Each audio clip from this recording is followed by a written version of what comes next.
Everybody. Peace of the Lord to all of you. Uh, happy, great Saturday, Sabbath. And I wish all of you having a good time. And the best time for me is the time we spend either learning or teaching. Years goes in your life. And what makes you different is not what you eat. Yeah, maybe food can impact your health as physical body, But what makes you a different person is your education. The more ignorant you are, the more shallow, and the more even that will impact your physical behavior. The more educated you are, and the more you are a new person. And education, is not a degree. Like I learned in my life, as you know, I graduated from universities, I have master's degree, but it's not the degrees who made me educated. In fact, all university education is mostly the purpose of it is just to get a job. And maybe even these days, if you learn how to do plumbing better than having a degree, I mean, there's many degrees are useless these days. And the plumber, he will make 3, 4, 5 times from somebody who have a bachelor degree. I'm not encouraging you not to study, but I'm trying to say to you that education, mistakenly, people think that a person is educated because he have a degree. So if somebody have a PhD or a master degree, people, they say he is educated. In fact, this is absolutely not true. It can be totally the opposite. In front of me, this is a video, and I don't look for them, they come in my way. The name of the video is How Do We Know Quran Was Sent by God? And if the Muslim, they say Quran was sent by Allah, then I'm not going to argue with it. But saying that Quran was sent by God, this is a big fat lie. If you watch the video, which is very funny and very silly, you will see here as an example, this guy, he says that Allah, he made eternal challenge. And what is the challenge? To make Quran like it. If you remember yesterday, in my previous video, we have a Muslim, he is from those, the Arab who do invade Africa, the white Arab, and they capture black African and send them to Europe in the old days as slaves. So he descended from those Arab who go for a hunt, to hunt our brothers and sisters in Christ in Africa. And he was shocked when I showed him that too many chapters in the Quran and verses is taken from Umar ibn al-Khattab. And they are the major things in Islam, including the hijab, including praying toward the Kaaba, including taking the location of Abraham to pray, which is a false. Abraham never been there. So many major things in Islam, it was Umar ibn al-Khattab who is the one who said, and Allah, supposedly, he copied exactly what Umar said. And then those people, they come and they say to us that Allah, he made a challenge that nobody can make Quran like this. Isn't it silly to say to me that you have a God, he make a challenge to make a book like his book? Well, I wrote many books. Who can make a book like mine? A page like mine? And just to make it simple for you, if you make a page like mine, obviously you're copying me. So you lost already. It doesn't matter how good you are in the language. It doesn't matter really, because making a book like this is just a stupid idea. So eternal challenge. And what the challenge? Incapacitates creation from producing anything like it. You cannot imitate the Quran. You can't produce something like the Quran. And in fact, in 3 different places in the Quran, Allah challenges creation to produce. And then you go to the Quran, you will see Allah is quoting the quote, quoting the end. Allah is quoting Sulaiman. I thought nobody can quote the Quran. I mean, nobody can make Quran. But the Quran is a book of he said, she said. I mean, just to show you how stupid this Quran is. Who is the one making the Quran in this chapter as an example? Even the name of the chapter, as an example, chapter 27, it's called the chapter of An-Naml, which means ants. Why it's called ant? Because the ant is talking. So here you see how stupid, silly, the stupid religion. They claim that Allah, to prove that the Quran is from God, that Allah, he said, can you make Quran like this? When the Quran is quoting the ant, which means the ant is the one making the Quran. And look at this at the story. Sulaiman is flying in the top of a flying carpet with all his kingdom. It's like a cartoon. It's a cartoon. Even cartoon, they will not make it the whole kingdom flying. According to Muslims, Sulaiman, he have an army in the length of 2,500 miles. 2,500 miles long. Imagine how big the army.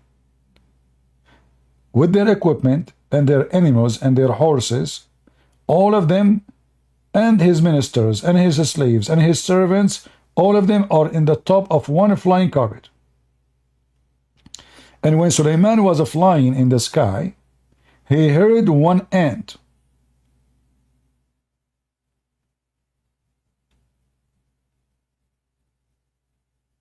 A Muslim in the Discord saying to me, hey, hey, hey, the Jews, they killed the Messiah and you support them. Abdul, you see here, you see the stupidity of the Muhammadan. The Muhammadan believe that Jesus was not killed. But in order to convince you that you should not support the Jews or Israel, he say, the Jews killed Jesus and you support them. You stupid idiot. Your God, Allah himself, he support the Jews. You want to show you? Isn't it your God in the Quran says, go and kill the Palestinian, commanding the Jews? In chapter 5, verse number 21, Abdul. And because the Jews refused to kill the Palestinian, Allah get angry from them? Huh? Anyway, here you see another story. Muhammad is just an ear. The Quran, in chapter 9, verse number 60, 61, it says that he is an ear. What does that mean? Muhammad is not even exist as a man. Muhammad is an ear. If Muhammad is exist as a person, Muhammad is a person who copy other people. If Muhammad does not exist, the one who wrote the Quran, he is just copying other people. And here in the Quran it says, and the Quran saying, the Muslim says to you, who can make Quran like this? But look what the Arab they said about the Quran. The Arab who Allah challenging them to make Quran like this, they say he is an ear, which means he copy whatever he hear and he put it in his book. Here, when the Muslim they explain that in their interpretation, you will see the difference between the translation and the interpretation. The interpretation says clearly that Allah is an ear, Muhammad is an ear, which means he put in his book whatever he hear from people. And we have tons of example about this. When Muhammad he quote this story, the story about Sulaiman speaking to the ants, this is a story taken from the legend of the Jews. Jews, they tell to their kids, only foolish people will believe in it. Flying carpet, flying horse, Sulaiman magic, Sulaiman penis, all kind of madness. Muhammad, he take the stories, which is absolutely legend, and every Jew, he knew that, and he put it in his book, and he claimed that the one who mentioned this story to him is his God, Allah. The Muslim, they are talking about that this Quran, nobody can make like it. In the same video, I'm not going to play the video, you know, because you know them. But if you go here, you will see this Abdul here as an example. He said, when the Prophet was reciting the chapter of An-Najm, they were saying in the video that when you hear the Quran, they say there is a Christian minister, he heard the Quran and he said, this cannot be a book made by man, this is made by God. When I heard somebody, a child, he is singing the Quran, they brought a child, he have a nice voice, singing the Quran, he said my body was shivering. And here we ask the Muslims, I have a challenge for you. What about you let somebody, he don't have a nice voice, singing the same verses?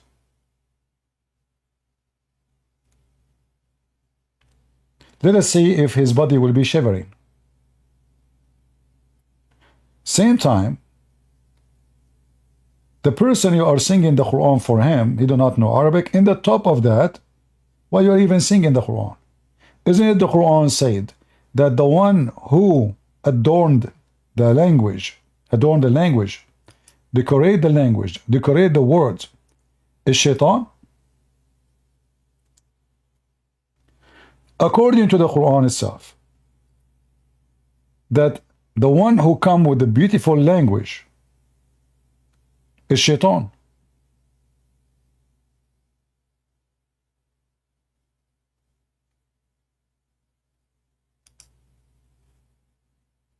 So if the Muslims saying that nothing like the Quran, and they claim it's beautiful, which is laughable, especially for the one who speak Arabic, the Quran itself saying that the one who come with decorative speeches, beautiful speeches, nice language, that is the shaitan.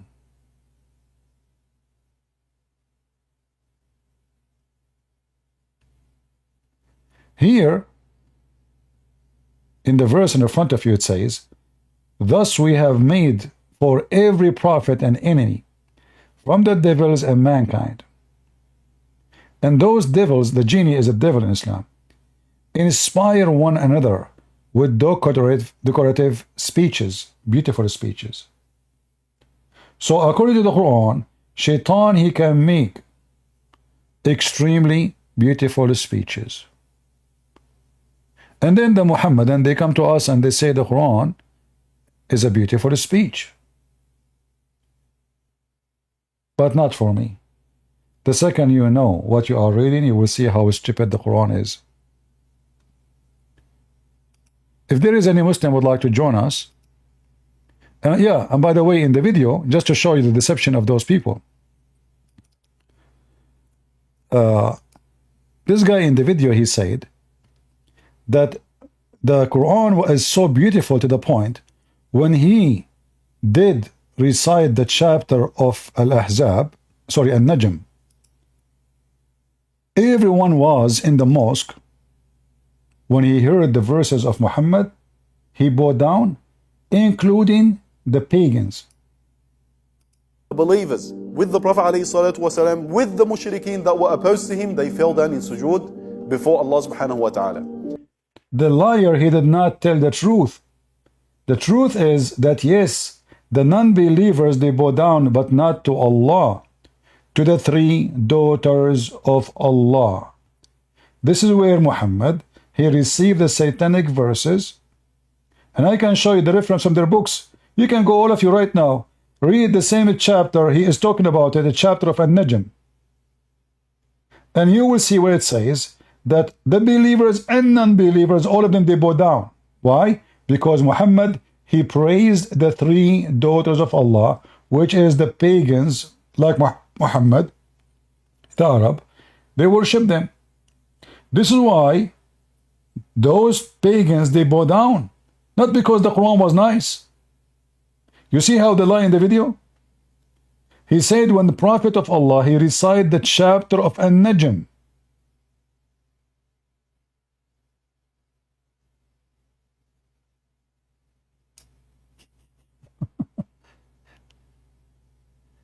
because it's amazing. Those people, they bow down. It's a lie. Because shaitan gave Muhammad, according to Muslims and according to the Quran, he gave him satanic verses. Wasalam recited this verse. All of the people in the haram, the believers with the Prophet, فَاسْجُدُوا لِلَّهِ وَاعْبُدُوا. The narration, it mentions that after the Prophet ﷺ recited this verse, all of the people in the haram, the believers, with the Prophet ﷺ. Which verse? The chapter of An-Najm. We go right now, we check the interpretation for the verse, you will die laughing. You will see how they lie. They don't want to tell you in the video that because the Prophet, he recited satanic verses, those people, they bow down. They made it about something else. He said because the Quran was amazing. To the point even non-Muslims, they bow down to the Quran. So if we go right now to the Quran here, we will find the following verse. Just to show you how Muslims are satanic, there's no question about it. Because why this guy is lying about the reason for non-Muslims to bow down with Muhammad? Do you agree with me? If the Muslims are honest, shouldn't they say, well, the reason those people, they bow down because Muhammad received satanic verses and he worshipped their gods. He worshipped their gods. Muhammad, he worshipped the gods of the pagans. But according to the video, the Arab, the reason they bow down because the Quran was so beautiful.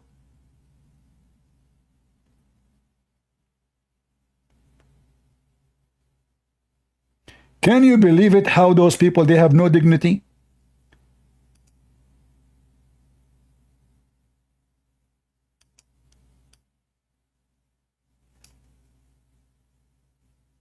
Meaning surah, until he reaches the last section of the surah. ينطق عن الهوى. He can Najm out. Which one? The Prophet ﷺ goes to the Haram, to Mecca, and he begins to recite Surah An-Najm out loud before everybody. وَالنَّجْمِ إِذَا هَوَى مَا ضَلَّ صَاحِبُكُمْ وَمَا غَوَى وَمَا يَنطِقُ عَنِ الْهَوَى. He continues on reciting this beautiful and very powerful in meaning surah until he reaches the last section of the surah. فَاسْجُدُوا لِلَّهِ وَاعْبُدُوا. The narration, it mentions that after the Prophet ﷺ recited this verse, all of the people in the haram, the believers, with the Prophet ﷺ, with the mushrikeen that were opposed to him, they fell down in sujood. What a big, fat, scammer liar. Let us get you busted.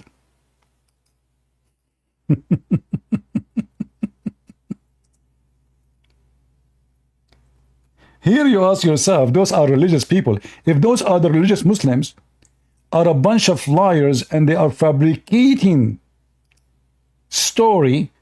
Yes, the pagans, they bow down with Muhammad, but because Muhammad was worshipping their God. Their God, sorry, not God. Goddess. The female daughters of Allah. So here you will see that when he was reciting the Najm, Muhammad, he mentioned the three daughters of Allah. And he said, their intercession is a must. Their what? Their intercession is a must. And this is what the reason those people, they bow down. Not because they like the Quran, but because he just mentioned the names of their goddess. Can you believe how much hypocrite those Muhammadan? This is an Islamic center.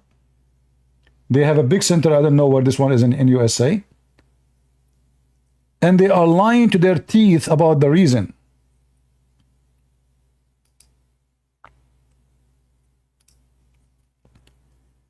No dignity whatsoever. No honesty whatsoever. So if we go right now and we check the verses he was saying,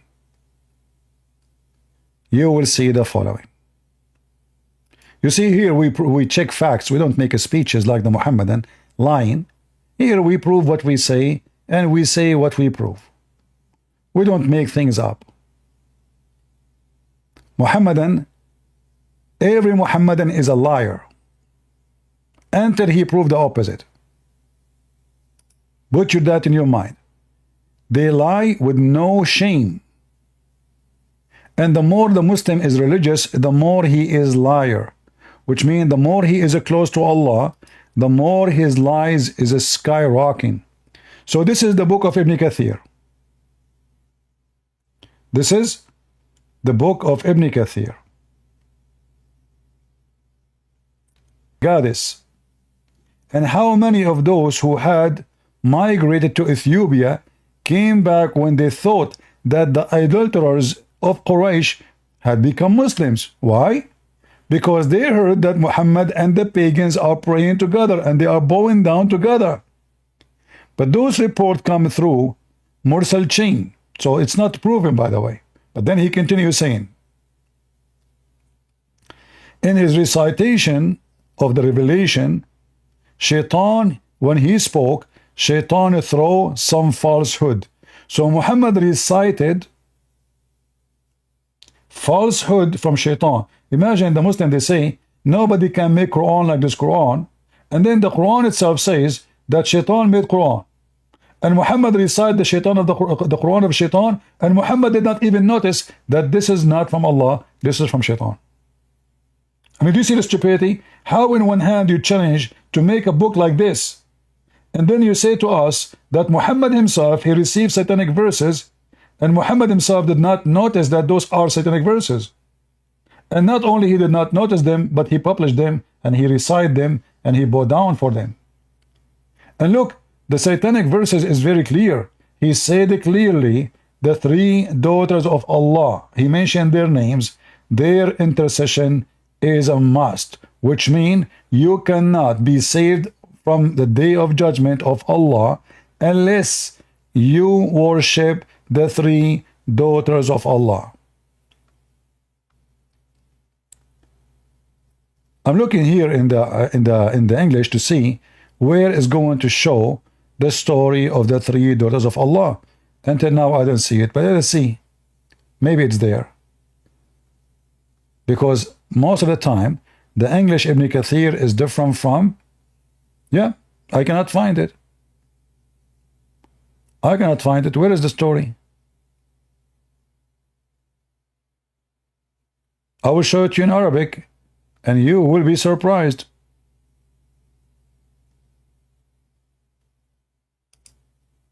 What is the story about the Muslims and Muhammad? They are bowing down together. It's not there.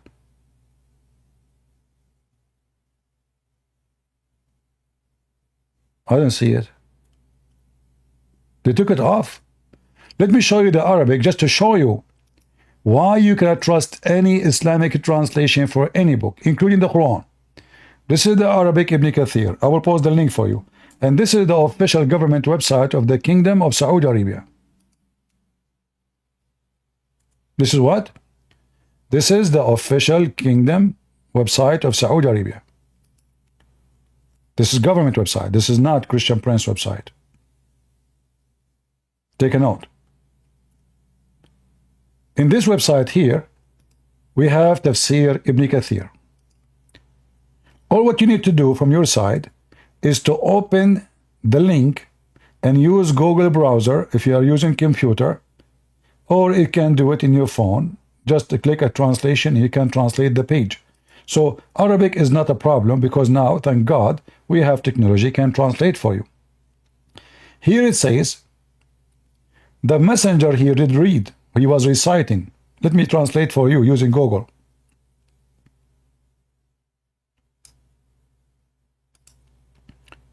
Remember in the video he said that the reason those people they bowed down because the Quran was so amazing. But reality is the following. He said, the messenger of God, may God's prayers and peace be upon him, recited Al-Nam in Mecca, and when he reached this place, have you seen Al-Lat and Al-Uzza, and Manat, the other third, he said, then Satan put it on his tongue, those are the highest cranes, and their intercession is hoped for. They said, he did not mention our gods well before today. So they prostrated and they prostrated. Did you hear it? In the video they said they prostrated because the Quran was so beautiful. Are you with me? In their video, they said that the pagan Arab, they prostrated because the Quran is so beautiful. But the reason they prostrated because he is worshipping their gods, which means Muhammad is a fraud.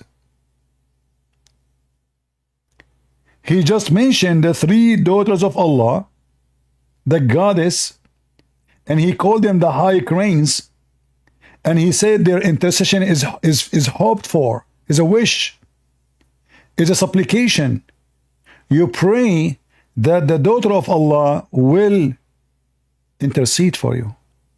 And because of that, look what even the text is so clear. The pagan Arab, they said, he did not mention our gods well before today. Our gods, do you see it? What Muhammad just did? So they prostrated, and he did too. So now Muhammad and the pagan Arab, they are worshipping the 3 daughters of Allah. But in their lies videos, they claim that the reason those people, they bow down because the Quran was so beautiful.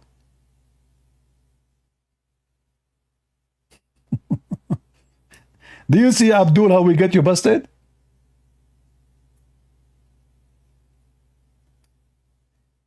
Do you have a shame? A mosque is making a video like this, saying that people, they love the Quran because it's so beautiful, and this has always happened, to the point even in the time of Muhammad himself, the pagan, they bow down after they heard the Quran. So why did they not convert? And then when we check, we will find that this has happened because the pagan and Muhammad, both they worship the same God or gods, the 3 daughters of Allah. And this is nothing new. On one occasion, the Prophet ﷺ goes to the Haram, to Mecca, and he begins to recite Surah Al-Najm out loud before everybody. وَالنَّجْمِ إِذَا هَوَى مَا ضَلَّ صَاحِبُكُمْ وَمَا غَوَى وَمَا يَنطِقُ عَنِ الْهَوَى. He continues. By the way, how come the Quran now is not beautiful? You are reading the Quran in Arabic.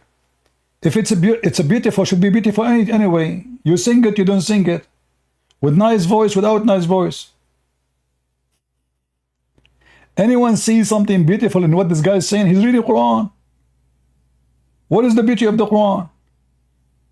A minute ago he said when you hear it, your body will be shivering. Anyone, his body is shivering. Look, I will play it for you again. Sing it to us again. Recite Surah Al-Najm out loud before everybody. وَالنَّجْمِ إِذَا هَوَى مَا ضَلَّ صَاحِبُكُمْ وَمَا غَوَى وَمَا يَنطِقُ عَنِ الْهَوَى. He continues on reciting this beautiful and very powerful in meaning. Beautiful? There's a God, he swear by the falling stars. If there's falling stars, I mean, your God, he is so stupid to the point he think that the stars, the meteor we see in the sky, they are falling stars. Have you ever heard of a God, he swear by a falling star? Who is greater? Who is greater? Your God or the stars? I swear by something is greater than me. So when somebody swear by God, because God is, is God. When somebody swear by his mother, because he's born of her, he love her, he adore her. Allah swear by the stars for what reason? And since when the meteor are falling stars? And look at this amazing, beautiful, powerful. By the star as goes down, your friend has not gone astray, nor has erred, nor he does speak of his own desire. But we just found that this is a story about where Muhammad received satanic verses. How he is not misguided, how he is not speaking from a desire, when you in the Quran saying that Shaitan made him speak satanic verses. Are you following with me, guys? Are you connecting the dot? The same chapter saying this is amazing by the foreign stars, which is stupid. Your friend, which in Muhammad, has not gone astray. Are you sure? But here it says when he was reciting this chapter, he received satanic verses. Potato Abdul, how he is not gone astray, and now he is worshipping the three daughters of Allah.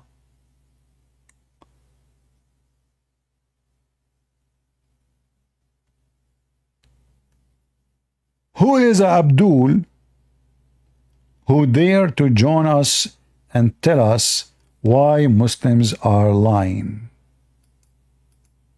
The only Abdul who can answer this is from Senegal, because he will give you whatever he wants. Goblet.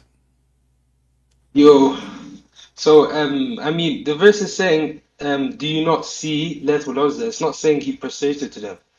I mean, there's a commonly known story about the surah. I mean, in general, if you look at the end of Surah An-Najm, there's sajda. So it's known that at the end of the slowly, we didn't understand. So he said, "Didn't you see Lat and Uzza?" And what he said after? أَفَرَأَيْتُمُ اللَّاتَ وَالْعُزَّى. Yeah, do you not No, tell me, know them? why you stop? Why you stop? Tell me what he said after. Did you see Lat and Uzza and what he said? Continue. وَمَنَاةَ الثَّالِثَةَ. I want to pull up the. Did he say? properly. Did he say? And their intercession is hoped for? Wait, what's the verse number again? You do not know which verse we are talking about? Yeah, no, I know I know the verse, but I don't know the number, so I want to open it in my Quran. Which verse you want to talk about? I don't know, because they are connected. Yeah, Here we are reciting chapter of An-Najm. Muhammad was reciting the chapter of An-Najm. He received satanic verses. Okay. Yeah, what verse number, so I can look it up as well. You want the verse? You want where the interpretation appear for this story, or where Allah will cancel it? Huh? Just the number for this verse. What أَفَرَأَيْتُمُ اللَّاتَ وَالْعُزَّى. Just this verse number, so I can look at it in my Quran as well. This is, you will find not in this verse. You will find interpretation in chapter 22, verse number 52. Oh, verse number 52. Wait. Wait, give me a sec to open it. Oh my day. Yeah, but what I was saying is that the verse is saying, "Do you not know?" And the next one, tell me also what? What I was saying, you don't have to open it as well.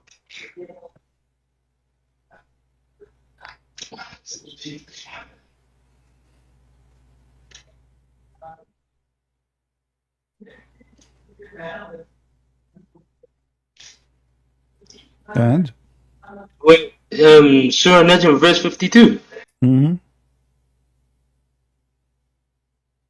Wait, let me double check. You're a prophet. And you know why the Muslim line in the video saying that the kuffar, the pagans, they bow down with Muhammad because the Quran is so beautiful, when the story is saying they bow down because Muhammad worshipped their goddess. Why you Muslim lie in the video? This video we are playing for you. Hold up, is verse 3. What kind of religious people those lying that those people they bow down and they worship Allah because the Quran was so beautiful, when in fact the reason they bow down, as you see, and this is Ibn Kathir, and we can show a Tabari and other interpretation saying it clearly, they bow down because Muhammad was worshipping the three daughters of Allah, not the opposite. It was Muhammad. They don't say that, because I'm looking at, we know at the end of the surah, look, I'm looking at the tafsir. Read with me. And when Muhammad he said, and their intercession is hoped for, they said he did not mention, they said he did not mention our gods will like this before today. So they bow down and he bowed down with them. So because Muhammad worshipping the gods, the goddess, the female goddess of the Arab, they bow down and they appreciate Muhammad worshipping their God. This is why it says in front of you. This is Ibn Kathir. It's not my statement. I'm looking at Ibn Kathir right now, and it's not saying that. No, it says that. It says that. You are reading Ibn Kathir in English, correct? Well, I'm looking at. Well, hold up, but let me switch to English. No. Are you Yeah, I'm looking at are you reading Ibn Kathir in English? Yes, no, yeah, now I am. Now, yeah. Yeah. What? In English or Arabic you're reading?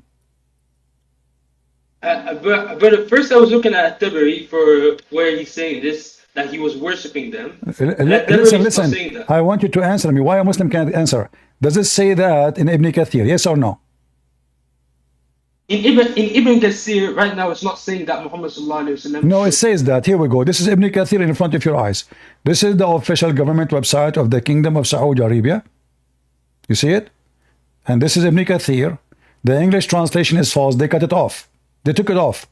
Here Ibn Kathir says, قال قرأ رسول الله صلى الله عليه وسلم بمكة النجم فلما بلغ هذا الموضع. When he arrived to this point, he said, did you see اللات العزى المنات الثالث الأخرى? Then Shaitan he throw in his tongue, this is the three daughters, the grains, the high, the holy, their intercession is a must. They said, he never mentioned our gods in such good way before. So they bow down and he bow down. And this is Ibn Kathir in front of you. Do you know Arabic? Yeah, I'm reading it as well. It's All not, right. it's not As long you know Arabic, hold on. As long you know Arabic, can you read and translate? Because maybe I'm lying. Can you read what you in the screen and translate to everybody? قال رسول الله صلى الله عليه وسلم حكم النجم فلما بلغ قوته انسألت قال الشيطان ما ذكر الحياة بخير فسجدوا أذني سجود فنذر وما أرسلنا من قبلك. Yeah, that's what it's saying on there.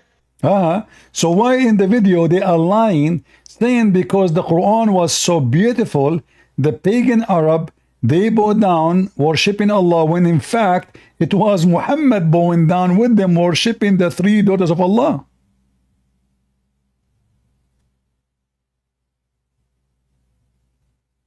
I want to looking at every single What? every single. Do you need to call a I'm looking friend? at each. Do you need to call a sheikh to help you? Wallah, it'd be best to discuss this with a sheikh, you know, because they would have proper understanding. But what this is saying from The sheikh, he can answer better. You think so? The sheikh, he can do better job. Why you don't call a sheikh right now? Okay, why you don't call a sheikh right now and let us join us? I mean, I don't know any who have got on speed dial, you know. But I'm speaking like this. Okay, but my friend, listen. So the Arabic in front of you, you speak Arabic, I speak Arabic, and you agree with me. This is what it says, that Muhammad, he bowed down to the three daughters of Allah, and the pagans, they bow down with him, saying, Muhammad never praised our gods like this today, as he did today. So they bow down, he bowed down, and they bow down.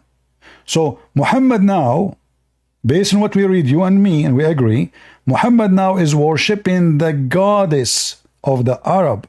How you explain that Muhammad is a prophet of Allah, and you Muslim, you keep saying Muhammad, he was teaching monotheism, and now Allah today, Muhammad, prophet, your prophet, worshipping three daughters of Allah plus Allah. So where is the monotheism of Muhammad at that moment? What I'm saying is that at the end of the surah, it literally says the sajda at the end of the surah. Says what? What is agreed upon? A sajda, like, you know, parts in the Quran where you have to do sujood when you read at the end of Najm. Yeah, so he bowed down to the three daughters of Allah. Who care? He just bowed down. He just bowed down to the three daughters of Allah. You're a prophet who you claim that he is monotheist. Is it true that he did just a second ago worship the three goddess, the three female goddess? Yes or no? No, brother. To worship them, this ayah is saying is a remembrance for us. It's a reminder for us that remember when they worshipped it. There is sajda at the end of the surah, and it is known that you perform sajda whenever you reach these parts. No. Don't mix things. Don't mix things. It says that you're a prophet. Okay, listen, let us repeat again. You're a prophet and you agree with me. He says, those goddess, Al-Gharaniq, the highest, he called them the highest, their intercession is a must is a wished for. So when you're a prophet saying the goddess, the high goddess, the three daughters of Allah, and he mentioned their name. He said Allah, Al-Uzza, Wait, hold on. Manat. Why are you saying intercession? Wait, hold on. You're saying they made intercession. Reading from, going a few pages back, he's saying, أفرأيتم اللات والعزى. Do you not remember اللات والعزى? ومناة الثالثة الأخرى, and the third one. ألكم الذكر ولا أنثى. He's not saying anything about. Hold on. Don't mix. You are taking now those verses, the Muslim, they took it from the Quran. They don't exist no more. Those verses, تلك الغرانيق العلا, تلك الغرانيق العلا is not exist in the Quran no more. This is supposedly what Shaitan. Right now, wait, I'm reading the Quran, Surah Al-Najm, ayah 19 to 20. Okay. أفرأيتم اللات والعزى ومناة الثالثة ألكم الذكر والأنثى. Exactly. Okay, but where is the sentence in that verse where it says إن شفاعتهن لا ترتجى? What? In the Shafa'atu what? In the next bit, wait, hold on, maybe I'm missing. Where we can find this part? In the screen, I'm showing you. Wait. شفاعتهن. Yeah. شفاعتهن, which mean they are females. Turtaja. Where in the chapter you are reading it says this line? It's gone. You Muslim took it off. No, my brother. He's explaining about them instead. He's not. You can see in the part before it, in the brackets, that's the ayah. He's explained what? He's not saying this. The green is part of the Quran. You can see on top. He said Shaitan. He throw on his tongue. Shaitan. Do you know? Throw in his recitation. Muhammad is reciting Quran. He's not making a speech. Correct? No, this is not what Ibn Kathir is saying. When he puts it in the brackets, those are the parts of the Quran.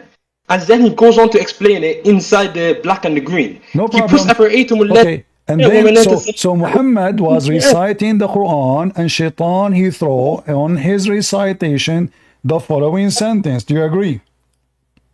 That is not what it's saying. I'm looking at it. No, it says, read it carefully. فَأَلْقَى الشَّيْطَانُ عَلَى لِسَانِهِ. Translate.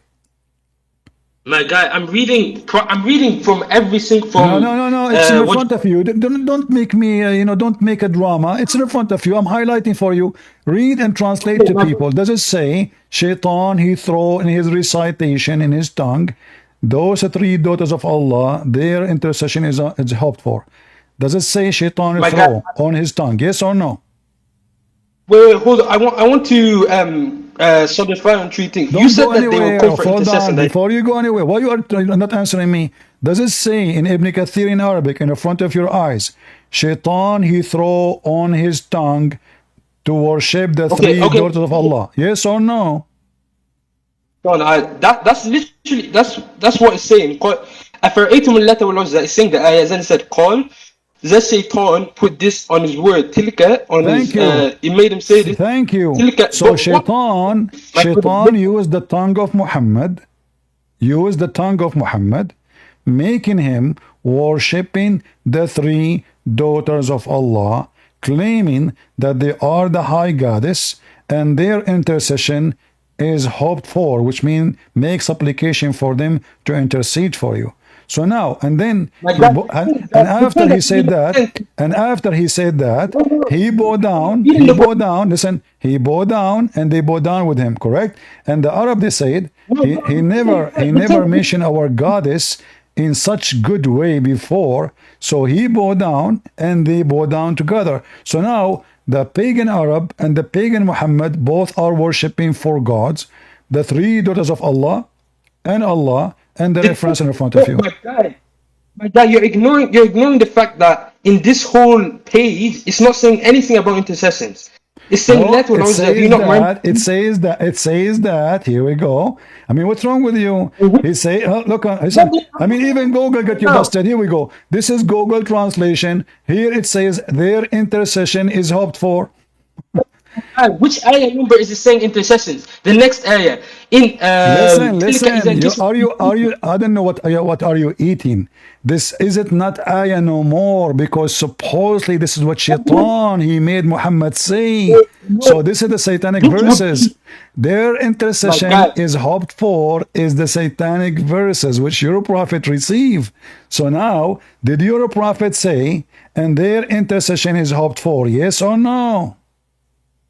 Brother, because the Quran does not look things I want to solidify with you. Man and You can explain as you wish. Does Ibn Kathir says that Muhammad, when he was reciting the Quran, he said the three high grants of Allah, the three daughters, Manat and Allat al-Uzza, three, all of those, their intercession is hoped for. Does it say that or no? Brother, Ibn Kathir is not the only one. I'm looking at all of them. At Don't jump. See, guys, the Muslims are Muslim. There's no decent Muslim ever exist. A decent Muslim is an ex-Muslim. Why you keep avoiding my question? How many times I need to repeat the same question? Did Ibn Kathir says that your prophet said their intercession is hoped for? Yes or no? Guy, because you're trying to single out, you have to look. Every single sheikh does this. Whenever I have the right to single out, because I'm asking you why you don't say yes. Say yes. If it's there, say yes. But look, you don't want to say yes. Listen. You don't want to say yes because this is a proof that your prophet is a false prophet and he worshipped three daughters of Allah and he bowed down to them. This is why you refuse to say yes. It's in front of you. You speak Arabic. I'm showing you even Google translation, and you did read it for us already. But now you are saying to me where it says their intercession is hoped for. It's in front of you. So does Ibn Kathir says that your prophet said their intercession is hoped for? The goddess. Yes or no? You see how they lie?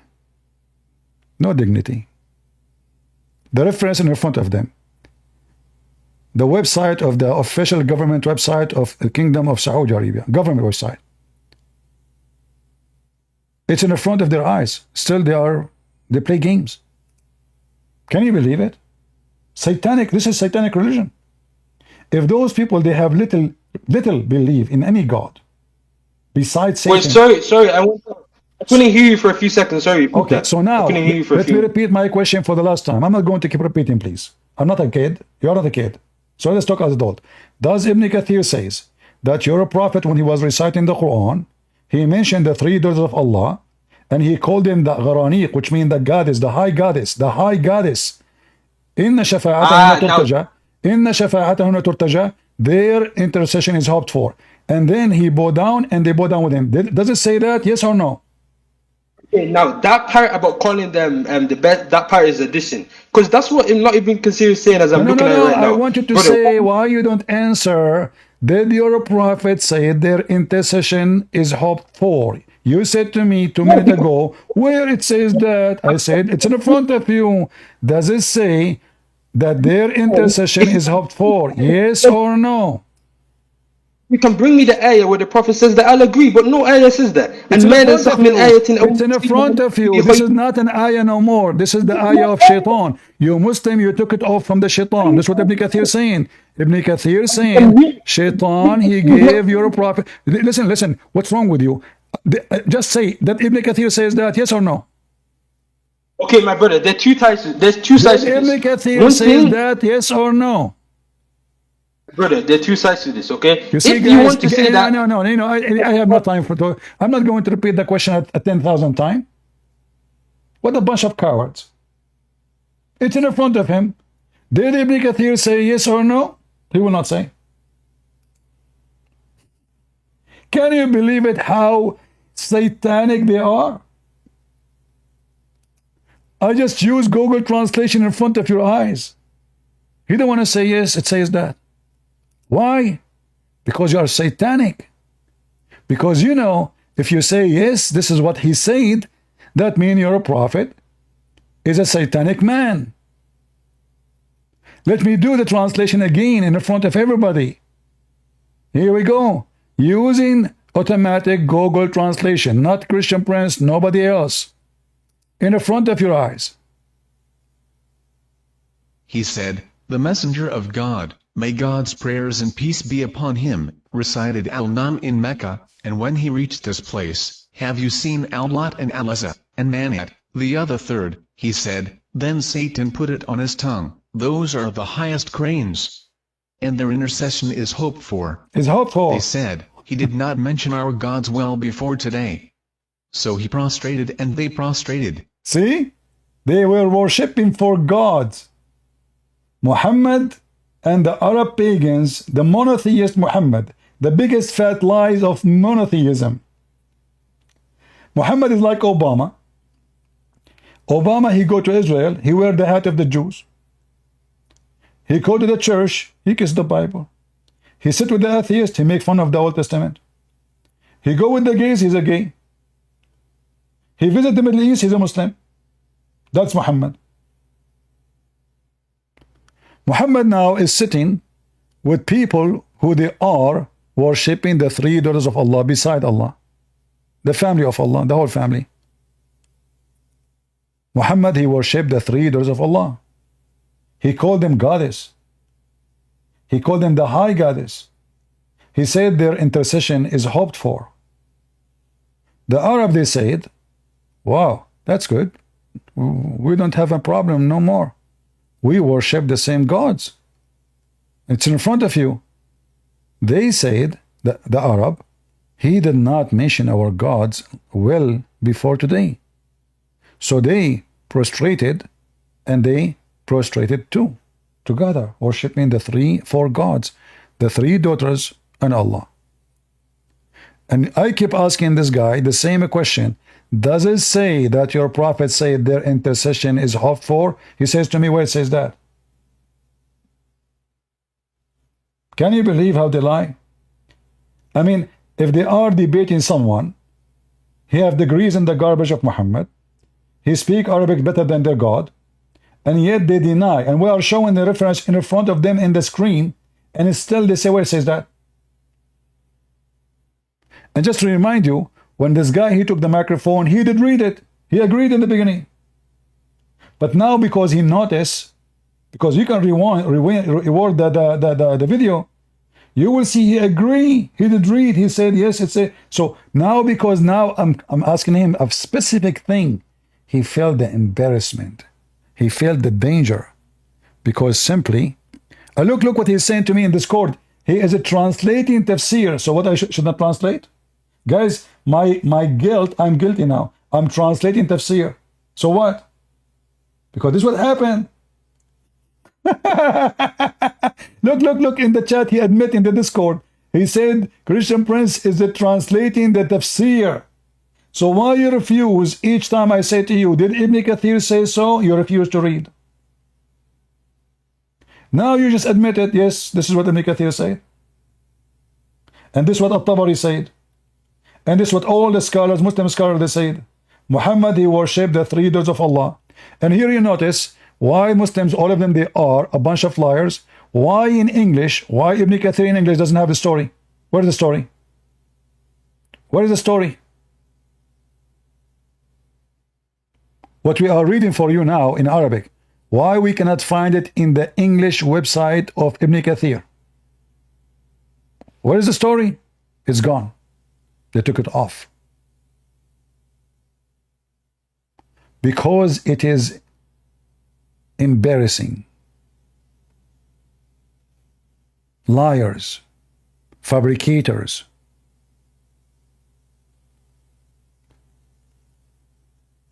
You cannot find it in Ibn Kathir in English.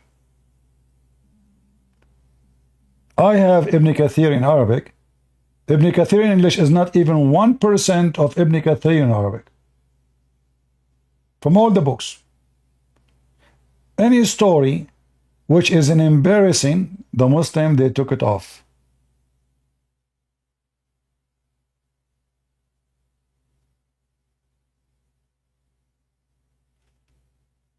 You see it? So here you see why Muslims, why you cannot take Islam from Muslims. Every Muslim is an official liar.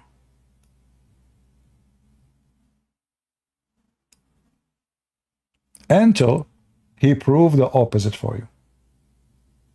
You see, in law, in the court, unless it is Democrat court, everyone proven innocent until he is guilty, like you prove he's guilty. In the case of Muslims, every Muslim is guilty until he proves that he's innocent, because they lie, and they are commanded to lie. And the important for us here that this story is a true story, and the Quran confirm that Allah will take off, will erase what shaitan he throw on the recitation of Muhammad. But here you need to ask yourself, as long as shaitan was successful first time to do so, will shaitan he can be successful second time to pose the same verse here? How we know now that this verse itself, which it says Allah will take satanic verses off, how we know that this verse itself is not from shaitan? Because the story says that shaitan, CP himself cannot show the verse. Are you mentally ill? Guys, the guy saying to me, CP himself, he cannot show the verse. You idiot.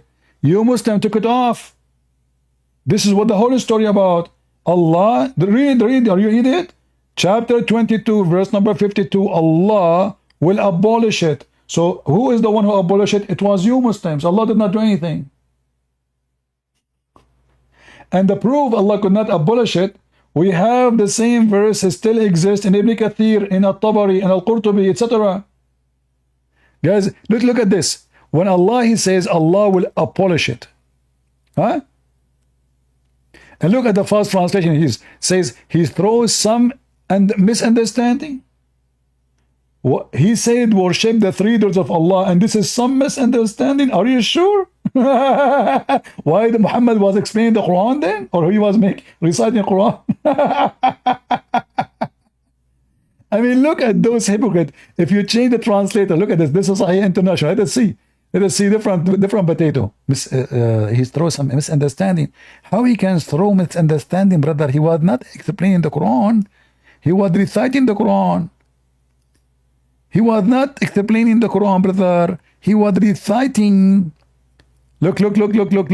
Here is different story. The same book, the same Muslims, different translation. This translation of who? Muhammad Hilali and Muhammad Khan. Never did we send a messenger or a prophet before, but yet when he recited the revelation or narrated or spoke, shaitan throw some falsehood in it. Guys, do you see the stupidity of Muhammad? He just said that all the prophets of Allah, they recite satanic verses. Anyone knows why this is so stupid? Who knows why this is so stupid?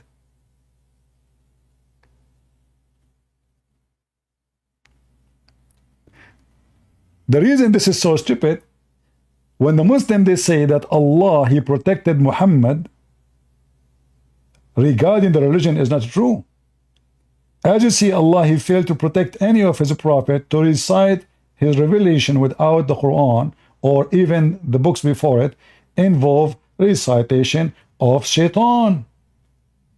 So based in this verse, shaitan was able to compromise all the revelation of Allah in the presence of Allah. It's not only Muhammad.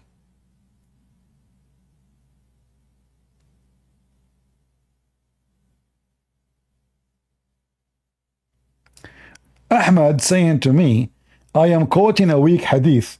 I don't know, Ahmad. I mean, you are so smart because the Quran says that this is true. Guys, does it say in front of, is it the Quran is a weak hadith?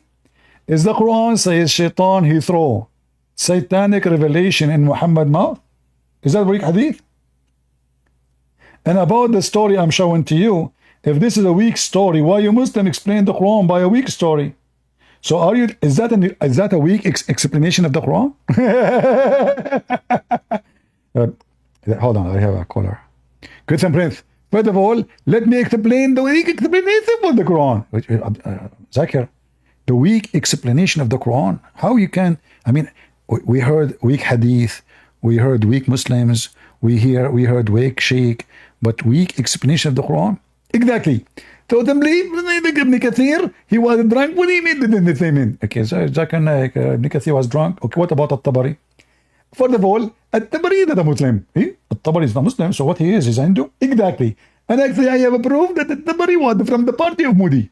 At-Tabari was from the party of Modi. Zakir, this is too much exaggeration. I mean, come on, this is too much belief. At-Tabari, he voted for Modi. I mean, At-Tabari was exist long time ago. Before Modi was born. Listen, friends, you don't know that politics. Simply, you can vote before even somebody born. As an example, when Allah created the Prophet Muhammad, he knew that he is going to be the best of mankind, so he voted for him before he was born. Oh, okay. That makes a lot of sense. Yeah. So I'm quoting a weak hadith. No, it's not. And the Quran confirmed it. And this story exists everywhere. And not only that, there's other story says that the shaitan, aka Allah, he came to Muhammad in the shape of Jibreel. What? Are you serious? Yes. So imagine, Shaitan, he came to Muhammad and he is able to clone the look, the exact look of Jibreel. Here, there is something very dangerous in this story. If Shaitan was able to clone Jibreel, that means Shaitan always cloned Jibreel. Do you think Shaitan, he will do it only once? Why he will do it twice, 3 times, 5 times, if he can do it? Are you with me?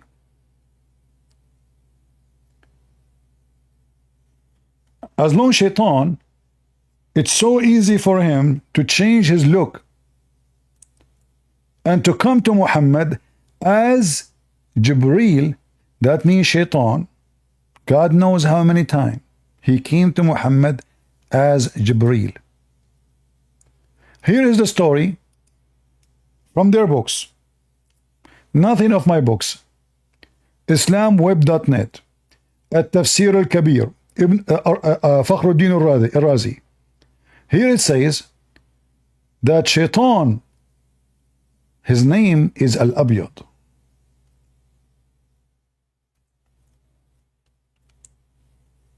Read carefully. Ibn Abbas, he said,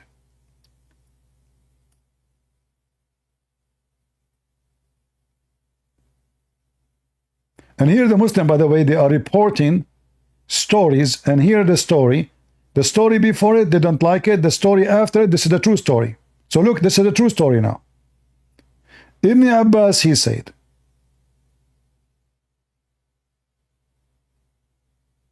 let us see.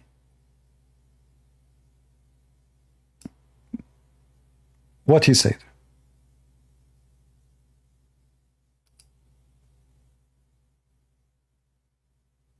Ibn Abbas, may God be pleased with them both, said in the narration of Atta, a devil called the White One came to him in the form of Gabriel, peace be upon him, and gave him this word, so he recited it. When the polytheists heard that, they liked it, so Gabriel, peace be upon him, came and looked at him, so he recited it. When he reached that word, Gabriel, peace be upon him, said, I didn't bring you this.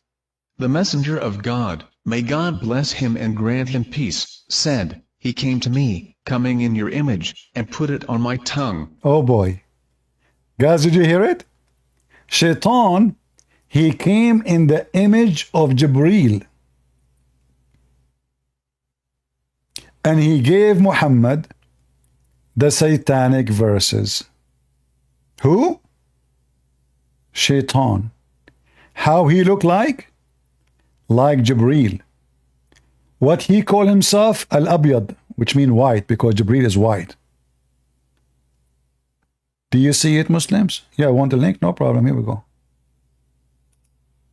No problem. Here we go.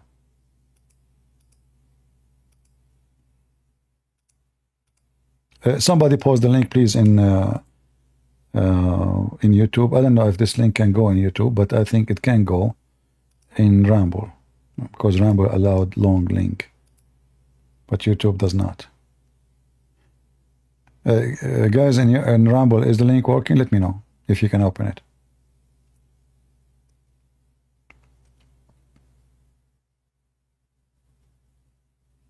So do you see they lie about the reason the Arab they bow down in that video? They fabricated stories. There's no dignity. Those are official religious sheikhs in the mosque. They claim that the reason the Arab they bow down because the Quran they heard it was so powerful, when in fact it was so doomed. It was satanic verses which made those Arab bow down. Do you see how Muhammadan we got you busted? Huh? Do you see how we got you busted? You and your official liars. You go and you make a video saying the Arab before Islam, brother. Everybody when they hear the Quran is amazing. Even the Arab, there's a story where the Arab when they heard this, they bowed down. What a big fat liar. They bow down for the satanic verses. And here, by the way, as long if a book is the book of God, and that's what make people believe in it, well, that means the book of the Hindus is a book of God too. I mean, look how stupid it is. Look at the silly logic. But even that reason, when they quote the story, I was watching the video, I could not believe how big fat liars they are. Because that is the same chapter where the reason is so clear why those Arab they bow down. Not because the Quran is so beautiful, but because Muhammad, he worshiped the three daughters of Allah.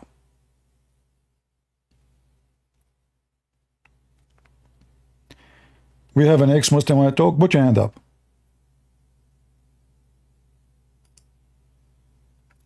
And you notice I keep asking this guy the same question, and he refused to answer. Hello, CB, and hello to the audience who are listening. Ironically, I was watching a video with in Britain, someone who's a Muslim and someone who's not a Muslim, and they are talking.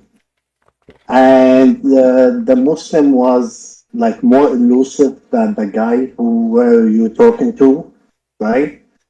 And like you can't pin him on anything. And every time they tell him about how the demonstration that's happening in Britain is about like it says kill the Jews and stuff like this. He says no, it didn't happen.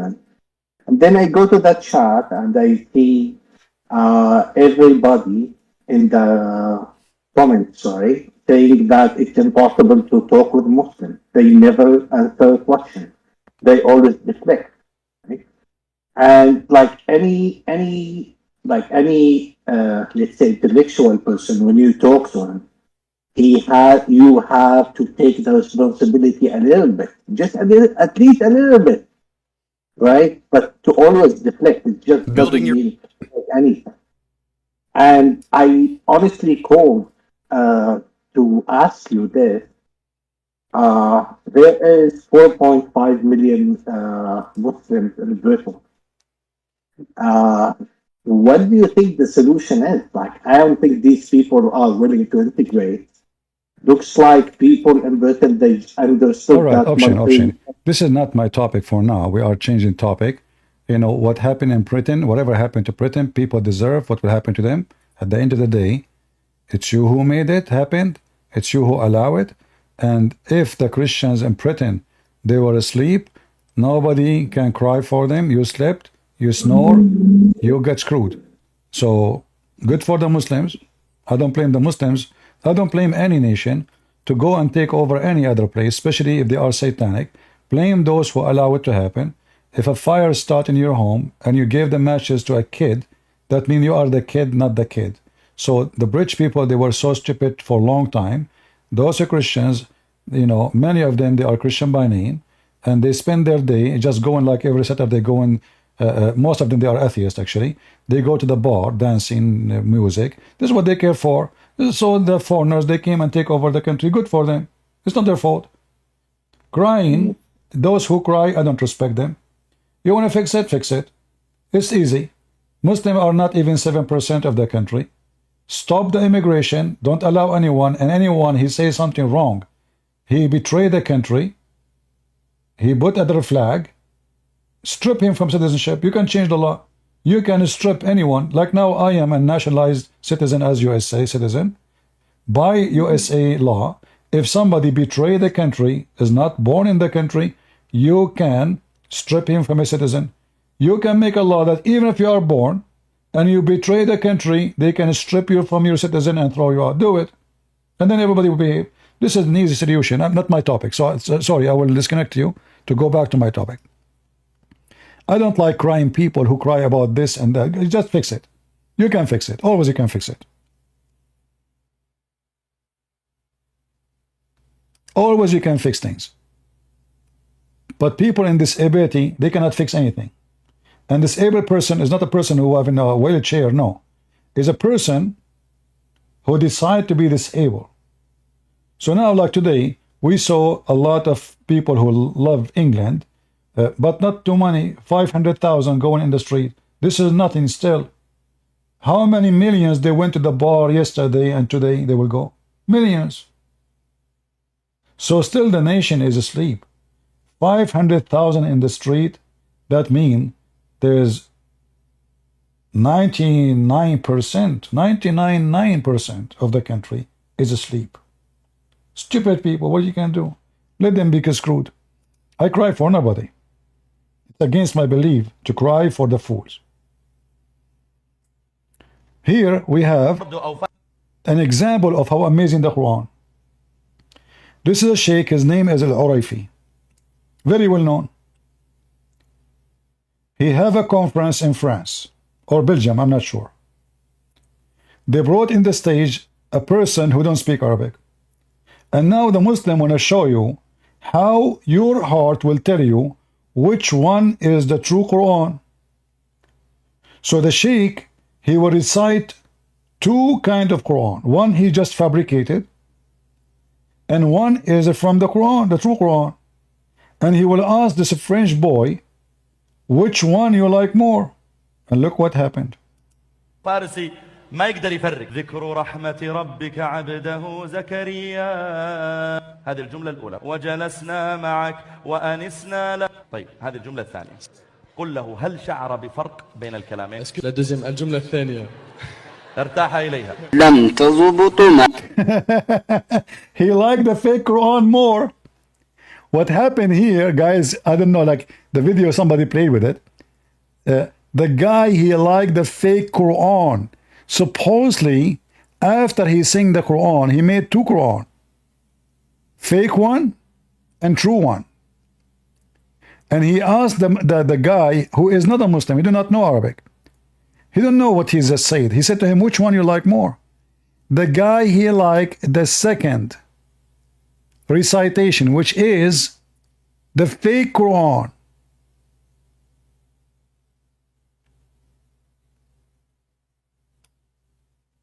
Do you see how stupidity work?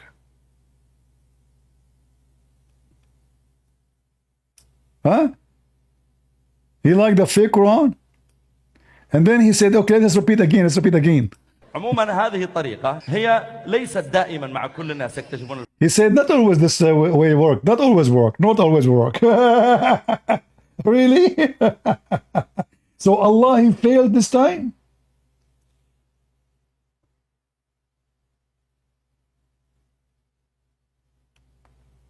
Not always work, he said. Not always work. So it works sometime, doesn't work sometime. I can tell. Yeah. The chapter of the apple he make. And here, by the way, you see how easy to make Quran. The guy, he knew how to make Quran. How he knew, what I mean by knew. You know, the Quran have a, there's a way to learn how to sing it. So like you double a sound, you extend the sound, you extend the letter. So he made the two sentence or two verses of our statement look exactly the same, but they are different words.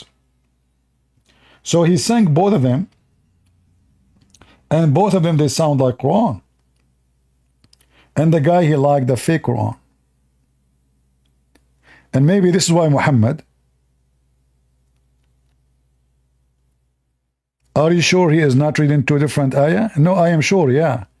He was reading the chapter of At-Tufaha, my friend.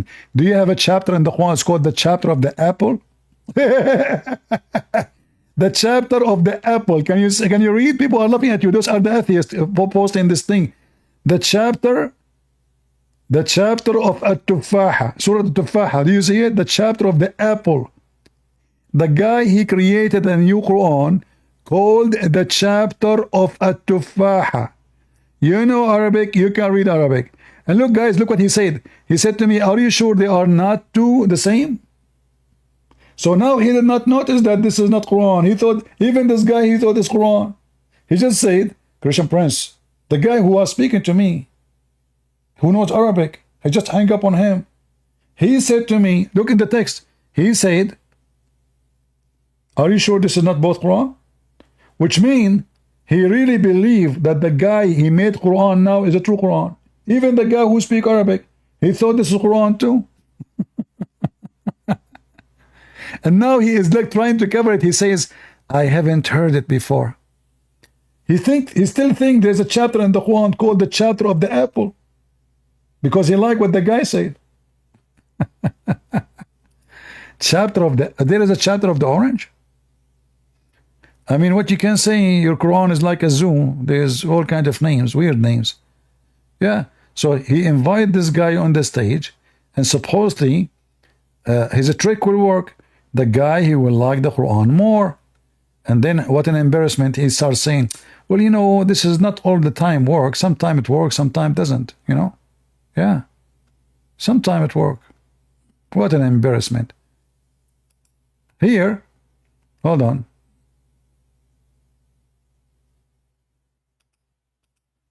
This is the full video, maybe.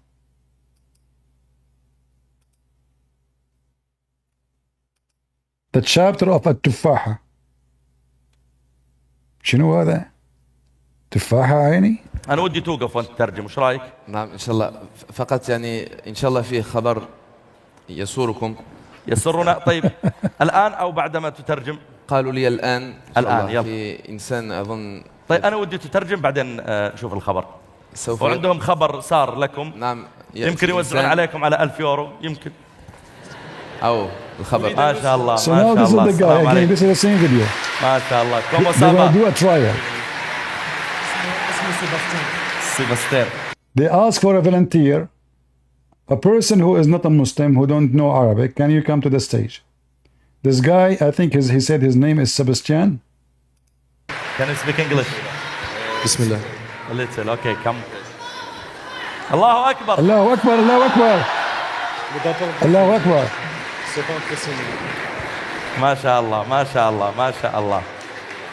I'm very happy to meet you. I'm very happy for this news, ما شاء الله. الحمد لله. Il est heureux que tu aies pris cette décision aujourd'hui. C'est une bonne nouvelle pour lui.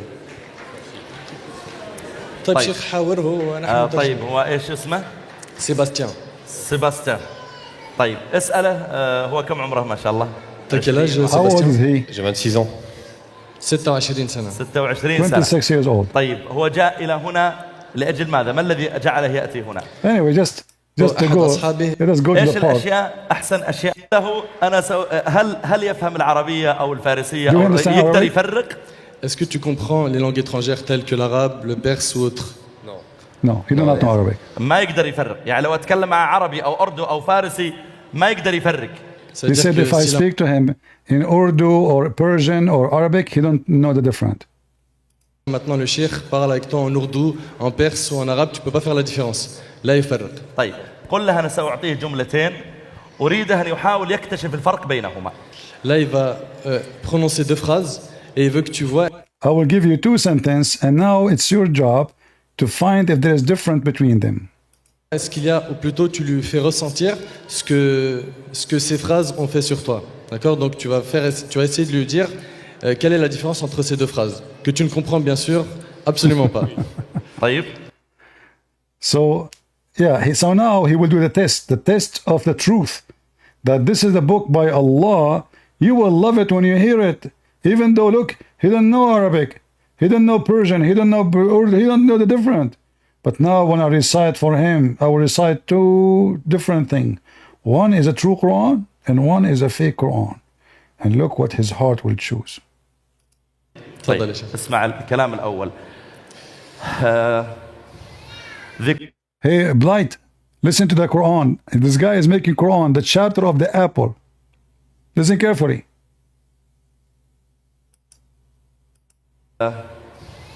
ذكر رحمة ربك عبده زكريا إذ نادى ربه نداء خفيا قال رب إني وهن العظم مني واشتعل الرأس شيبا ولم أكن بدعائك رب شقيا وإني خفت الموالي من ورائي وكانت امرأتي عاقرا فهب لي من لدنك وليا يرثني ويرث من آل يعقوب واجعله رب رضيا. Oh boy. هذه الجملة الأولى قل له. He said this is the first sentence. All right? So this is the first Quran. Remember, he did not say to him this is Quran. He said to him, which one of them, of those two things I will say to you, your heart will make you like more. Your heart. Because remember, he didn't understand anything. So he said this is the first one. Ça c'est donc la première phrase. طيب ياخذ الجملة الثانية. Là maintenant, So now the second recitation. Listen carefully. Second recitation. il va prononcer la deuxième phrase. Essaye de dire est-ce qu'il y a une différence entre les deux. نحن اجتمعنا في هذا المكان. Now he is fabricating Quran. Listen carefully. This is not Quran. This guy is fabricating now Quran. And then he asked the guy, which one you like more? He said he liked the second one, which means he liked. His heart felt better to the second one, which is the fake Quran. Il va prononcer la deuxième phrase. Essaye de dire est-ce qu'il y a une différence entre les deux. نحن اجتمعنا في هذا المكان ثم جلسنا في هذا الزمان ثم التقينا معك وجلسنا معك وأنسنا لما لقيناك ثم سوف بعد ذلك نفارقك لكننا سوف ندعو كثيرا لك. طيب هذه الجملة الثانية. Ça c'est la deuxième phrase. قل له هل شعر بفرق بين الكلامين؟ Est-ce que tu Now, did you find any difference between the two? as ressenti une différence entre les deux phrases? Est-ce qu'il y en a une parmi les deux qui a peut-être touché ton cœur? Voilà, la deuxième. La deuxième, الجملة الثانية. ترتاح إليها. طيب. He liked the second one. He liked the fake Quran.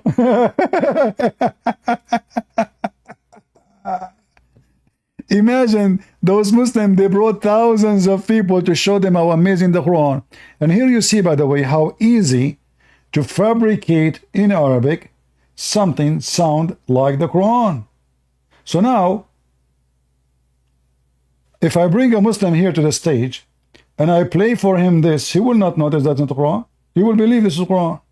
Even Blight, the one who called me, who speak Arabic, he said to me, are you sure this is not both Quran?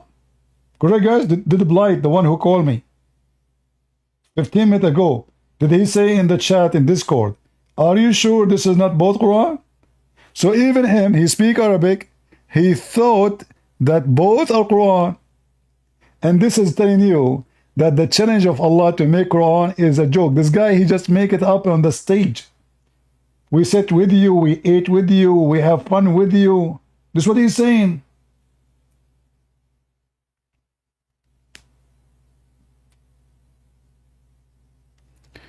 I'm asking because I never even heard the video. No. You said, are you sure? Because I played the video already. So what do you mean I'm asking? You heard the sentence both. You heard him speaking the Quran and you heard him to speak in the false Quran. And you said to me, are you sure that both are not Quran? Aren't you sure that both are not Quran? Or they are not Quran? Your text is there. So here you see how embarrassing. And now this guy, he started explaining, you know what, this is always, not always work, not always work. Look like his God, Allah, could not make his Quran work all the time. Sometimes it works, sometimes it does not. And here, by the way, you will notice how the same verses in the Quran, when they bring somebody have a nice voice, you know, a person with nice voice, if you sing anything, even if the song was about shit, people will like it, especially if it's a different language. Is that correct? If somebody have a nice voice, even if even what he is saying is so dirty, just because his voice is nice, and he have the skills to make it like you know, a melody, people like it and sing it and copy it and remember it. I remember now a commercial which was played when I was a kid. Commercial. Since I was 6 years old. So this commercial is stuck in my head because I was singing it. The music was nice, the word was nice, the voice was nice.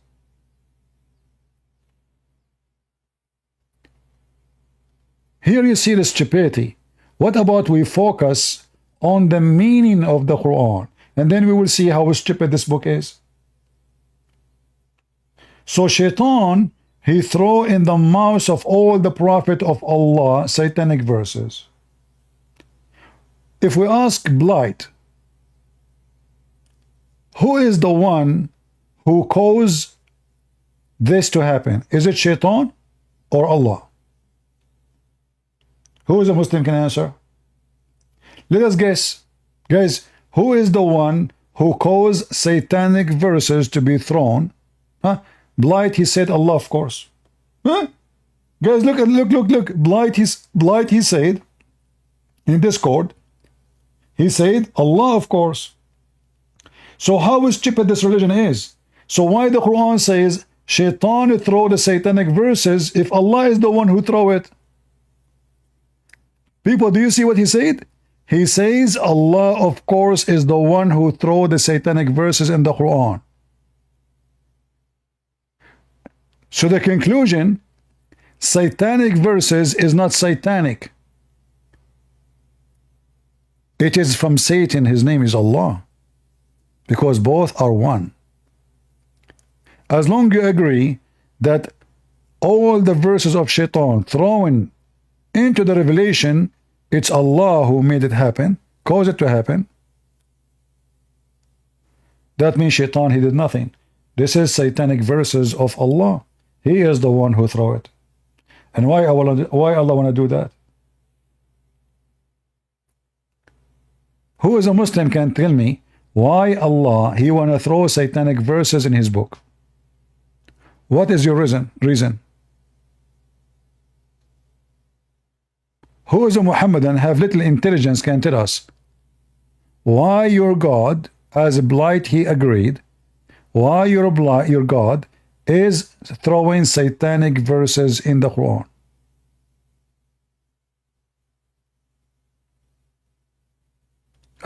Blight, he answered, he says, Allah, he do as he wish. Yeah, Allah, he do as he wish because it's Shaitan. You know, he have no ethic. Correct, guys? If you have no ethic, you do as you wish. If you have ethic, you don't do as you wish, because your wish will not go against your ethic. But when you have no ethic, your wish is unlimited. So Allah, he throws satanic verses in the Quran, and then he play. Look at this drama. It turned to be Shaitan. He did not do nothing. It was Allah. He throws satanic verses, and now Allah will take it off. It's like, you know, I shoot you and I will save you. I mean, why you save me? Why you shot me anyway? What is that? What a joke. And then they say to us that the book of Allah is preserved by Allah. No, it's not. You just agreed that Shaitan is Allah and Allah is Shaitan, and the one who is throwing satanic verses is Allah himself.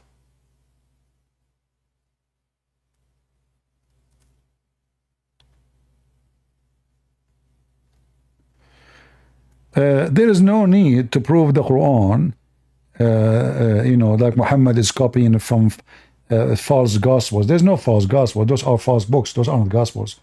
However, there's no need for those. But Muhammad himself, in the same page, he got himself busted. Look, the verse here in front of us says Allah will take off the satanic verses, but the verse after it says the satanic verse is still there. And he make what Shaitan is thrown as a trial. Well, if Allah abolish it, there's no trial. That means he did not abolish it. That means satanic verse is still there.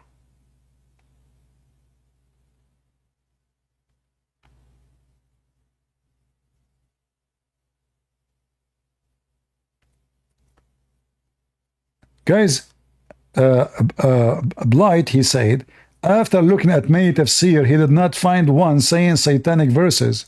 So when tafsir says, Shaitan he gave Muhammad, and Quran says Shaitan he throw in his recitation. Guys, read carefully. He throw in the revelation. Shaitan he throw in his revelation some falsehood. The Abdul, he says there's nowhere it says that. It's in front of you in the Quran. Shaitan he throw into his revelation. What? Revelation.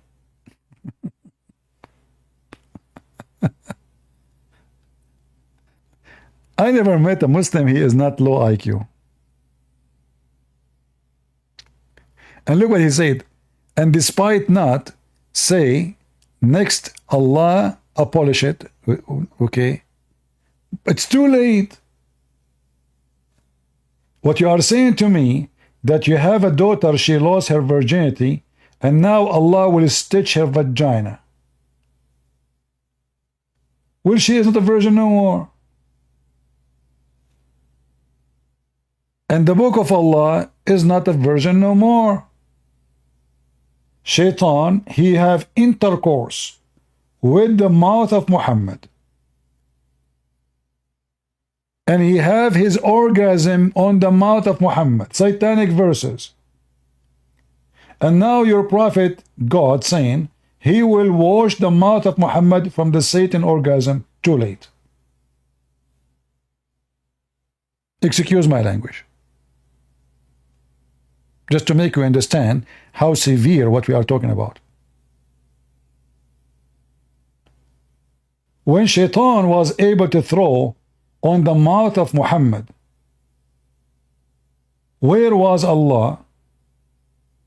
And how come Muhammad did not notice that Shaitan is on control?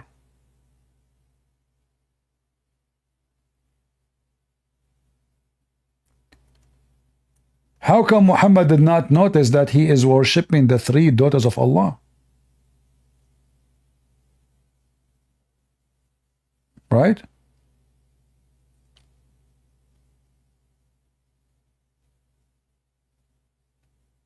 He could not notice. As you see, few weeks after, the angel Gabriel, he came to him and he told him, I did not tell you those things, what you did, Muhammad.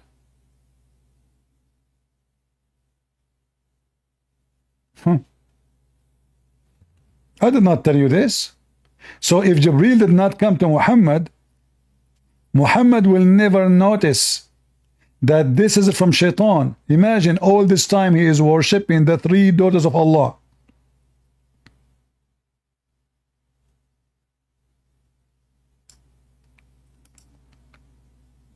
And he did not notice.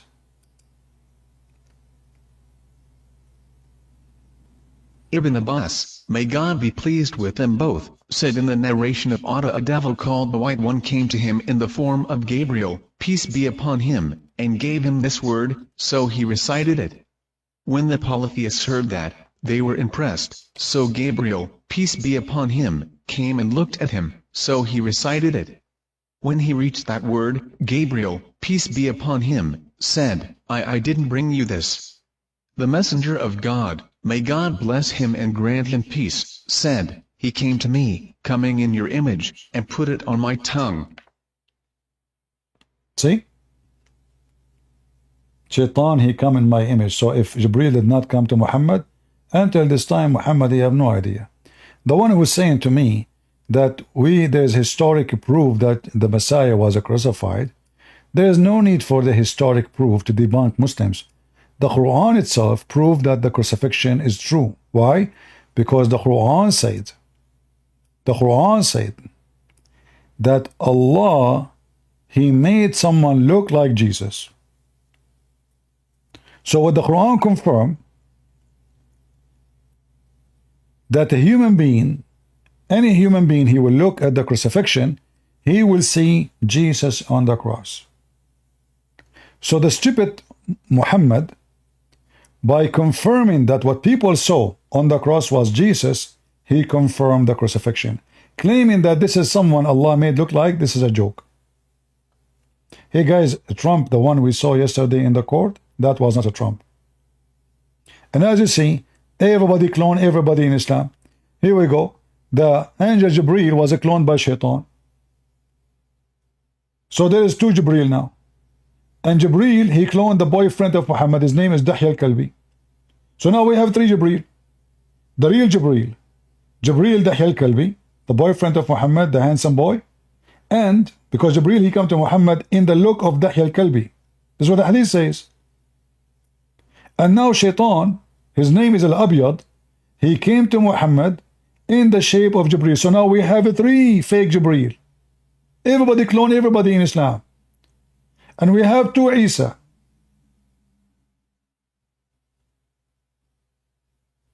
Everybody clone everybody.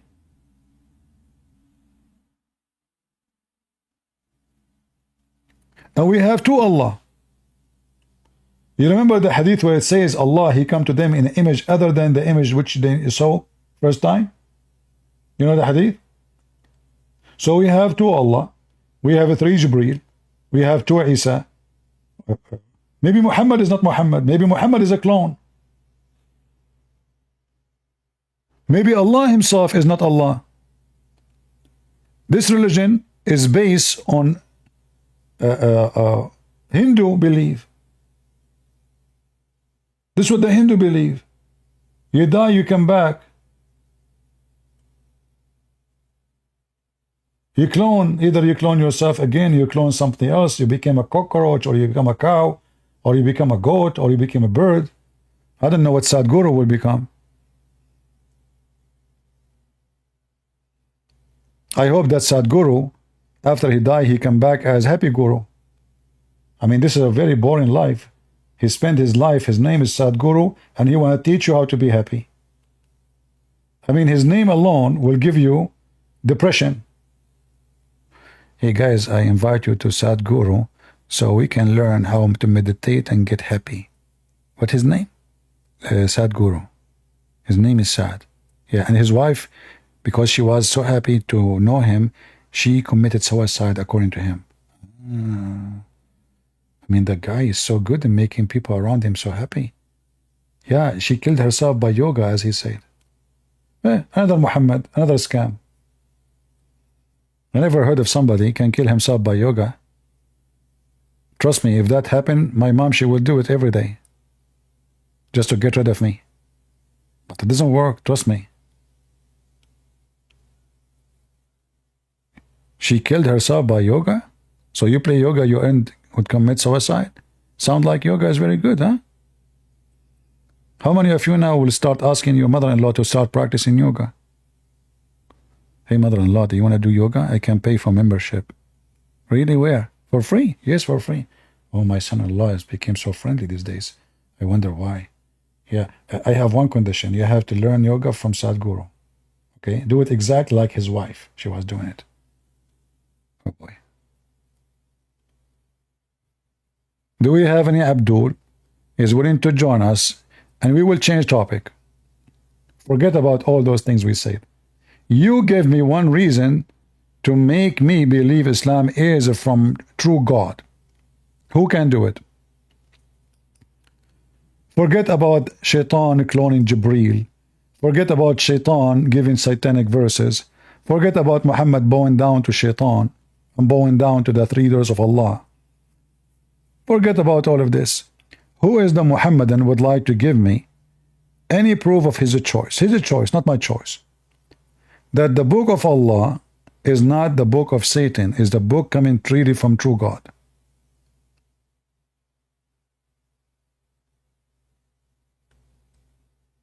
All right? Yeah, you know, for me, I believe that those yogas, most of them, they are just a scam. And actually, I see them as a kind of a sexual club.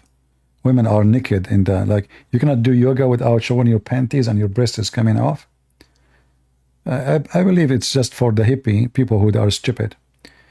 Go Blight, tell me a reason that your prophet he received truly a book from God, true God. Give me a reason, good reason. So you want a solid reason of the Quran being wahy? You know, the Quran or anything. Give me a reason that Allah is a true God or Muhammad is true prophet, whatever you wish. Well, hold up, let me look through my days. You can search Well, Google. I mean, yeah, I mean, if you look at well, you know the Dome of the Rock in Jerusalem? The Dome of the It's a Rock in monument. Jerusalem. You know of it? Yeah, what about it? Yeah. Me, I see it as proof that the Quran stayed. It just more proof that the Quran has been unchanged for how many years is that? 1K years. I mean, my friend, we just showed you that the Quran was delivered by Shaitan, and now you are coming to me with the proof that the Quran has never changed. Let us say, for the sake of argument, Quran never changed. Hold on. For the sake of argument, Shaitan never changed. But are you saying to me that the Quran you have today, do you swear by Allah that the Quran you have today is never changed? Never changed. It's like the meaning and the wording. Well, never change. There's other meaning. I mean, there's when I say never change, never change. So never change or never change or change. It never changed the way it came from Allah. Yes, that's what we All go right. with. So what is the first chapter your prophet he received from Allah? اقرأ باسم ربك الذي خلق. Where we can find this in the Quran? Is that chapter 96? Let me type it up. Huh? What chapter? Wait, let me type it out for you. What chapter is? The Muslims do not know. Iqra. They don't know. They are learning from me. Chapter 96. Yeah, chapter 96. So you just said the Quran never changed. So if Allah gave Muhammad Quran number 1, and now Quran number 1 is Quran number 96. So who is the one who changed the location of the Quran? Well, actually, that's a good question. I won't lie. So yes, we know that Iqra came first, and there's other ones. Baqarah, parts of Baqarah, we know it came last, and all that. So there's a hadith. There's a lot of hadith on the topic, but I'll give a short one. So it was narrated by Ahmed, Abu Dawood, at-Tirmidhi. I'll skip the isnad. And it was basically like, what made you put Anfal next to Tawbah, and what made you put, and why did you not put Bismillahir Rahmanir Rahim at the start of Tawbah? This is part of the hadith. And then Uthman radiallahu anhu said, Muhammad sallallahu alayhi wasallam used to receive the revelation of surah with many verses. When they were revealed, he would call his scribes and tell them, put these verses in the surah where such and such is mentioned. Al-Anfal was one of the first surahs to reveal in Medina, and Al-Bara was one of the last parts of the Quran to be revealed. Its stories were similar to those mentioned in Anfal, so it was taught to put it as part of it. The Messenger of Allah was taken died while explaining whether it was indeed part of it, so they were put next to each other. And the line Bismillahir Rahmanir Rahim. So basically, the ordering of them was given to us by the Prophet Muhammad sallallahu alaihi wasallam. Is that an authentic hadith? No. It is. What rating? Its rating is Sahih. It's narrated by Ahmed. Either you say to me it's authentic or not. Is it authentic or not authentic? Sahih. So yes, it's authentic. It's authentic. So guys, take note. He said it's authentic. So Muhammad himself is the first one to change the word of Allah, because Muhammad have no right to change No. anything. Muhammad is just a warner. You just said everybody heard you. Everybody heard you. And I asked you, is that authentic? So now you have no excuse. You said, yes, it's authentic. So you are saying... Did I ever say the wording? I said he changed the plate. Look, in the hadith, it says, why was Tawbah put beside Al-Anfal? And in the hadith, Muhammad he said they were put together because they had the same topics. So he did not change any part of the actual verses. He changed because when you take sentence out of their places as Allah gave it to him, that is a corruption.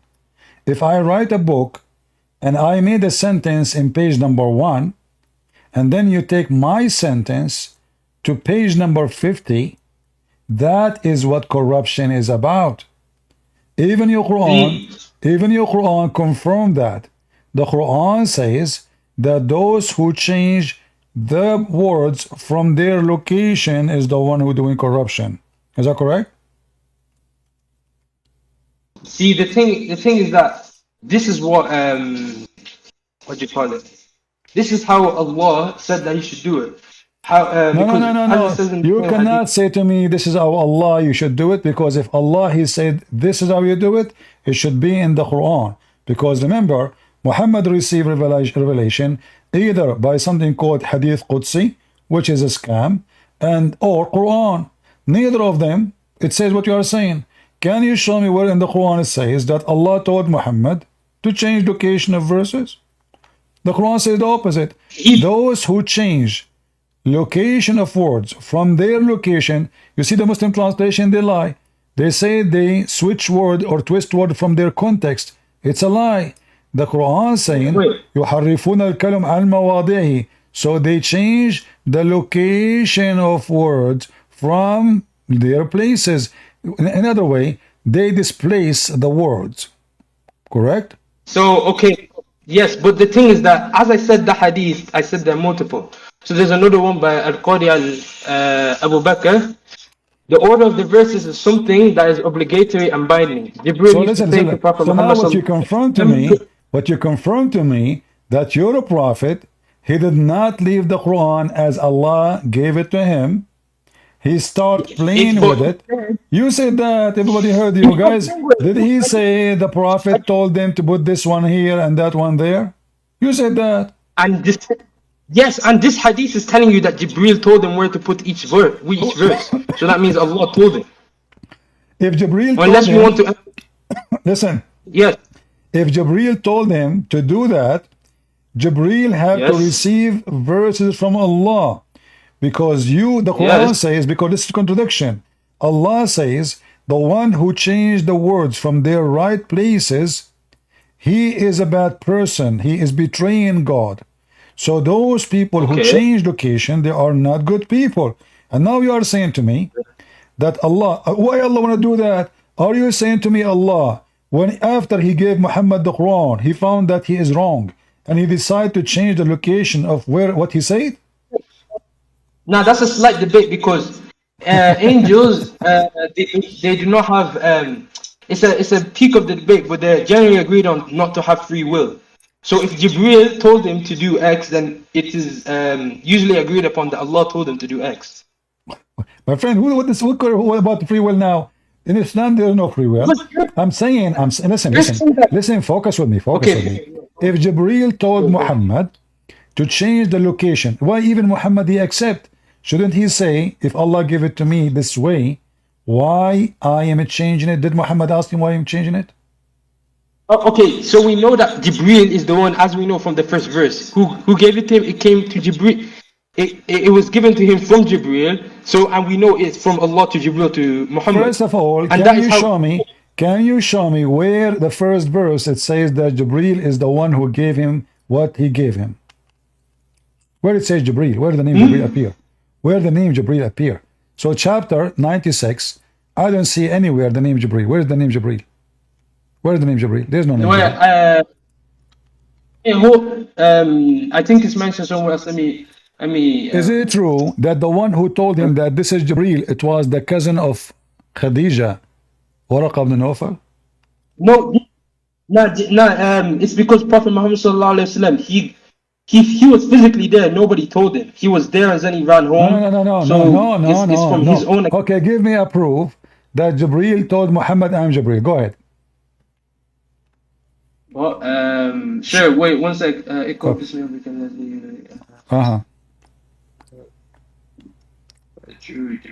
If you find me the proof, I will buy you a ticket, one-way ticket to Afghanistan for vacation in the beach. No need. That become though, but No. I challenge you. You will not find such a thing. When Jibreel he came to Muhammad, you said that nobody told Muhammad. Jibreel told him, I'm Jibreel. Show me where it says that. He did not tell him anything. He said to him, just right away read. He did not say his name. He did not even say Assalamu alaikum. Yes, as you can see at the start of the verse. Why he did not say, why Jibreel did not say to Muhammad Assalamu alaikum, which means shalom to you? Why? Is that because he is the devil? No, simply because that's simply how Allah willed for him to start. So are you saying to me that this is how Allah delivered the Quran? So how come when the angel came to Mary, he said to her, peace unto you, Mary, shalom to you, Mary? So Gabriel, the one who came to Mary, he cannot be the same Gabriel, the one who came to Muhammad, because Gabriel who come to Mary, the first word he say, the greeting of peace. The one who came to Muhammad, he did not give him peace. He never mentioned the word peace. Muhammad started using the word peace later, after he met with the Christian and the Jews, and he learned it from them. Is that correct? I think there's another hadith about the usage of salam. No.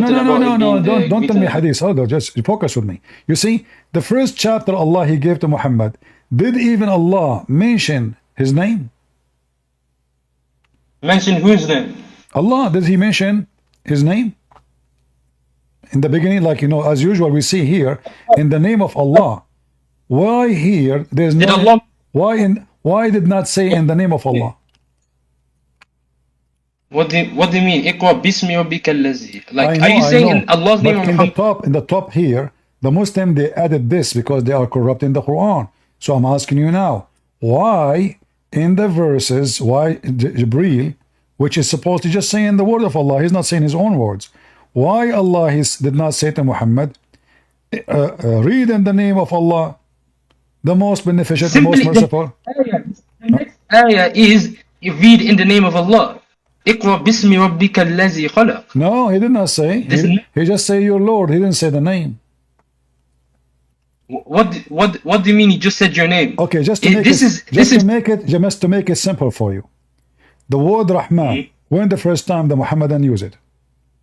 Or Muhammad? When's the first time that the word Rahman was used? I don't know. As you see, it is not used. Wait, are you trying to say why the word Bismillah was not used in the actual revelation, but they added it? It's not. Is that what you're trying to say? Not only this.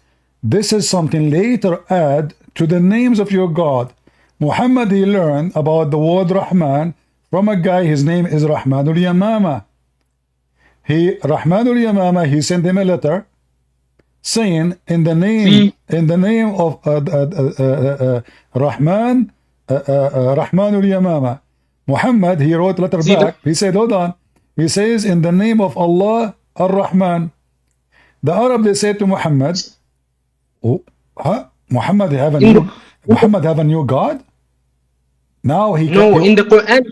Hold on. In the Quran itself, I'm asking you, if Allah, his name is Ar-Rahman, why Allah did not mention his name to Muhammad until the guy Rahmanul Yamama show up? I don't get how you can confirm this, because Allah subhanahu wa ta'ala, he says he's Ar-Rahman Ar-Rahim multiple times in the Quran, in Medina, in Mecca surahs. My friend, I will take you to your level. Obviously, all of you Muslims, including the Sheikh, they do not know what they are talking about. In chapter 17, verse 110, they ask Muhammad, why you are invoking Ar-Rahman. Why? You can read the tafsir. Because they never heard him saying Ar-Rahman before. Wait. It's a new name. He used to say Allah. He used to say Allah. Wait, hold up. Suddenly Muhammad, Wait, he is using the word Rahman. Wait, hold up. What verse number? What verse number? Chapter 17, verse 110. Okay, word. Yeah, I'm with you. Yeah, continue. All right. So they said, oh, look now, Muhammad, you have two gods, Allah and Rahman, which mean Muhammad never ever used the word Rahman until he learned it from this guy. And suddenly he stuck with it. And this is why I'm saying to you, why when Allah, he sent Jibreel to Muhammad first time, he did not say in the name of Allah, the Rahman, Ar-Rahim. The reason is very simple. That name is not exist. Muhammad did not learn it yet. He was just using Allah. He learned from Rahmanul Yamama, Rahman, Rahim. So he add them now in his book. And this is why the Arab, they were wondering, the kuffar, they were saying, look, Muhammad, he used to call one God, now he's calling two, Allah and Rahman. So Muhammad now, he want to answer them, look, hold on. Your prophet, he gave a very funny, silly answer. He said, all good names belong to Allah. I'm going to call Allah Monica. Wait, hold up. When did the Arabs say this? In the previous verse? No, read the interpretation for it. In the tafsir of the ayah. Yeah. Can I call Allah Hunter Biden? It's a good name. Wait, it's not. Can I call him Trump? Can I call Allah Trump? It says Ism al-Husna, yani. It's not saying simply good names. First, and read Arabic, good man. What Ismul Husna? Al-Asma'ul Husna. So all good names belong to Allah. So now Muhammad could not explain to them where this name is coming from. Shouldn't he say, this is a name Allah told me from before? No. Now he is claiming that all good names belong to Allah. Shushu, Tutu, Mumu, Susu, Fufu, Joe Biden, Obama, Christian Prince. I mean, everybody, call names. You can call Allah whatever you want. A fan, Tesla. Hey, God Tesla, peace upon him. So what? So he cannot explain where and suddenly how this name suddenly appear. And now listen carefully. Chapter 17 in the Quran. What is the real number for this chapter? I don't know. I won't know. Can you find me? According to Revelation. Huh? Because the order that was put, Jibreel told Muhammad this specific order. It's in the hadith. No problem. So can you tell me this chapter is where can be found? I mean, you can know whether the surah is Madani or not to judge where it's being revealed. Okay. So listen carefully. According to the books of the reason of Nuzul, or according to Revelation, this is the chapter number 50. Okay. 50. Yes, Meccan surah. Which means Muhammad, he was claiming to be a prophet of Allah, and he already received 50 chapter. Yet he never mentioned the name Rahman before. Ever. So what happened? Allah was playing hide and seek. He did not tell him that his name is Ar-Rahman, or Muhammad, he liked the name, he just added, and this is what happened. Look, it says it clearly, he added the name. All good names belong to Allah.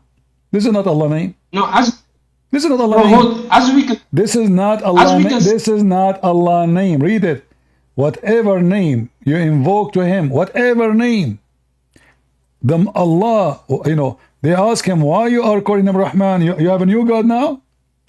He says, I call him Allah or I call him Ar-Rahman. It doesn't matter, for all names belong to Allah. All good names. So obviously, Muhammad, he just copied the name from the guy. 50 chapter he received, he never mentioned the word Rahman. And then if you go in the Quran, If you go in the Quran, just to show you that this book is book of corruption, chapter 17, verse number 1. I want you to focus with me. This is very tough for you. Do you see here it says, in the name of Allah, the most beneficent, merciful?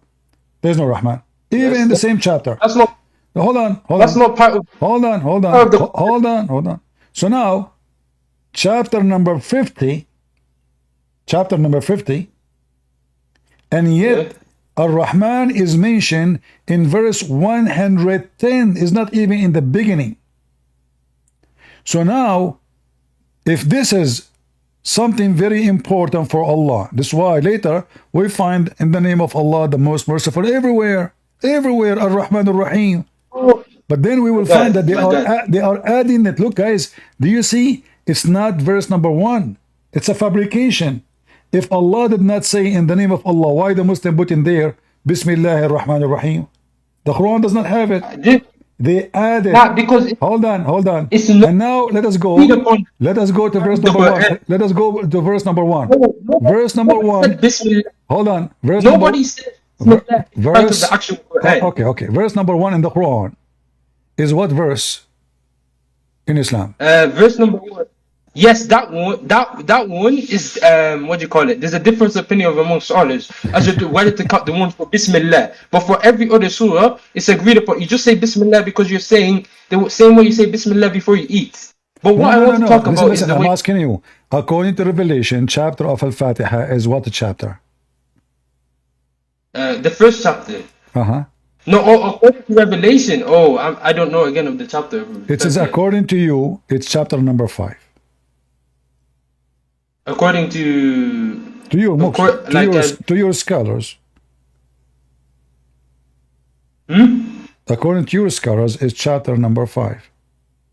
Where are you getting that? Where are you getting this info from? Well, yes, you can search right now any website. I know them by heart. Go to search Quran according to Revelation. Quran order according to Revelation. You will find it.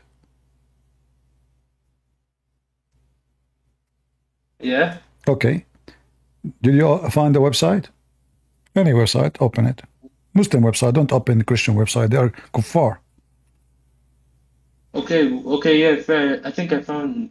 Okay. Wait. So does it say Al-Fatiha is number 5? Okay, fair. Yeah, it's going by Fatiha as number 5. All right. So guys, focus with me, and I want you to focus with me. We just killed your prophet. Look how what happened. Guys, in chapter number 5, which is now number 1, does it say in the Quran, in verse number 1, in the name of Allah, Ar-Rahman Ar-Rahim? It says that. Ar-Rahman Ar-Rahim. But we just proved that the first time the word Ar-Rahman is used in chapter number 50, which is today 17. The scholars already agree. It's already a difference among scholars about whether Bismillah, that first Bismillah. What scholar, guys? Look at this. So are you saying to me the scholars? It's you who gave me the microphone, saying to me, "Okay, I will give you the reason. Quran never changed." It's you who mentioned the topic, and now you are saying to me, the Muslim scholar they differ if chapter of Al-Fatiha start with the name of Allah or not. But what we have now. There's more to this. Let me explain it to you. So basically the Sahaba themselves, they agreed upon that it must be written at the beginning of the surah, apart from Surah At-Tawbah, yeah? But, mostly. You said what? Mostly agreed. You said mostly. No, I said okay, the Sahaba, yeah, not the scholars. Sahaba, I mean companions. If the Sahaba is higher than the scholars, they are the companions. Okay, so now the companions of Muhammad, did they agree that Al-Fatiha start with the name of Allah Ar-Rahman Ar-Rahim or not? So the Sahabas agreed upon that every single surah starts with Bismillah except Tawbah. And the thing is that okay, hold on, guys. The Sahaba, they agree. Listen to this carefully. He just nailed his prophet. The Sahaba, the companion, they agree that every chapter in the Quran start with in the name of Allah Ar-Rahman Ar-Rahim. But we just showed you that the first time Muhammad, he mentioned the word Rahman, it was in chapter number 50, which is in the Quran today as 70. It's not part of the Quran. As you can see in Surah Al-Iqra itself, it says Bismillah at the top written, but it's not given a verse number. They agree. So you are saying, okay, no, hold on. Okay, in chapter of Al-Fatiha, okay, chapter of Al-Fatiha, is it verse number 1 or it's not? That is what I'm going to. So basically, the scholars they have a different opinion regarding this Fatiha only, because the rest are known. They're not actually the verses. Quran, guys, I thought the Quran is a preserved word by word, perfect by perfect, and now the scholars, they disagree. They have different opinion if this verse is part of the chapter or not. Yes, my guy. As you can see, whether you have it or not, because Bismillah will be read, whether you have it or not. But the thing is, because in like who care Surah about Al-Naml, happy, my friend? Who care about being happy or not? Focus with me, Abdul. Focus. Too much hashish. Listen, this is not about happy or sad. I feel sorry for you. You just said that you Muslims are not sure if this verse is part of this chapter or not. So somebody added. Because as you see, the first time Ar-Rahman appeared, it was a chapter number 50. So there's no way that in chapter number 50 it appeared first time, but we find it in chapter number 1. My boy. So, what was I trying to say? It's that, oh my days. Brother, I've lost my train of thought. Yeah, nah, continue. How old are you? Huh? How old are you? Does it really matter? Well, you don't call a sheikh because, according to Islam, it's better if you have 2 witnesses. So if one of them forgot, the other one will remind her. Of course, I don't have a Muslim with me. You don't know any good sheikh? Like someone smarter, he can beat me? Okay. I don't have them as speeder, bro. You do not what? I don't understand what? I don't have them to call. No, you can call them. I don't have. No, you can call them. Why not? I mean, sheikhs, I like sheikh. Like this guy Al-Arifi, the one who making chapter of the Apple. Call him, tell him this guy, he claimed to be a scholar. He think he know Islam. Get him busted. Look, he is demolishing Islam wherever we go. So Ar-Rahman, obviously, is something being added to the Quran long after. And look, as long in chapter Ar-Rahman, chapter 17, which is 50 in the original Quran, and the first time Rahman appear, then here you see in the same Al-Fatiha, the word Rahman appear again in verse number 3. So now we have bigger problem because Rahman, Rahim appear twice in the chapter of Al-Fatiha, which means this verse and this verse is a fabrication, at least in one chapter, which is not even 7 verses. Bro, it's agreed upon that it's before every surah except Tawbah. So if it's agreed upon, okay, thank you guys. He said it's agreed upon that every chapter in the Quran except At-Tawbah, it says in the name of Allah Ar-Rahman Ar-Rahim. You just killed Muhammad again. Look what happened. I just told you, and I can show you the reference. The first time Muhammad mentioned the word Rahman is in chapter number 50. So how every chapter start with Bismillahir Rahmanir Rahim if Muhammad gave already 50 chapter, yet he never mentioned the word Rahman? Yes, I'm not saying that Bismillah was revealed before. What I said is that the Sahabas agree that Bismillah should be said. It should be written. Guys, see, the Quran is not, guys, did you hear? Now we understand what he is saying. Should be said. Should be said. Yeah. So Allah did not add this in the Quran. Muslim, they add it because we should say it. It was the Sahabas who said it first, and there's of course about it. Okay, And there was I want you to recite for me the 10-time breastfeeding for adult verses. I want you to recite for me the 10-time breastfeeding for adult verses. Wait, let's stay on the topic about Bismillah being. Yeah, it's the same because when I do breastfeeding for adult, I like to say in the name of Allah to bless me with those breasts. So I mean, to start We with, prove though, already there. We prove it. I'm not going to repeat it 100 times, but we want to continue with the preserved Quran because Muslims, when they say preserved Quran, is a joke.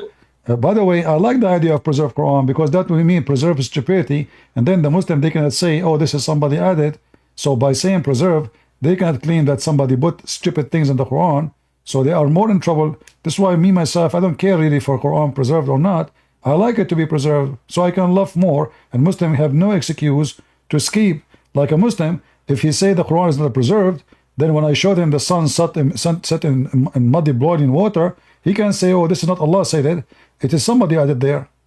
But now because they say the Quran is preserved, that they did not give them any chance anymore to escape the immunity that Allah did not even know where the sun set. And look what happened here. The verse of stoning of a breastfeeding for an adult, which is something I really love. Thank you, Muhammad. Thank you, Allah. I wish we have this in our belief, man. 10-time breastfeeding for adult. What about 12? I think that would be nice at 12. 15. And then the paper was with me under my pillow. When the messenger of Allah died, we were preoccupied with his death. And then a tame sheep came and ate it. All right. The goat ate the Quran specifically. I mean, it's agreed upon that the goat ate part is da'if. That part. But the part about it's da'if? actual breastfeeding. This is da'if? This is da'if? Yes. So why here it says Hassan? Huh? Yeah, brother, you know Hassan. Hassan itself is not strong grade. A second ago you said da'if. Hassan mean good. Brother, there's multiple opinions on the hadith from different. Hassan is good. One of the names of your prophet's grandsons is Hassan. Is that correct? Yes, but some people say this hadith is sahih. So Hassan is good or bad? Okay, what I'm trying to say is that there's multiple opinions. Why you don't want to answer? Hassan is good or bad? The majority of opinion on this hadith is that it's da'if. Hassan, don't tell me majority, you're lying. This is Sunan Ibn Majah, and this is an authentic book. This is Sahih Sunan Ibn Majah. The Muslim Sunni, they have 6 Sunni Sahih authentic. This is one of them. 6 writers. And this is one of them. And now I'm asking you, the word Hassan, does it mean good or bad?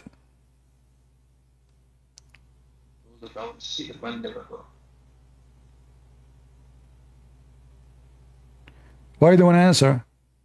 Is the word Hassan good or bad? The word Hassan, does it mean good or mean bad? Hassan is strong enough that you can use it when you're in. The exact definition of it is for you can use it in. Is Hassan good or bad? Strong enough that you can use in. The word Hassan, is the word Hassan mean good or mean bad? But if in the tree it's the second the word Hassan, okay? The word Hassan, does it mean in Arabic good or mean bad? Bro, there's 3 ratings for hadith. The word Hassan, guys, you see, speaking to a goat is easier. He is scared to say it means good because this is what Hassan means. The grandson of Muhammad, his name is Hassan, which means good. He don't want to say Hassan means good. He want to explain. Don't explain. Because it doesn't say it is good or it says it's bad. It says it's good. Brother, there's 3. Okay, Hassan is basically the middle. Da'if is the weakest, and Sahih is the strongest. Hassan is the middle. All right. Okay, hold on. Okay, so now, your prophet, did he receive 10-time breastfeeding for adult verses? Yes or no? The fact is, this hadith is not even strong enough to use. I'm not asking you about this hadith no more. I'm asking you, did your prophet receive 10-time breastfeeding for adult? Yes or no? what proof is there? Is this not the only proof, supposed proof that he did? This is not Is my there question. I'm another? asking you. You see, I'm just being so patient with you. Hold on. Don't play with me. Yeah, So now I'm I'm not asking as you. well. I'm trying. I'm asking you. So now, did your prophet receive verses saying a man should do breastfeeding for adult from a woman, she is not his wife, 10 times? Either you say yes, he received such a thing, or you say never.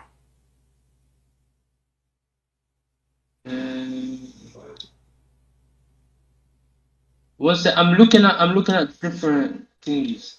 Uh-huh. Okay, yeah. So the multiple versions of each version of this hadith, they all agree on that part that verse did exist. That verse did exist. And it Thank was you very removed. much. So it is sahih. So now, where is the verse?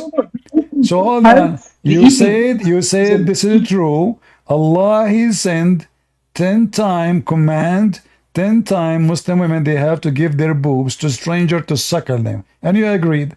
Where we can find the verse? Where we That can is not what the Arabic. In the same hadith, it says it was abrogated. That لا ننسخ من آية أو ننسيها نأتي بخير منها أو مثلها. Okay, In the same, you just gave another screwdriver to your God. Now, guys, did he say it says is abrogated by 5?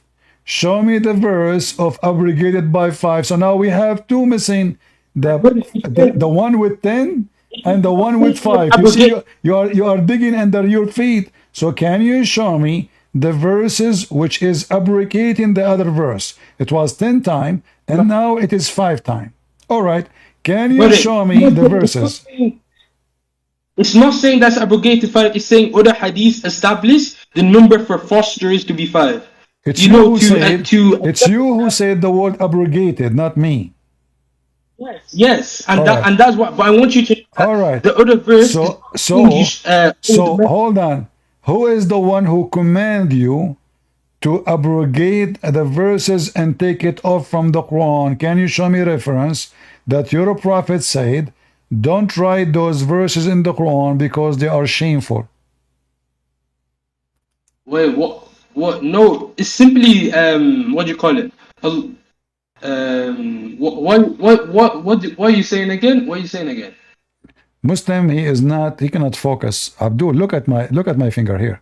Focus. So now, your God, he sent verse of 10 times breastfeeding for adult. You said Allah abrogated by 5, which is very silly to believe, because why Allah will make it 5? It was 10. Like Allah, he found himself mistaken with the number. 10 is not necessarily to make it 5. Is that a joke?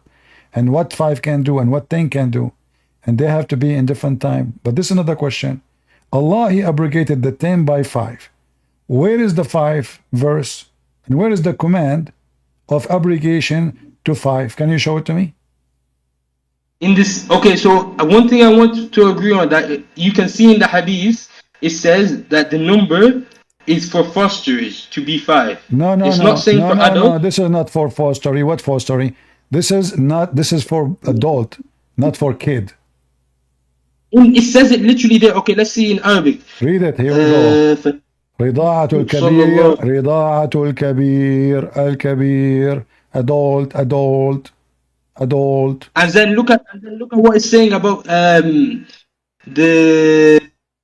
it's not saying it in Arabic, but it says in the English. Because simply there's no such a thing. This is additional.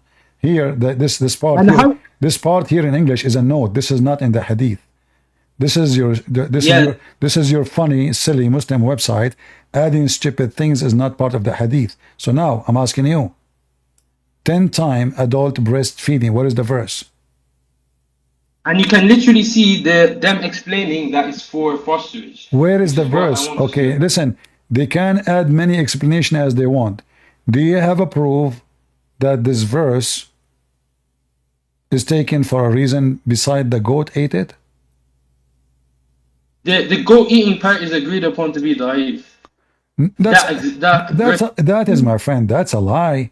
Because simply, if it's da'if, why it says there it is Hasan. Because you know, each hadith is, there's not a single narration of a hadith. Multiple people, there will be multiple narrations of a hadith. So the hadith is said by multiple people on a Hassan rating, Sahih rating, up to the goat eating part. You get where I'm going with this? No, I don't. You know, what I am saying, if Allah He sent such a chapter, and you confirm that chapter was there, who is the one behind deleting this chapter from the Quran? Allah subhanahu wa ta'ala says himself, مَا نَنْسَخْ مِنْ آيَةٍ أَوْ نُنْسِيهَا نَأْتِ بِخَيْرٍ مِنْهَا أَوْ مِثْلِهَا. So are you saying to me, okay, guys, translate what you said so people can laugh. مَا نَنْسَخْ, nothing is abrogated, مِنْ آيَةٍ, nothing is abrogated from the Quran. It's Surah Baqarah, wait, pull up the verse, Surah Baqarah verse, around the end of Juz 1. Wait, I'll pull it up myself. I have it in the screen. So now, Allah, He caused verses to be forgotten. Did your God Allah says He caused the Quran to be forgotten? That is not what it says. It says, it's an explanation in English for us. مَا نَنْسَخْ مِنْ آيَةٍ. No, the word to forget is not... it's not there? The word forgotten not there? No, I'm saying the English is explanation for us. No. It's basically saying that... I said to you, you see, you Muslim, now you're trying to find out, you are so scared. Does it say to cause you to forget, or not? Does it say cause you to forget or not? The ayah is saying Allah can remove the existence of a ruling of verse. It doesn't say and you will not do that. It doesn't say cause you to forget. It doesn't say cause you to forget. It says, brother, that you can see them use the word to explain it better in English, man and stuff. Like what? Does it say the word forget? Does it say the word forget? Yes or no? No. No, guys, doesn't say. I never met a Muslim is not a Abdul liar. Here we go. It's in front of you.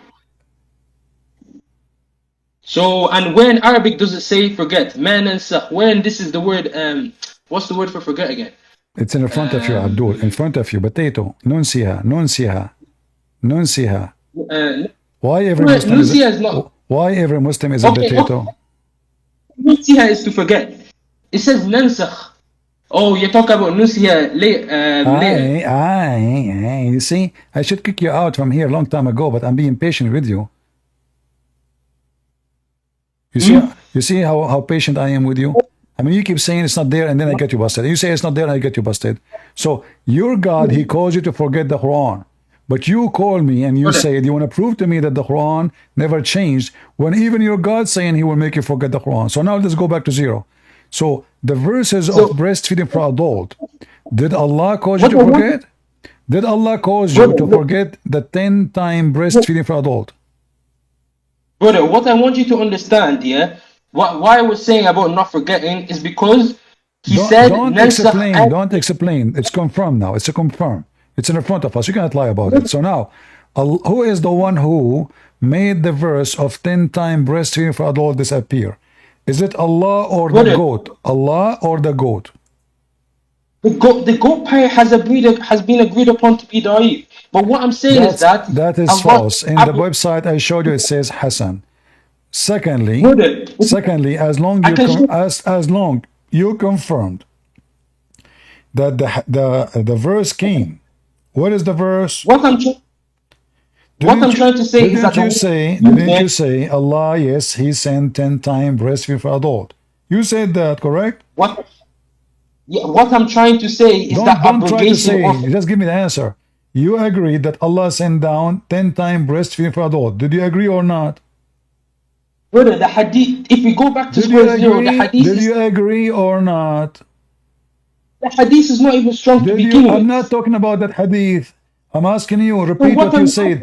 Do you agree that Allah, He sent down a command for Muslim women to give her boobs 10 different times to adult? Yes or no?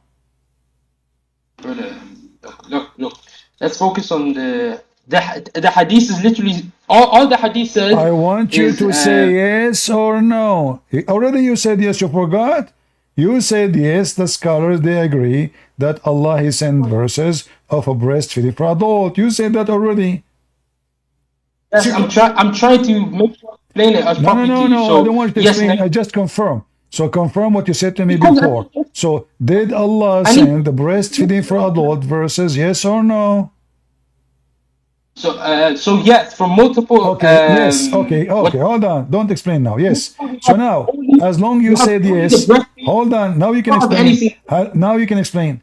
As long Allah He sent verses of 10-time breastfeeding for adult. Where is the verse? Does the same hadith not say it was abrogated? If it's abrogated, that means now we have two verses missing, not only one. Where is the one for Brother, 10? no.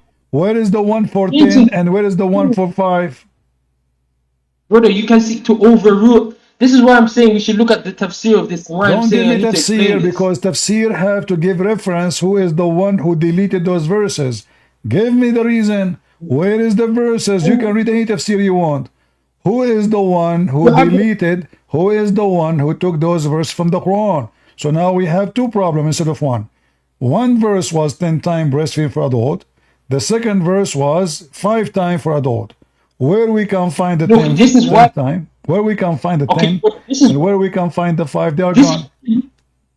Okay. Look, let me read out these hadiths. Okay, that hadith itself, it has part that is da'if and part that is sahih. One hadith that is sahih, Imam Malik says that among the revealed of the Quran, 10 definite breastfeedings are required to establish the relationship of mahram. Then that was abrogated and replaced with 5. Another from Yahya ibn Sa'id. It was revealed in the Quran that 10 breastfeedings are required to establish the relationship of mahram, then 5 are required. Another, so you can see where I'm going with this. There's no No. You are going nowhere because you are being an idiot.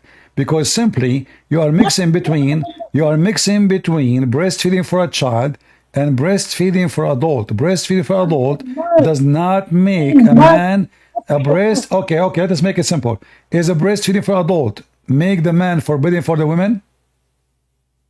Brother, what I'm saying here, I'm saying for a man, and this is what the hadith is saying. It's saying to be a mahram. No. It doesn't make you a muhram. It doesn't. No, brother, this is why I need to explain it. Okay? This is why I'm trying to explain it. No. Okay, You say to make you a muhram. It does not make you a muhram, which means the man still can have sex with the women, correct?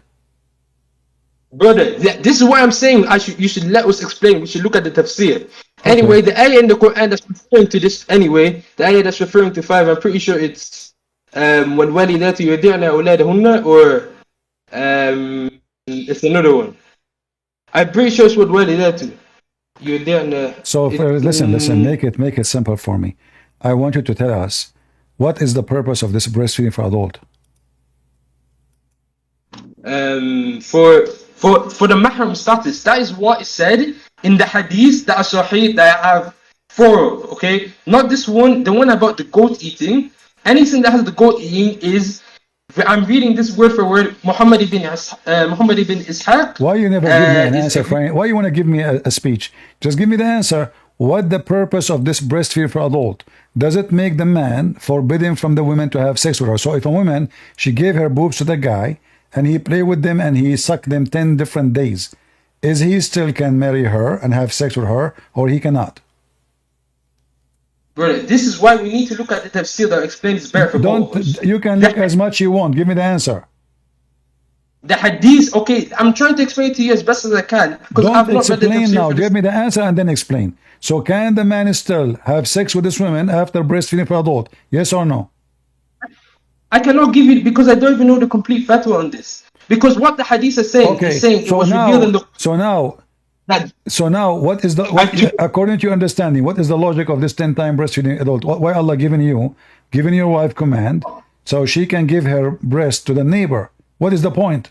That's not what the hadith is saying. All the hadith say, it was revealed in the Quran, different wording, that the Quran ruling was 10 definite breastfeedings to establish the relationship of mahram. This is what all of them are saying. Then all of them say this was abrogated and replaced with 5. So For what the mahram. It's not purpose? saying What is the purpose?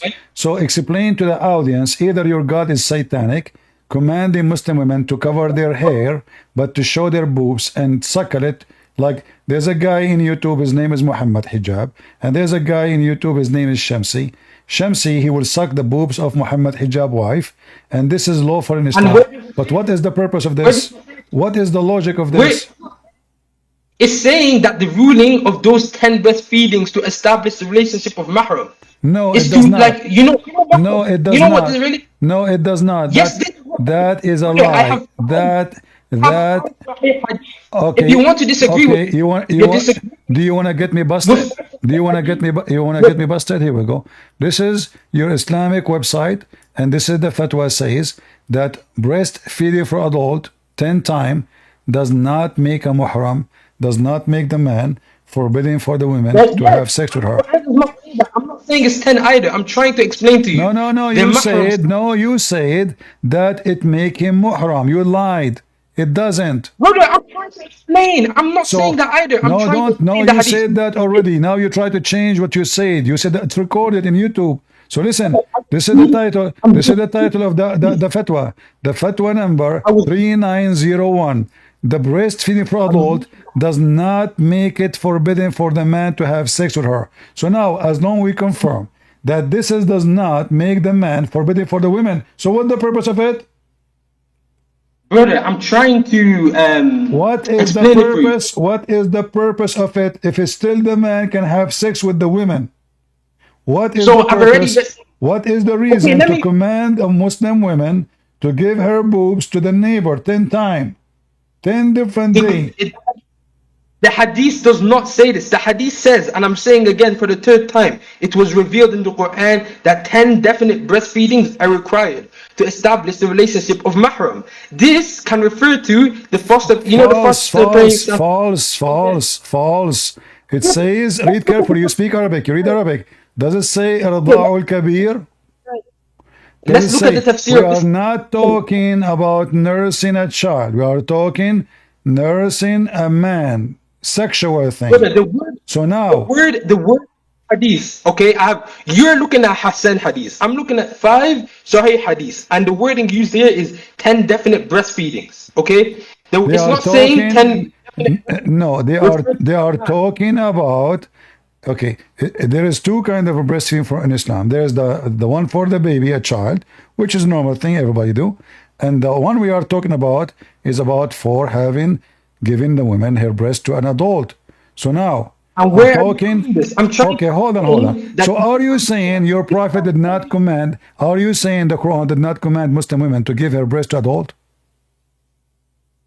What I'm trying to say is that we should look at what the hadith is What saying. you keep saying we should look. You look and give me the answer. Give me the answer. Did your prophet command? Did your prophet command Muslim women to give their boobs to adult men? Yes or no? The hadith, I'm not saying the hadith is saying breastfeeding. So can you say? So is it for adult or no? Is it for adult or no? Simply, it's not saying for adults. So the hadith. So it is. Is it? So I don't care. Tell me the answer. Tell me your belief. Do you believe that the hadith is speaking about giving the breast to an adult, or it doesn't never mention adult? This is not my belief, bro. We still need to look at the tafsir of the ayahs and try to understand it. Let me get you busted. Let me get you busted. Do you see the chapter name? The chapter of a breastfeeding for adult. Do you see it? Word, yes. So how you say this is not what it is if the whole chapter is about breastfeeding for adult? And not only that, your prophet, he commanded the Muslim women, you are a liar, man. You are you have no shame. Your prophet, he commanded the women, okay. Did your prophet command a Muslim woman to give her breast to a stranger? And she said he is a grown man. The prophet, he said, I know he's a grown man. So have you switched hadith? Huh? You've totally switched hadith now. You switched to a different hadith. Are you saying to me that Muhammad is a Modi, the guy in India, when he say commanding Muslim women to give their breast, he have no base. He is lying. He is making, fabricating. So either breastfeeding for adult. So what I'm using, I'm not switching hadith. I showed you the first one. Aisha, she said that. It says Hassan. And now I'm showing you your prophet is speaking to a growing woman and a growing man. He commanded her. He commanded her to do breastfeeding for the guy. She said, how I'm going to do that to him when he is a growing man? You're a prophet, he said. I know he's a growing man. So my guy, so can we agree on one thing, okay? The hadith with the what do you call it? The hadith with the eating and the hadith with the goat eating the thing, the hadith with it referencing a man, that one, it has parts that are da'if, parts of it Hassan, that one is all over the place. Looking at the hadith. So you Muslim, one place you say is da'if, one place you say is Hassan. This is how corrupt Islam. But this is not our topic. My topic now, listen carefully. People are dying laughing at your garbage cult. Why your prophet command the women to give her boobs to a stranger? But my guy, have we looked at the, what do you call it? The final fatwa on the breastfeeding thing, bro. Yeah, it says it make no difference. It make no difference. It does. No, it does not. It will, because no, it does not. Here we go. Read it. Don't lie. Read it. Read it. Here we go in front of you. This is the question for the fatwa. Does it make it forbidden for the man if he do breastfeeding from adult? The answer, no. No. And this is according to all Islamic Sunni sect. فمذهب الجمهور والأئمة الأربعة وغيرهم أن رضاع الكبير لا يحرم. You see it? Apologize for lying. Apologize right now. The doctrine of the majority, the four brother, imams and others, is that breastfeeding. Apologize for lying. Did I show the proof? Did I show the proof of what I am saying, or you are the liar? Okay, brother, what you're showing right now is showing that this hadith that you showed, the first one, that one is just agreeing that it's da'if. Now what we have to look at now, they are saying that this act will not make the man forbidden. They are not even talking about the goat hadith. Don't fabricate. Don't fabricate. I'm not fabricating. Okay. Because the hadith, the no, for stupid idiot. We are not talking about the goat no more. We are talking about, you said if a man suckle the women boobs 10 different times, he will become forbidden. Now I'm showing you that this is not true. I said breastfeeding every single time. I said it revealed in the Quran 10 different times that 10 definite breastfeedings. I said breastfeeding. No, I never said it man. says for adult. It says for adult. The hadith, okay, the one you're looking at is a bundle because a part of it da'if is listen. Why you cannot be honest for a second? Does it say in front of you that the imams, they said breastfeeding for adult does not make the man forbidden? Does it say that or not? So, like, is that disagreeing with these hadiths I'm reading? If the man breastfeeds from a woman, I'm losing my voice with you. Does your imam says, because I said to you, what is the purpose of this 10 times? You said the man will become muhram, which means forbidden for him to sleep with her, which is a lie. It does not. It does not stop. Get out of here, you coward liar. You have no dignity. I'm not going to speak to you anymore. What a trashy person. I'm showing a reference in the front of your eyes. We show him the hadith, breastfeeding for adult, eaten by the goat. He say it's da'if. The website said it's Hassan, which means good. He say that breastfeeding for adult make the man forbidden for the women. We show him the fatwa. Here we go. The fatwa in the front of your eyes. Let me translate the whole page. The whole page.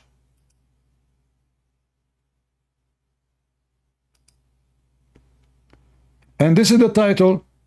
Breastfeeding for adult will not make it forbidden, which means the man still can have sexual intercourse with the women. This is the title. And here is the question. If an elder man, he breastfeeding a woman, does that make him forbidden for her? The answer, no. The doctrine of all the major 4 Islamic sects. Muslim Sunni, they have 4 scumbag sects. All of them, they agree that breastfeeding for an adult person will not make him forbidden for her. Aisha herself, she used to command her nieces to do breastfeeding for adult. The wives of the Prophet, they used to practice it. We show him the reference. We show him to read. We say, it's in front of you. Does it say that or not? He refused to read. Each time I say to him, does it say that in front of you? He don't want to read. You are a big fat liar. You said, yes, it make it forbidden. No.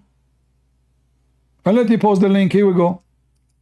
So everybody will see that every Muslim is a liar. When I say every Muslim is a liar, I am not exaggerating.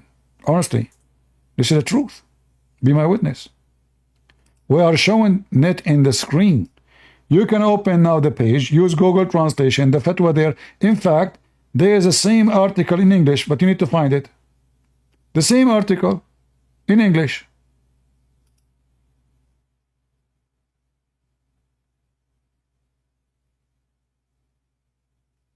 No dignity, no honesty.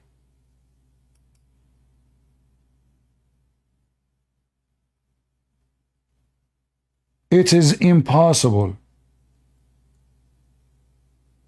to find a Muslim, he is not a liar. I mean, imagine we are showing a reference in front of them in all languages. Still they deny it.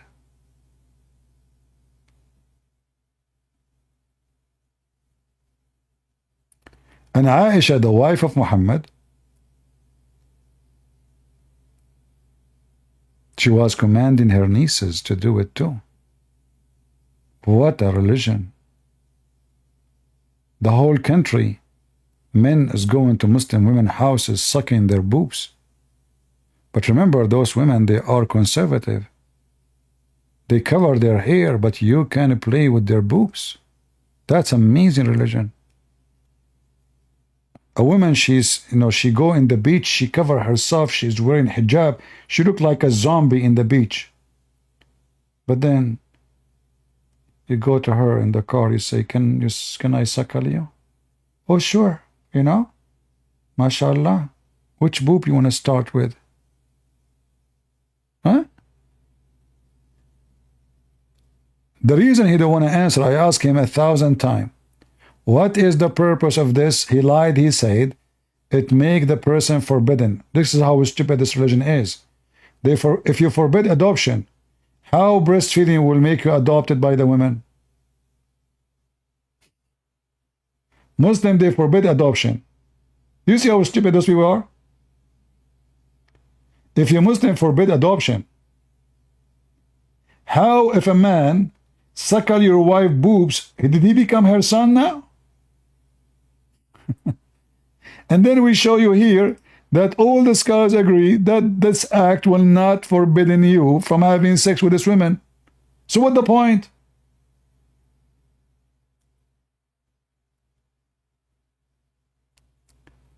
This is how stupid garbage this cult is. And look, after all the time I gave him repeating my question, he says I kick him out. I am muting him. Do you see the coward? I repeat the same question 1,000 times, losing my voice, and now he's complaining. Kick, mute, speak over.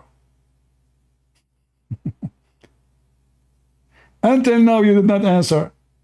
You lied, you said that this will make it forbidden. We got you busted. Your scholars say no, it doesn't. So if you want to come back, I will bring you. But you have to read what I'm showing you. Aisha, she command her nieces to do breastfeeding for adult. And you have to do it in 10 different times. You said that the hadith doesn't say It says 10 times, but doesn't say for adult. You are a big fat liar. The hadith says 10 different times for adult. 10.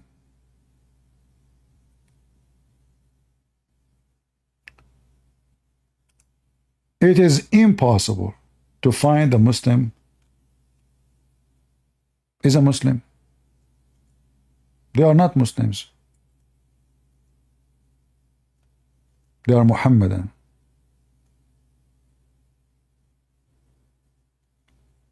They are ashamed of their religion.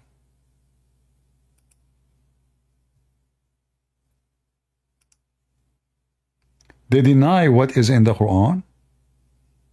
They deny what is in the Hadith.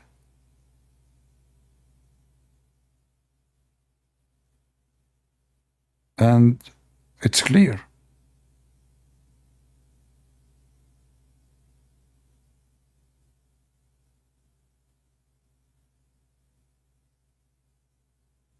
And just to show you that the hadith I just showed, someone is adult, not stupid kid, he can say whatever he wants.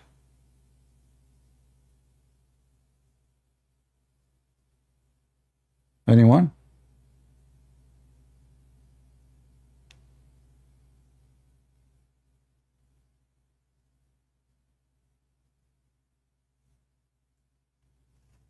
Any sheikh, big sheikh? Do we have Mufti Mink here?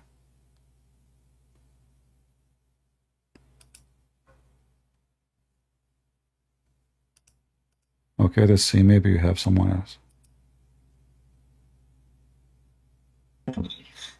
What's up, CP?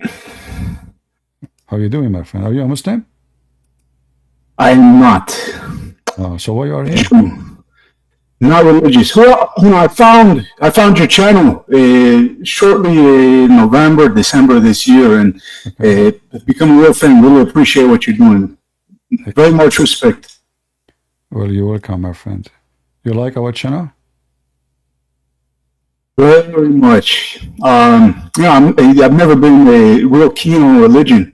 My folks, they sent me to the Jewish schools here in the U.S., and I've got to tell you, you see the crazies there at the protests. They're just like that in the schools too.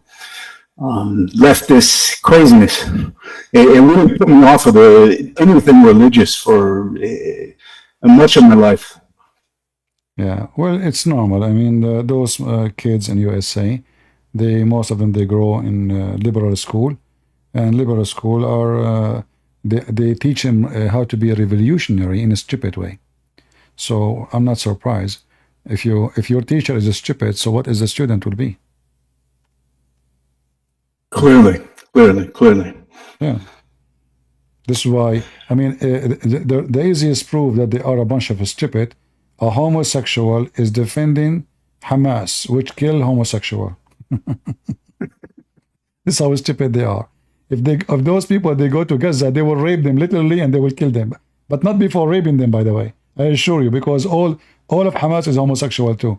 But those stupid people, if they go there, those women wearing short bikini in the street, free Palestine, free Palestine. If she go to Gaza, she will lose her vagina in 2 seconds. In 2 seconds. That was one of the really craziest things that I've learned from you in the past few months is just how perverted the Quran is. Yeah, well, what you can do. Stupidity is amazing. Hey, we have Muslim here, Blight. Hey, Blight, is homosexuality is forbidden in Islam? Homosexuality, there are a few hadiths on it, so yes, agreed upon that is. So what is the punishment for homosexual in Islam? Wallahi, that one I haven't been able to find a proper, because there's one hadith, I'm pretty sure you might know it, about the supposed burning. Yeah. But really? I've seen some scholars simply say that because I've seen some scholars say different things, wallahi, so I'm not sure. So like those people who they are defending Palestine, if we send them to Gaza, you Muslim, you will burn them? Nah, not necessarily, because Allah subhanahu wa ta'ala says in Surah Luqman, you treat even the non-Muslims, you treat them as kindly as you treat your brothers. You just said to me you burn So, them. You just said to me a second ago you burn them. no, I said it's not an agree. Okay, this one thing I can agree on, yeah? Zina, the punishment for zina is that you burn them, yeah? But The punishment actually, wait, where for was it? punishment for fornication, you burn them? No, not burning, stoning, no? I mean, are you what's wrong with you? You don't know the difference between burning and stoning? Is it burning or stoning? I said the Here is fairly unacceptable in 2024, but what?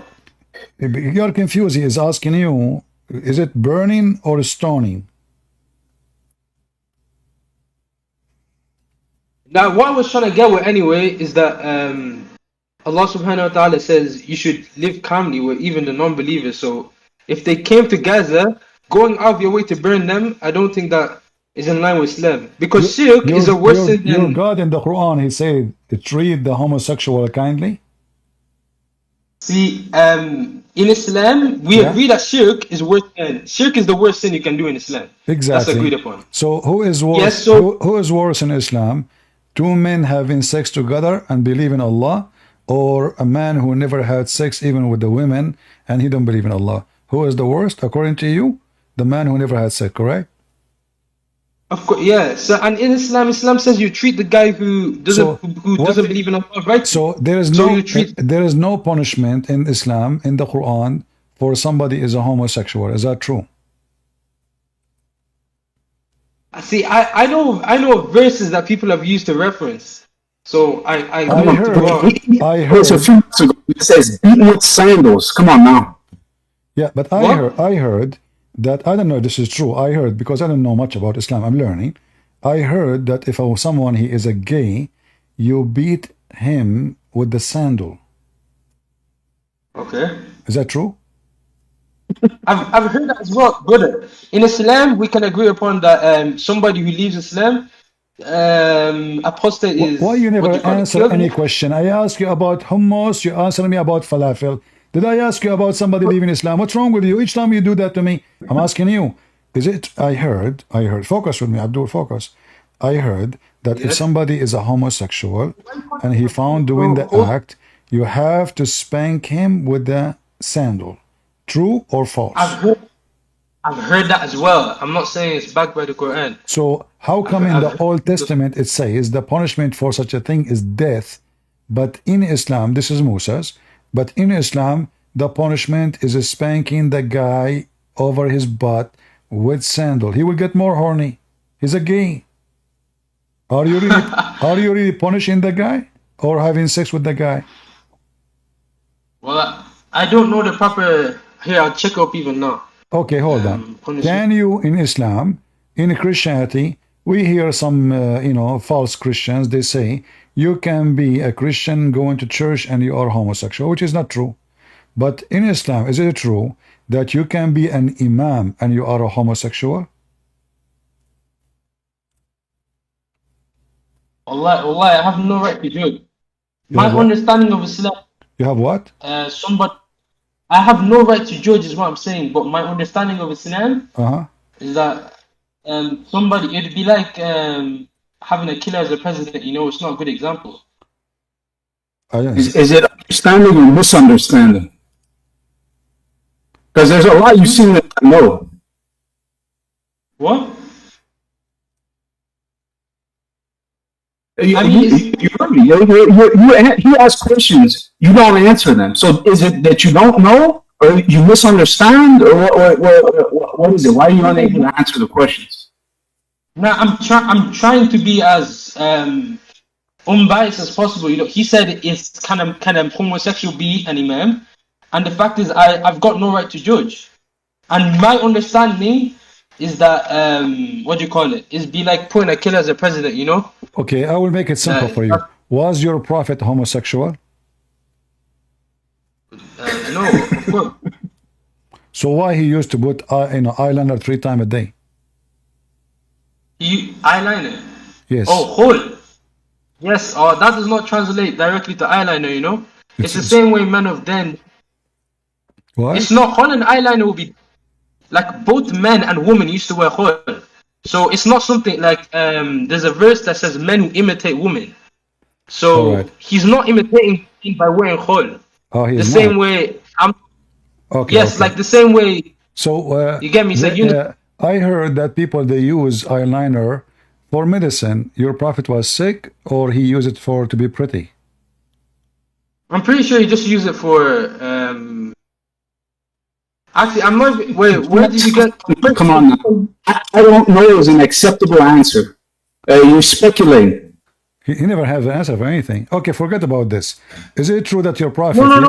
Is it true that your prophet? Is it true your prophet? He never received Quran, except in the clothing of Aisha, which means he wear women clothes, and then Allah sent him Quran. I mean, we already know Surah Al-Iqra, he did not wear Aisha's clothes. We know Surah Al-Tawbah, What he was wearing? What he was wearing? It was in I'm not sure if it says his clothes, but it said he ran home and then Khadija covered him and he was like, cover me. So And you he was agree? not- he didn't- So you agree that your prophet he wear women clothing and he received Quran?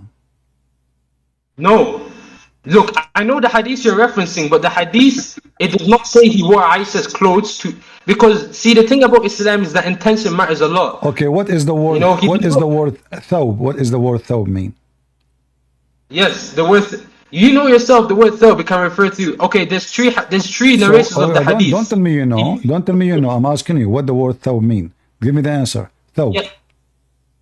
Okay, but there's three narrations of the hadith. Oh boy, my friend, what's Okay. wrong with you? What is the word thawb mean? You see how much patience I need? What is the word thawb mean? Thawb. Don't tell me the three. I'm not asking you the 3 narration, 5 narration. The word thawb. What the word thawb mean? The fact is, there's three narrations of the hadith, and not all of them use the word thawb. One uses the word for towel. One uses the word for, I think it was mata or matal, something like. Okay. So you are saying nobody used the word thawb. So what the word thawb mean? Oh no! No, one of the narrations uses the word thawb. Okay. But the fact is, so what the word thawb mean? My brother, what I'm trying to get through is that What is the word? What is the word thawb mean? Okay, look, brother. What is the word thawb mean? Why you don't want to tell? So word thawb mean dress. Do we agree? Do we agree? Dress. No. Because you know in Arabic, a jilbab can refer to thawb. You know, jeans can refer to thawb. In Arabic, thawb is a vague word. That's why I'm saying the previous hadith. Because one says towel, one says something like I think it was scarf, and then one says soap. So you can either see as he was wearing or he was. Let us examine the story together, me and you, because you are the smartest between all the girls in the house. So now, when Muhammad he said, "I never received Quran except in the thawb of Aisha," what he meant? No, wait.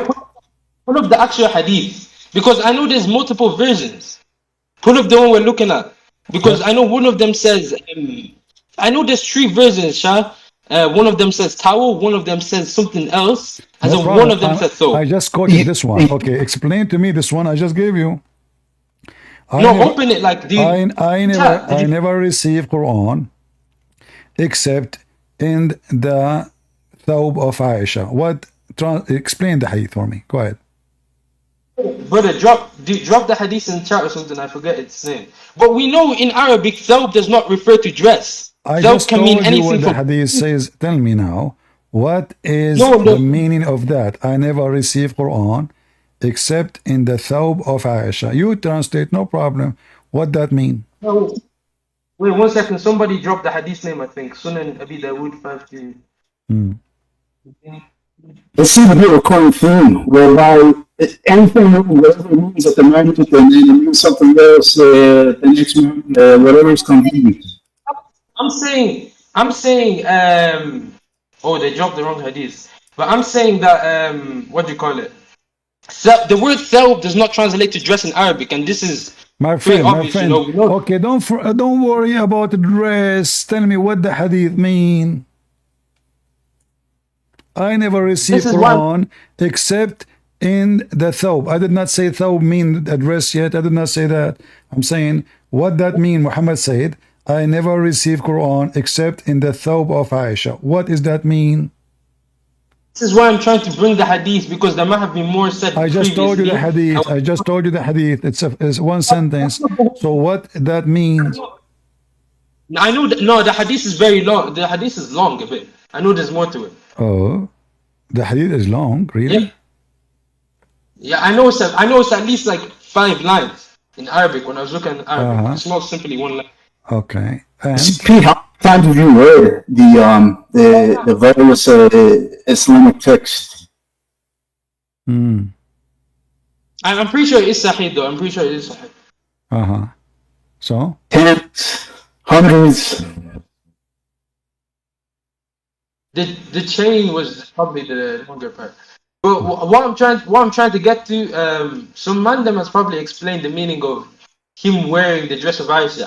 Me personally, I don't understand that, because we know when he first revealed the Quran. So you don't he wasn't understand married. that? You don't understand? So now you told me 3 version of it, 4 version of it, 5 version. At the end, the answer is I don't know what Muhammad is saying. No, let me explain to you what I'm trying to say. What I'm saying is explain? that Tell me now. You said keep explaining, but you explain nothing. Okay, Muhammad said, I never received Quran except in the thawb of Aisha. What does that mean? You tell me, let me explain to you. And then you start saying to me, there's a 3 version of the hadith and blah, blah, blah. But I'm not asking you about how many versions. Tell me what this hadith mean. Either you say I know or you say I don't know. Okay, so what I'm saying is that the parts that I do understand that the word thawb is not referring to a dress and him cross-dressing. The second part that I'm sure of is that the word thawb, because in the 3 different hadiths it's using different words. Second part that I'm sure of, that at least from my understanding, is that he did not receive Iqra. He was not married to Aisha then, from what I know of, and there's parts like Surah At-Tawbah, or parts of Surah At-Tawbah, when he was in the cave with Abu Bakr.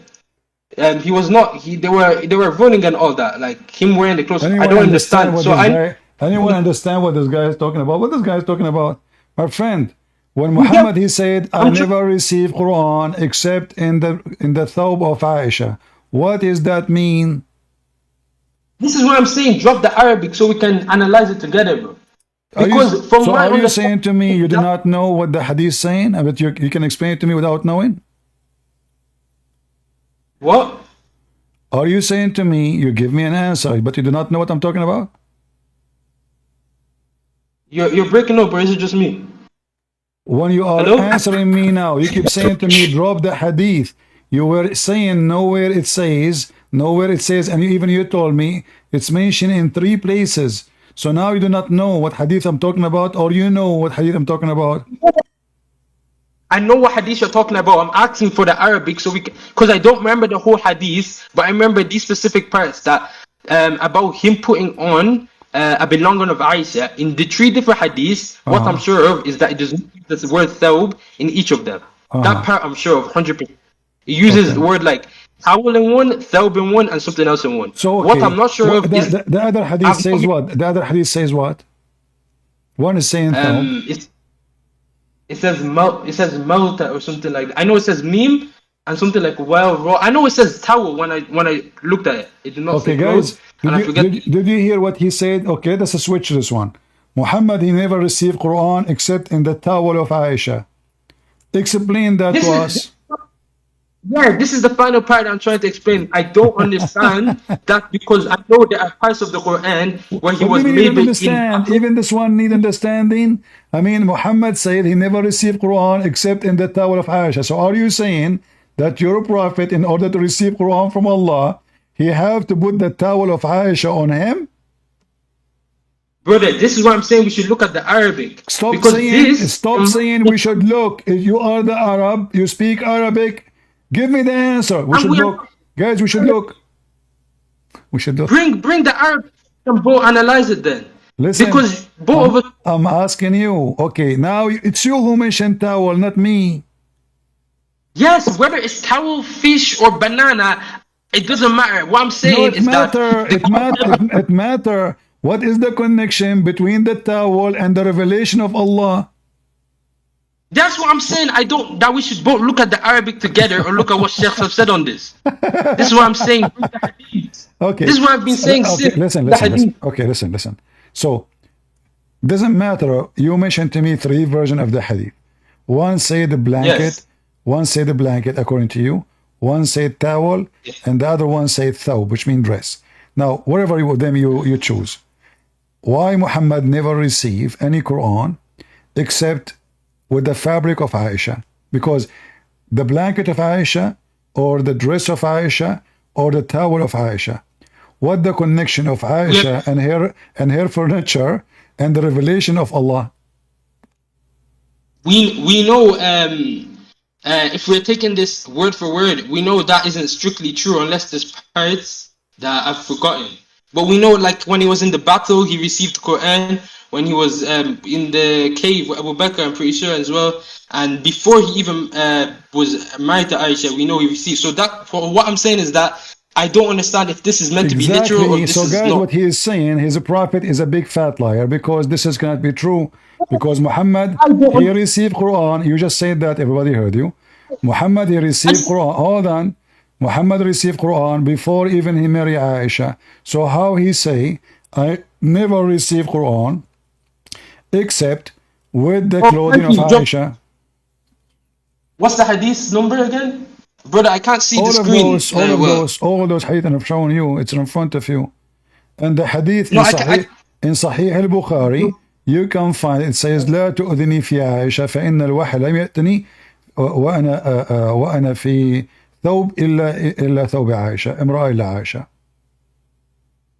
Yeah, that's literally what it's saying, word for word. So now your prophet, he lied, because you just said that he received Quran. You said he received Quran when he was with Khadija. He received Quran when he was in the cave. But now your prophet claimed that he cannot receive Quran unless he is wearing any clothing of Aisha. Brother, what? Okay, look, hadith, they need context. Okay, there's a hadith saying that whenever you see the Jews, you should push them to the side.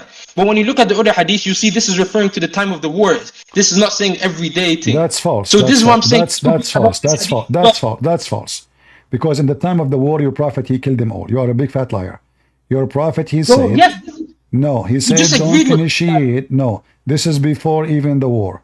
Don't initiate the Jews, Salam, and the Christian, not only the Jews. And if you meet any of them in the road, force them into the narrowest alley, which means force them to walk in the sewage. So now let's go back to zero. You're a prophet. Did he receive Quran?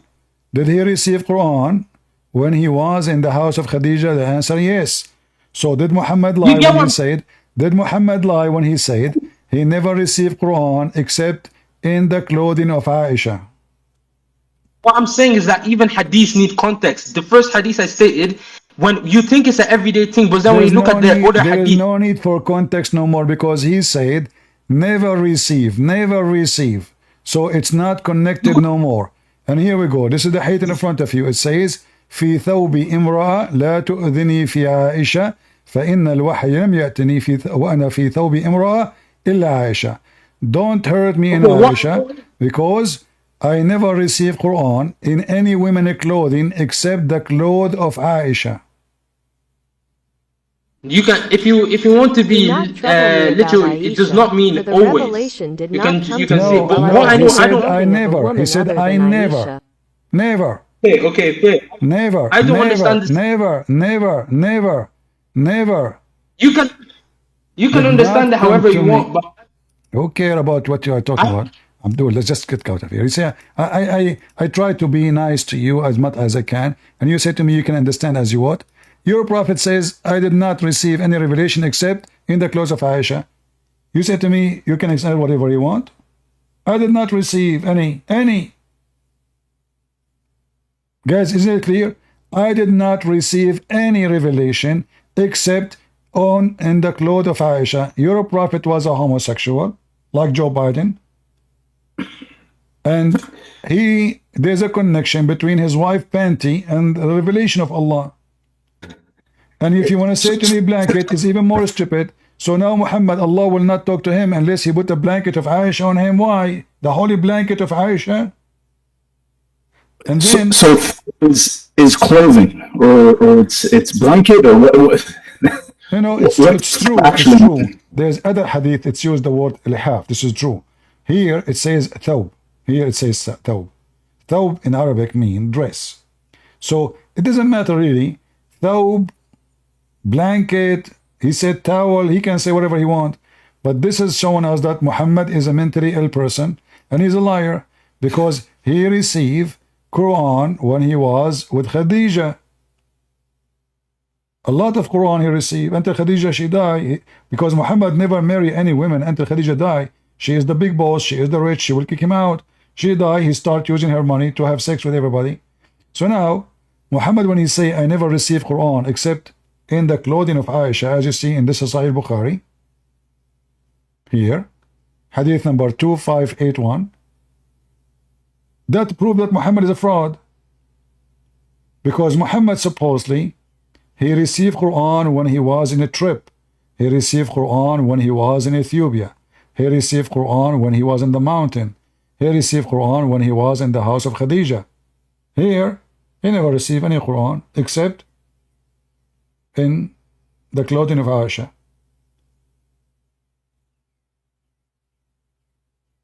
Aisha, she was not born when he married Khadija. So we cannot say he borrowed the panty of Aisha when he was in the house of Khadija.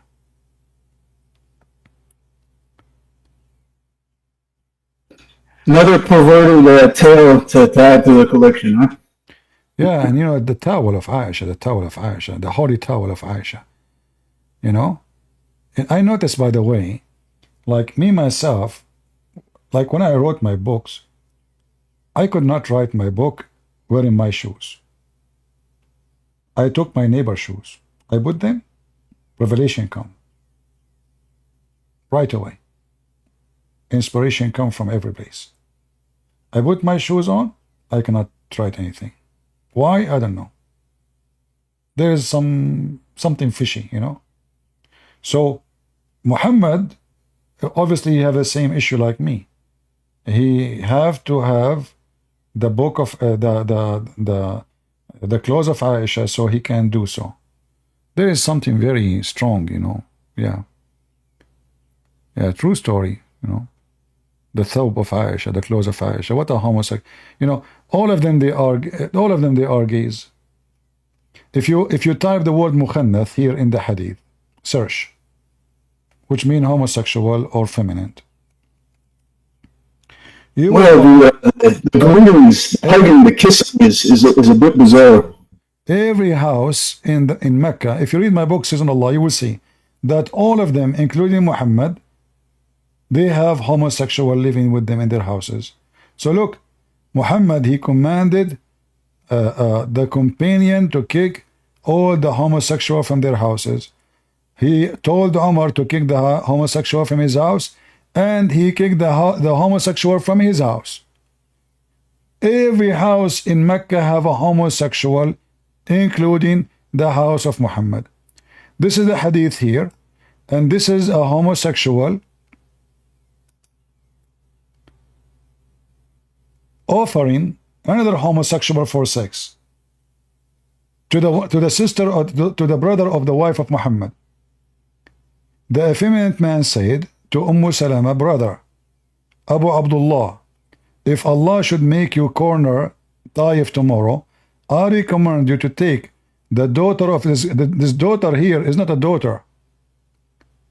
This is a gay. He's talking about the homosexual. She is so fat, all right, but he's talking about a gay. She shows 4 folds of a flesh when she is facing you, and 8 when she turn her back. Now, this is very hard to explain, excuse me, it is so sexual, but this guy is telling the brother of the wife of the Prophet, tomorrow you will attack that Taif, and if you conquer, guess what? We should reward you and sleep with this guy, who is, they call him she. So that's the other element of the quote unquote religion that's really bizarre. It's so much of it is about conquering and the jihad and all the rest of it. You know, I've heard a lot of speakers reference the religion now as, rather than Islam, jihadism. Yeah. Well, there is a group of Muslim men.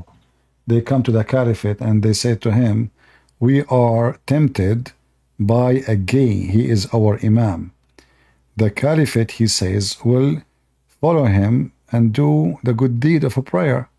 So here you ask yourself, if the Muslims are not a bunch of gays, why and how in the world they are being tempted by a guy who bent down in front of them, unless they are gays? Right? If I say to you, I am tempted by this guy, that means I'm thinking about him sexually. This is the Muslims. Let us see if we have a Muslim. If they're following, it clearly rational people, if somebody were to say that, would rational men would go the other way, but they follow him instead. Yeah. Well, this is a very funny religion. Harami, how are you doing, Harami? You are Harami? Christian Prince, how are you doing? I'm fine. Are you a Muslim? No, not really. I left religion a few years ago. You left what? Islam. You left Islam a few years ago? Why you left Islam? Because I found something so disgusting and untrue about Islam that I just couldn't accept it. What you found disgusting? Such as the marriage at 6 and the consummation at 9. Yeah, well, but you know, in case you do not know, girls at that time, they used to be very hot at the age of 6. Definitely. Yeah, I remember when I was in the Middle East, there was a girl at the age of 4, she tried to rape me.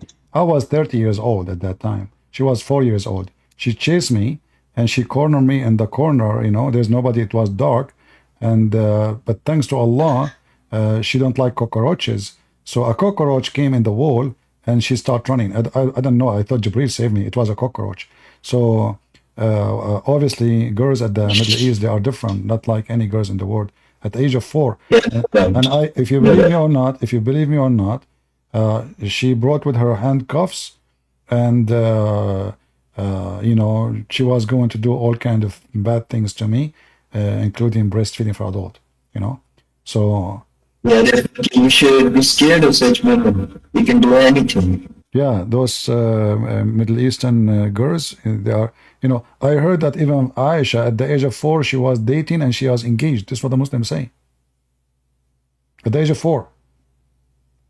You got your neighbor at Sandals over there creating stories, or is that the phone helping you to gain revelations?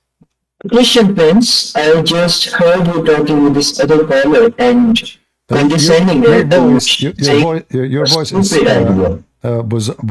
Bozar. I don't know, your voice is too loud for some reason. It's not clear. Can you fix your microphone? Is it better now? It's too loud to the point it's not clear, you know. Is it better now? It's better now. Okay, go ahead. Okay. So, Christian Prince, I want to say that just right before I joined, you were talking about evolution, one of the basic tenets of science, and how you were saying that's a stupid idea. I don't think that's true. What is a stupid idea again? Evolution. Evolution? You believe in evolution? Yes. What does evolution mean? Yeah, definitely.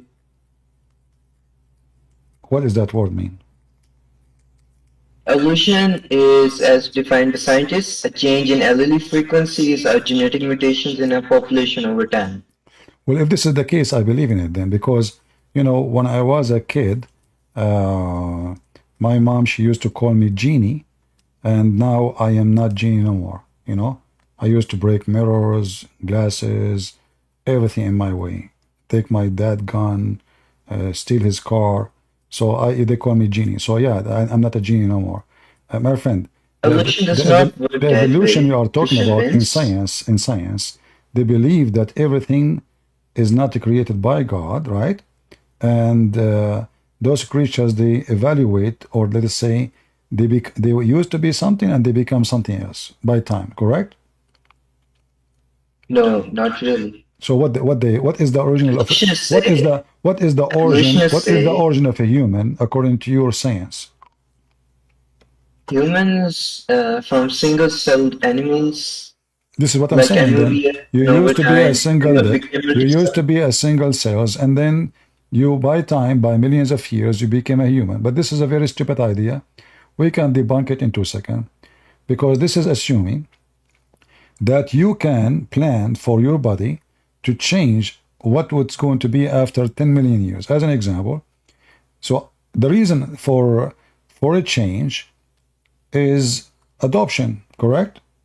Adopting a situation. Is that true?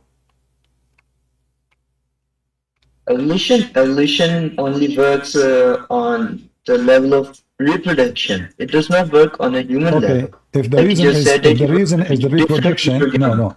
If the reason is reproduction, this is false, because already they are reproducing. Because if these cells took it 10 million years to be something else, well, already obviously they can survive without any of those. There is no need to make a penis and vagina to be able to reproduce, because already you are reproducing. No, we So don't there is no become need for. something else. Huh? We are still cells. No. You said one cells. You used to be one cell. Did you say that? We came from cells. No. It was one cell or many cells. Single cells, definitely. Okay. But still, Single even cells. if you're Okay. multicellular, So now the single we're cell, animals, a single we cell. are still Just wait. cells. Single cells. Like as an example, the paramecium. It's a single cells. Do not need sexual organs to do reproduce. It just split itself. It grow until it's reach the certain size and split itself. So there is no need to make a penis and make a vagina. So if this is the scenario, there's no need for all of this male and female, because how in the world you can design yourself to be 10 million years from now? You design that after 10 million years, I will keep changing until I create male and female. And then the male private part should be fit perfectly and do certain functions to make the women able to have reproduction. There's no need of this. Already they are reproducing. And the proof of that, according to your science, they are already surviving for millions of years. So this is just a dumb, stupid theory. And I like to fly. Can I grow myself feather after 10 years from now or million year? That is stupid to say. No, you can't. You cannot, because There's two elements to the argument, though, right? Which is that through selection, through intercourse, yeah, there are certain traits that are bred that become more predominant than other traits. But the assertion and the belief that you go from single cell into very complex creatures, animals, plants, all the rest of it, it's bullshit. Yeah, I believe that God, He gave us the power of adopting situation. As an example, my families are from the mountains. Therefore, their body is different. So like big shoulders, big chest, their voice is different. They can breathe longer because in the mountains there is less oxygen, and they have to adapt to a situation. Therefore, because they live there, they are born there, family after family, God gave them the ability to adopt such a place to live in. If you go and live suddenly in the top of the mountain, very high, like Himalaya, you are not used to be there. You will have difficulty. You will have difficulty to breathe. But this is okay. But what they are saying, talking about, is just a fiction. There's no proof of it. It's false. It's just an idea. There's no proof of this. All of this. There is animals prove the opposite. There is proof of this. There are scientific papers on this. The whole community believes in this. My friend, all your there papers. Are even species, you just say there it. are even You just say it. You just say it. You just say it. Speak. I'll let you speak for such a long time. You just said papers. I will give you other paper. We have videos of the Big Bang. It turned to be there's no Big Bang. So how many schools been taught in and teaching the Big Bang for the last 50, 60 years? It turned to be a joke. It's a lie. There's no Big Bang. And now the biggest scientists who came with this theory, they are saying we have to rewrite all the theory of the Big Bang because obviously we were wrong. So what they were teaching us to be fact, it turned to be fiction. So can I say something? Yeah, you can I ask something? You said paper. Do you have a proof beside the paper? Of course, I have proofs. What is the proof? What is the proof? Like the examples of Australopithecus. It's a species that has halfway characteristics between humans and apes.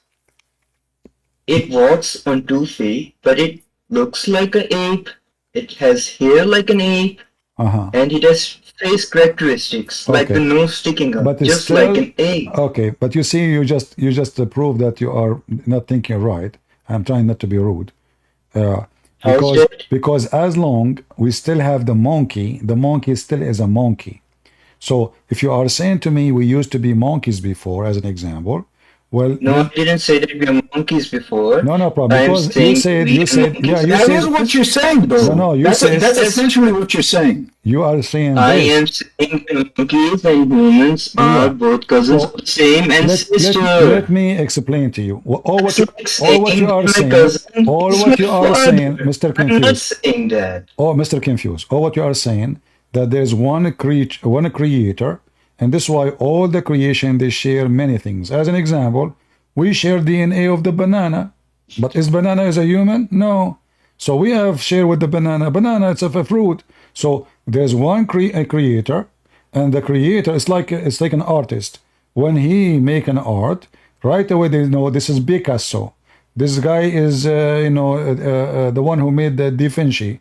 This is so they have a signature. Signature is not necessarily their name. No, it is the way they do things. So all the creatures, they share things. Yes, but this is not because of the evolution. This is because there's one creator. So the fish have a heart. I have a heart, but doesn't mean I was a fish. The bird have a heart. I have a heart. The bird have a blood. I have a blood. Even the blood is red, but doesn't mean I was a bird. So all of this because we share one creator. The artist who made us is one. So his fingerprint, which means his art, show in every creation. So similarity of creatures is because of one creator, not because you used to be a motorcycle and then you become a car.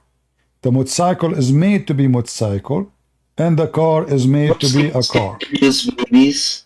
Motorcycles can produce babies.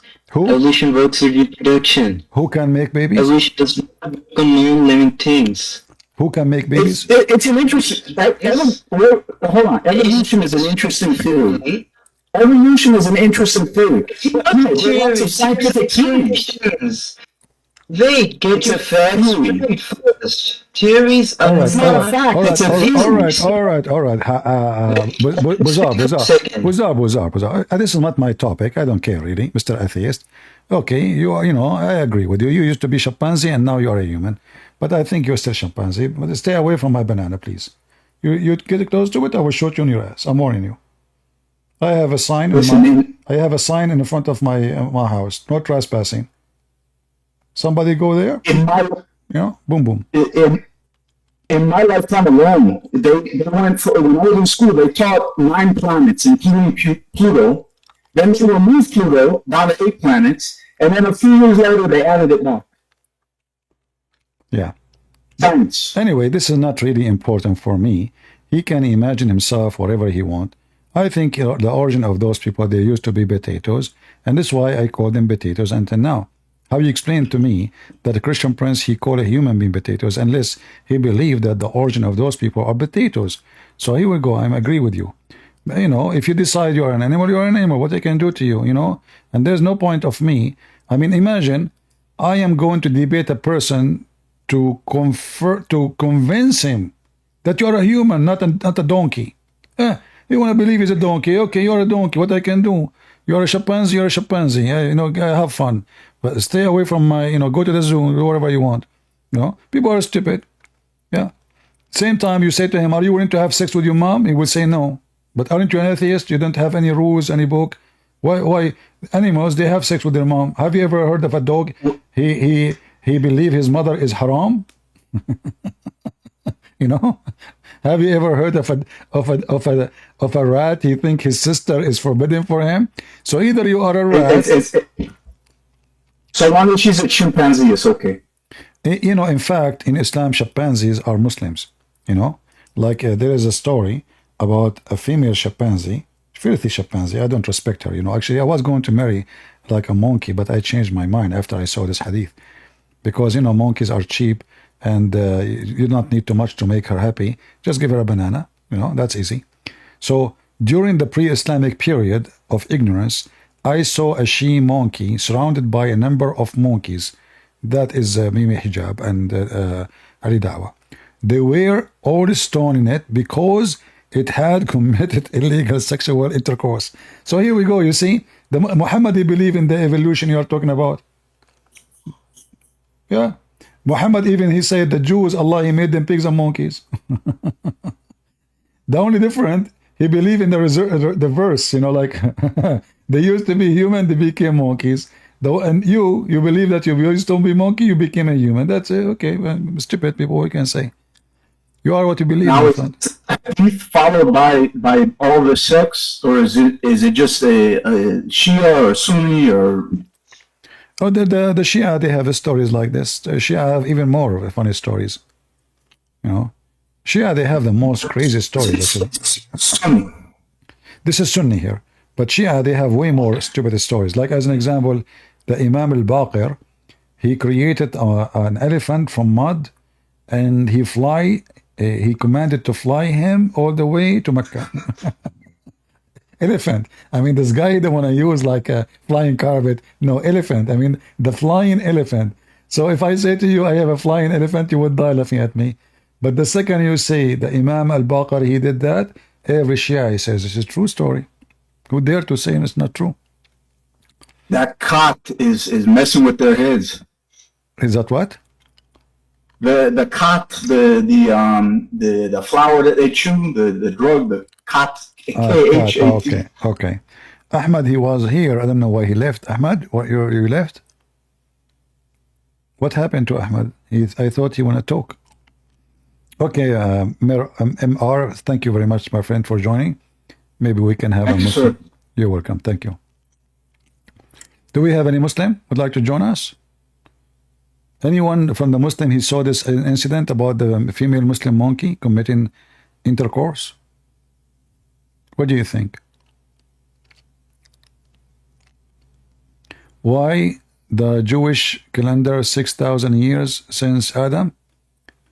Okay, Ahmad, you want to join me? And I will ask you the same question. How many thousand years since Adam for you as a Muslim? If you are a man, you come to the stage and ask me the question. Is that fair, guys?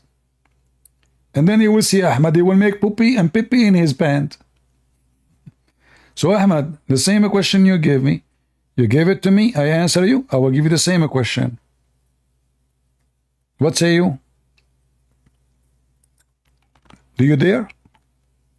Potato. All of you are potatoes.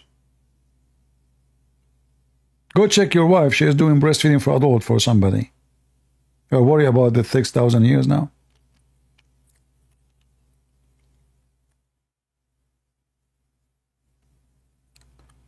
All right. Are we having good time, guys? Do we have enough for today? I think we have enough for today. Did Momo say that about the she-monkey? No, this is not Muhammad. This is a companion of Muhammad. He witnessed female Muslim women committing adultery. Obviously, this woman, she is not a good, respected female monkey. Trust me, not all Muslim female monkeys do that, okay? They are very conservative. They are from very good family. They stay virgin, all right? It's true they don't wear a panty, but they cover their hair. And their ass is red.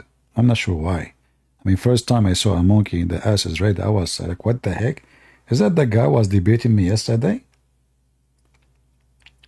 I took it like, there's no way this is the same person, because look, his ass is red. So I came to the conclusion it might be ultimate fart from, ultimate fart, the thing. All right. Yeah, I mean, very weird.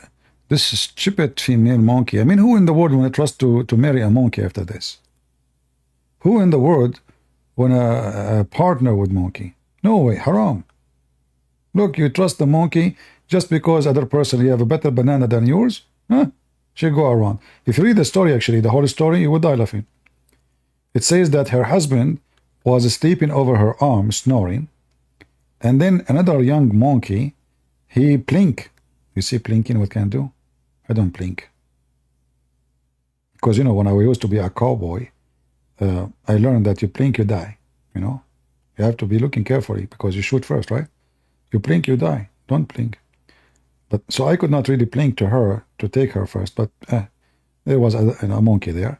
So he blinked to her, and then she took her arm from under his head slowly, and she went behind the tree. Look what she is doing behind the tree. Everybody go behind the tree, especially Muslim, to piss, except this female monkey. She was pissing off her husband. She did boom boom with the guy, and then she came back acting as nothing happened. Look how evil she is. She put her hand back underneath of his head, and he did not notice anything in the beginning, but then he smelled the sperm. What the heck?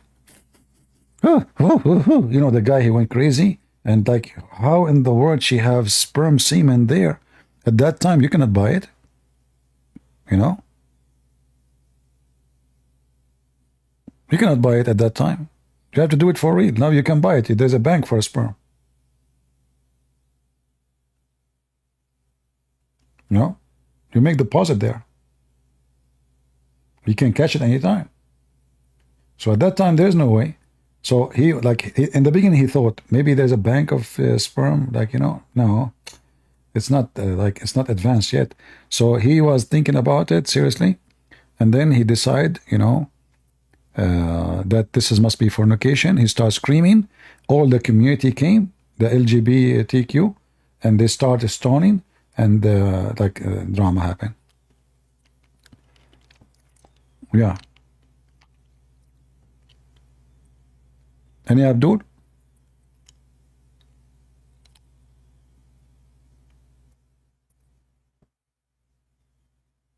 I don't know why people, they keep saying, you guys, why you keep changing my name? I say my name is Christian Prince, you say you are hilarious. Crazy people. They can't even remember my name. I say, you are hilarious. No, I'm not. If he show up here, I will let him speak to you. Hilarious is not here. Weird, cuckoo. Do we have any Abdul? He is not a cuckoo, which is mission impossible. The monkey Muslims, the monkey she was doing boom, boom, boom. Really? I mean, this is a serious story, right?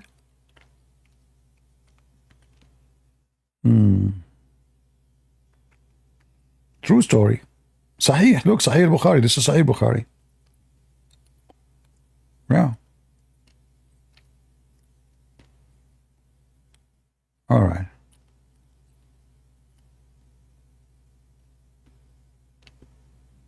Any Muhammadan, Mayday, Mayday.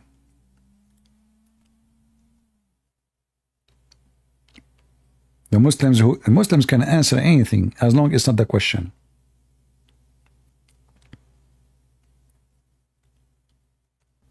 What I'm eating, I'm not eating anything. I bought those drops for my voice because I'm speaking for many hours and my voice hurt, So I have those drops. I bought them from Amazon.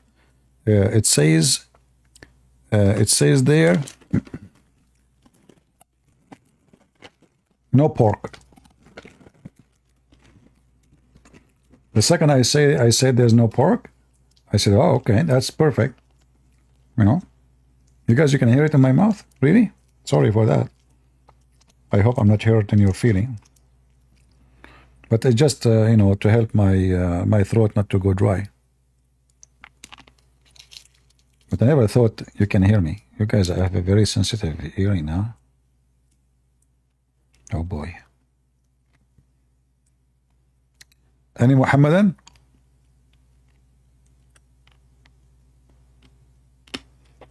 Can you share with us? I mean, those people, they want to get my books for free, my time for free, even my throat drop for free. I mean, oh, they will.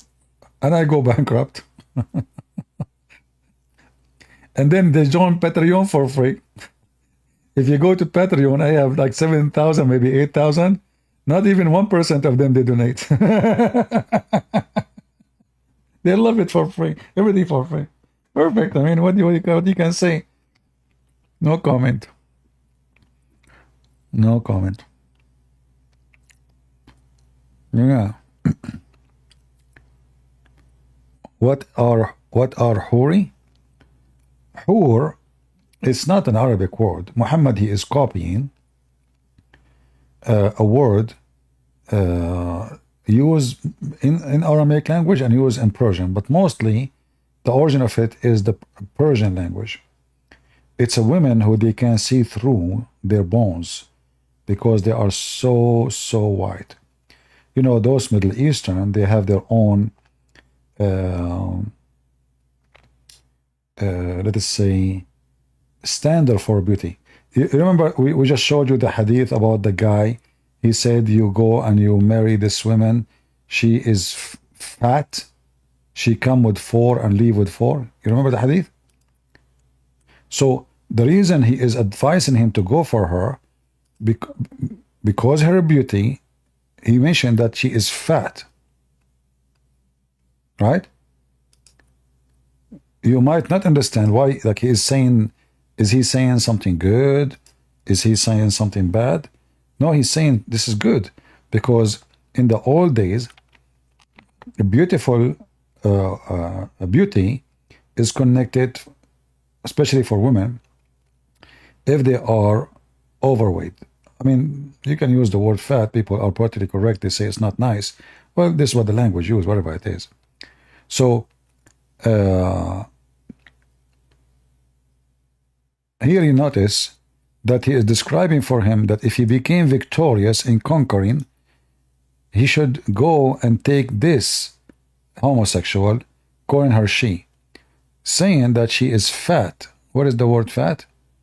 It should be here, fat. Where is fat? No fat? It should be there. Here we go. She is so beautiful and fat. Do you see it? So you might not understand what is the connection, because being fat make you so beautiful in the old days. So if a woman in the old days, she is skinny, she is slim, she don't have big butt, you know, she have to be huge in order to be considered beautiful. That's why Muhammad, he liked the wife of his son. Why? Because the hadith says she was so big and beautiful and the most perfect woman of Quraysh. So her butt, maybe she was like 72 inch. So here you see the standard of a beauty, it changed now, like, you know, things changing. So the women now, women, they spend a lot of money to lose weight. At that time, in order to be qualified even to be a wife, you have to be fat. You are not fat to believe that a woman, she is skinny, she will not give good babies. You know, she cannot make good babies. The bigger you are, you know, the nicer. Yeah. That's why in the Middle East we have a song. I could not understand it really when I was a kid. So the song saying that this is a girl, she is so beautiful to the point the camel could not carry her. So I heard the song from everybody. But I never understood what is the relationship between her beauty and the camel is not able to carry her. But then when I start, educating myself, I learned that she is so beautiful to the point she passed the capacity of the camel to carry her. So she was more than 500, 600 kilos, like half size of a car. That's why she is so beautiful, Yeah. So if you are an overweight person, if you go back on time, it was your time. That's why here he's saying she was so beautiful and fat. Yeah. The more fat she is, the more beautiful. This is why Aisha, if you remember, her mother, she was feeding her to make her fat. She was so small, and that made her not qualified to go to the house of the husband, which is Muhammad. So she was getting into in 5 into 6 years old, and she is not good to go. Why? Because she is slim, skinny. If she is fat, she is ready, according to their understanding, for sex, because she is fat. Here you will see Aisha, she is saying, my mother was trying to fatten me up. Do you see it? Fatten me up. When she wanted to send me to Allah Messenger, when she got married. But nothing worked until I ate a cucumber with date. Then I grow plump like the best kind of a plum. See it? So at that time, the purpose of success for women, or let us say the target of a beauty, is to gain weight. Not like these days. Women walk in the street, you think they are like, they have no, they're bones. Look, where are you? There's bones. Yeah. You see those girls, they do fashion program. I feel sorry for them. I mean, they don't even look like a human. They look like ghosts. Those are supermodel. I know, for me, they look super ugly. Yeah. If they get married, I feel sorry for their husband. Instead of kissing lips, he will kiss bones. A skull. Anyway, do we have any Muhammadan? Customer is waiting to come to the stage. I didn't see any customer. Where is the customer? Where is the customer?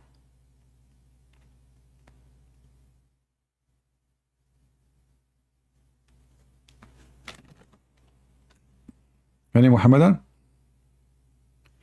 Bilal, wanna debate me? Okay, where is, put your hand up, Bilal. I don't see you, sorry. I don't know, where is the hands? I don't see them. If there is other place you see the hands in Discord. So if you miss it in the chat. I see here it says I have etc. audience, but I don't see hands. Second, the last row. So you guys, you see it, I don't see it? That's not fair.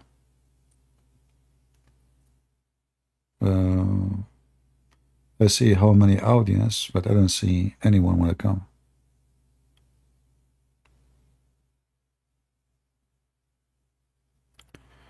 Okay, he just said he don't want to debate me, he's stupid. Okay.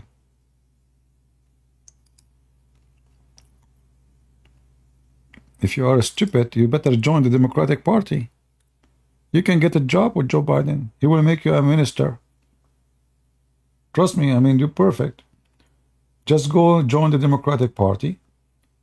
They will give you a good job. You make good money, good salary. And all what you do is shout Free Palestine. You do not need to free Palestine anyway, just to stay here. But just shout. You know? And then the Jews, by the way, they are in the heart, from yesterday actually, they are in the middle of Rafah. And those silly people in New York, in Chicago, they are shouting, "Flee, flee, Palestine." I mean, their voice is the most annoying, stupid voice ever. Free Palestine, huh? That's it. You were able to free it. Any Abdul? Why those people don't go and join Hamas to defend the Palestinian? Why you are, all those Arabs saying, having the flag of Allah, go join, do jihad. Bunch of cowards, potatoes.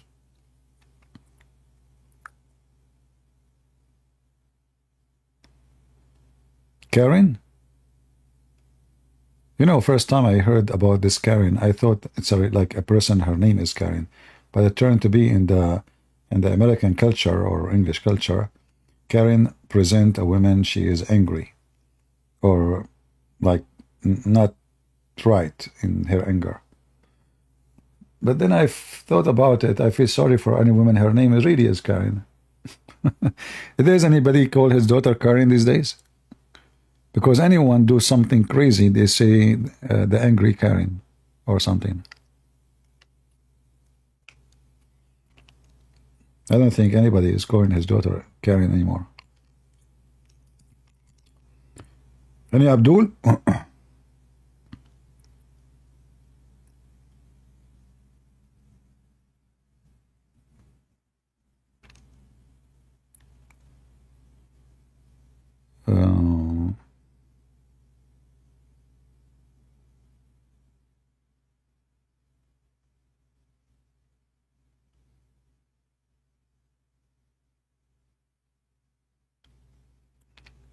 This is all what you hear in Long Island?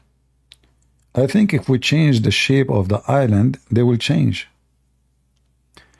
Let us ask Joe Biden to change the Long Island shape. He can do it. He can have connection with Hunter Biden. He have a connection with the Chinese. And he can make a paint. He can exchange. Like he give them 10 paints for the purpose of changing the Long Island, make it White Island. Yeah, they are going after the poor Trump because he did take a mortgage or something, 10 years ago, 15 years ago. Obviously, this is not about election, absolutely, yeah. Yeah. But you know what? It's going to be really crazy if Trump won the election. Oh boy. Those Democrats, they will have heart attack. Seriously. In fact, like one of the reasons I like him to be a president, just to see what would happen to them. Imagine if the coming election, Trump, he won after all what they did to him. I mean, those Democrats, last time, I'm leaving the country. I want to see what would happen to this guy. What's his name? Donero? I mean, this guy is really mentally ill. Unbelievable. Stupid idiot. He lost respect to himself. Already he is a pervert. He keeps saying the F word. He have, I don't know, 5, 6 wives, kids everywhere.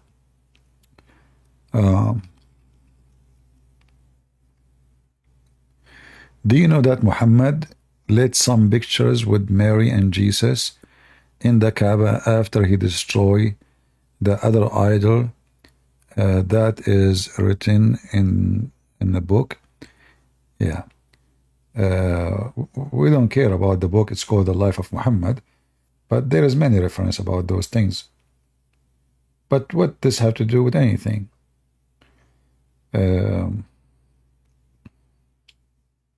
You see, you have to be careful. People, they say, and they don't recognize that something they say supposedly to prove a point can be harmful. So are you saying that Muhammad, he liked Jesus? Or he liked Mary? Or he liked Abraham? So you Christians, you have to know what you are talking about. Either you believe Muhammad is a scumbag, he have no respect to Jesus, or Mary, he is false prophet, or, you know, why you are saying such a thing? Like, what the point? Muhammad he lit? I don't believe Muhammad he lit anything. Muhammad is a hypocrite man. In order, the same as all Muslims. Like when Umar, the Caliphate, he occupied Jerusalem. The Muslim, they will say to you, Umar, he refused to pray inside our holy church, where the empty tomb of Jesus. And they say because he's a good man. But the fact he did not do that, for he is being smart. If he do take over the church, that will unite all the Christians at that time to go to war, because now they will receive the news that the church is in their hand, not only Jerusalem. Do you understand? So some people, you know, they go around and they post things, but they don't know that people, they can take it in the wrong way.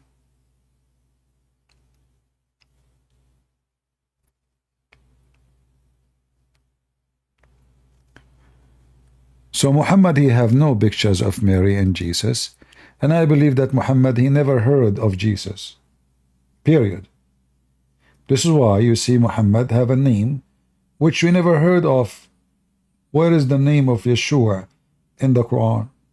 Nowhere to be found. They have other guy, his name is Isa. In the Quran, Moses was exist in the time of the Samaritan.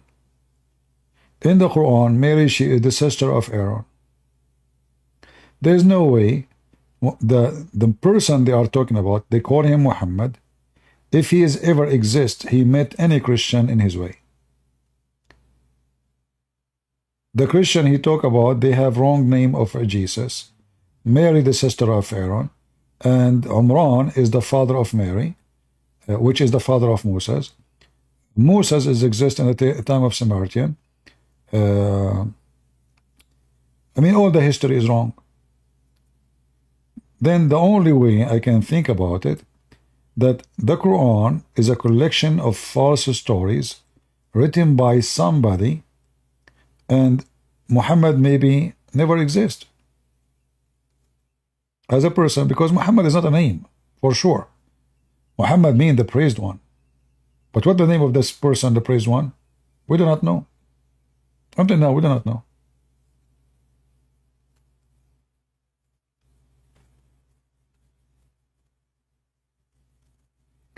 Qatham is, there is a story saying his name is Qatham, but even that, there's no guarantee.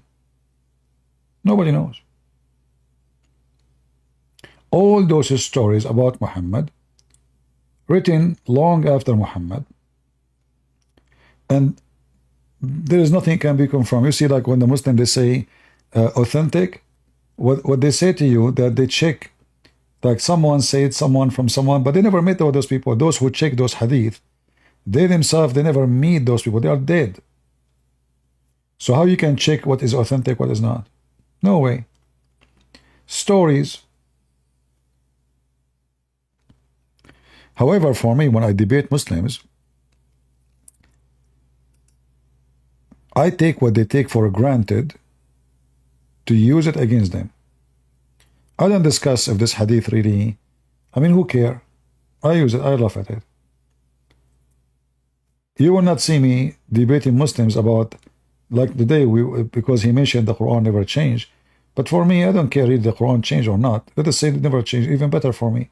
Because then the Muslim cannot escape the humility of proving the Quran cannot be from God, for it's stupid. So it's for my benefit not to go after the Muslim to prove that his Quran has changed.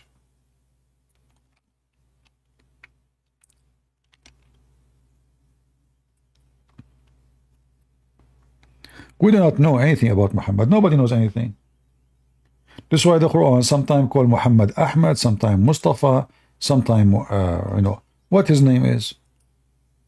You know? According to Muslim, Muhammad, he have 99 names. Allah have 99 names. None of them is a name, obviously. It's a person. It might be a fiction. You see, if you go and read about the Arab invasion to Jerusalem, you will find that people who live there, in their history books, they never said anything about Islam. They didn't mention Islam. They did not mention a new religion. They mentioned savage Arab people coming to occupy them. That's all. There's no religion. So it is possible that most of the stories is a fiction stories, and in certain points somebody started this story, and those Arab, they adopted those stories from, and then the story become like it's a lie. You repeat it, you believe it.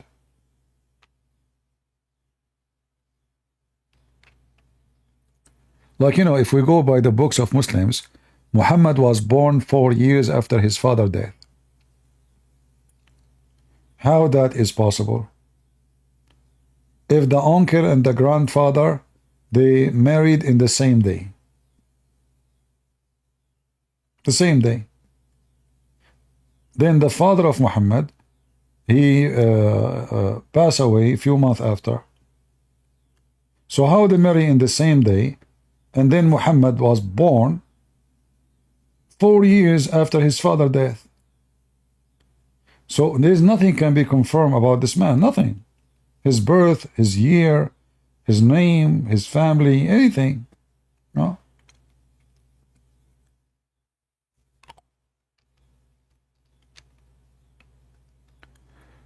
Where we can find reference about Palestine speaking Aramaic? Well, isn't it Jesus, he spoke to the Aramaic women? Aramaic is the language for everybody at that time. Everybody. The women, Jesus, he, you know, the Canaanite. The women, he met her. Palestinians are not exist no more. There's no Palestinians. But there is local who live there who they are not Jews. Many origin, many nations, they used to live in that area. So there is the Jews and there is other groups, but they are small in size. That's why the land is always considered the land of the Jews, because the rest are minority.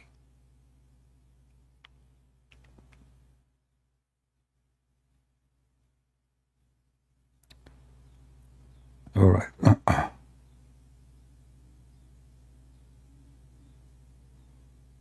All right. Anything else?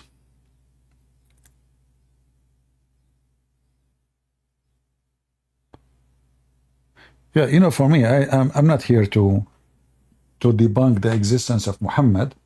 I don't waste my time with that, because a Muslim, he believes in something, so you better debate him in his belief. You know what I mean? Why I want to debate him about something he don't believe in? There's no point. So if you destroy his belief, you will make him leave his belief. But if you start saying to him, Muhammad never exists, he will laugh. What are you talking about? He will just leave, you know. There's no point of this argument. But if you want to do like academic study, you can go farther. But this is usually is a study you can make for people who have a very high education, not a normal Muslim who don't even know what we are talking about.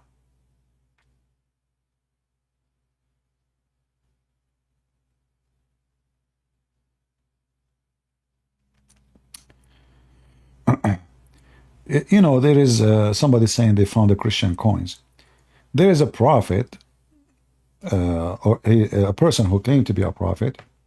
He called himself Mani. Anyone heard of him?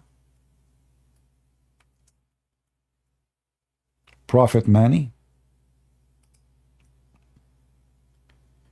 This guy became very, very popular, you know, and his religion spread, widespread. And actually, I believe until now, there is a good size of people, I don't know how many thousands, but not like millions, they still believe in Prophet Mani. Prophet Mani, who is obviously a false prophet, when you see the character of him, they are trying to make him like Jesus. And he is the praised one too.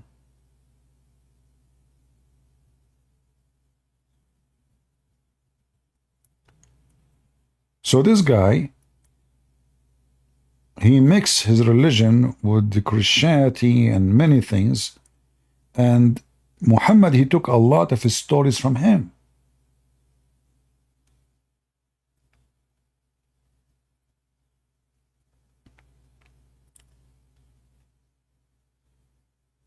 A lot of his stories, like the trip to heaven, many things, you know. So if you read about him, you can go and take a study and search about him and read if you have time to read, and then you will learn more that there is a lot of his stories fit almost perfectly with Muhammad. And Mani, obviously, is just a character. It just may be another name of Muhammad. The difference is, Mani did not say do jihad, etc. No. But there is a lot of things they share. Tons of things.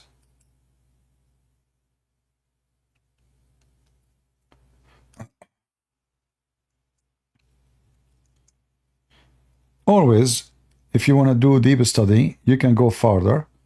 And if you want to be really, let us say, a scholar in history, then the best way is not to go to history school. The best way first to do, or first step, is to learn languages. Languages open a lot of keys. So now, like, I know Arabic, I know little Aramaic, little Hebrew, but I cannot say I know the language, but I know Arabic very well. It's my first language.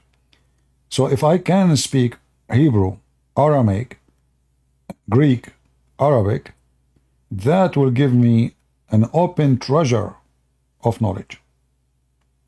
Because language is the keys of every knowledge.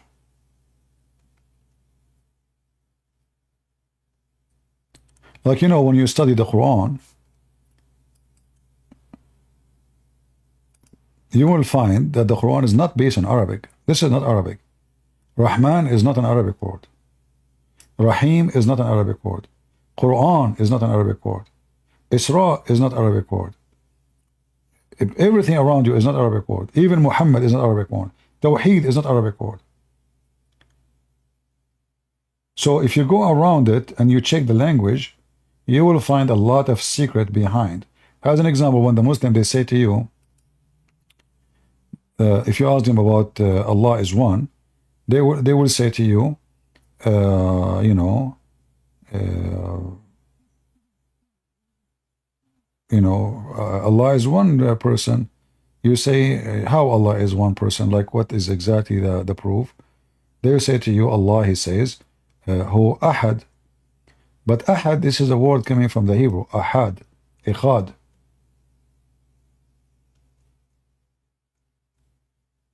And this is not one. This is one unit. The word Samad is an Aramaic word.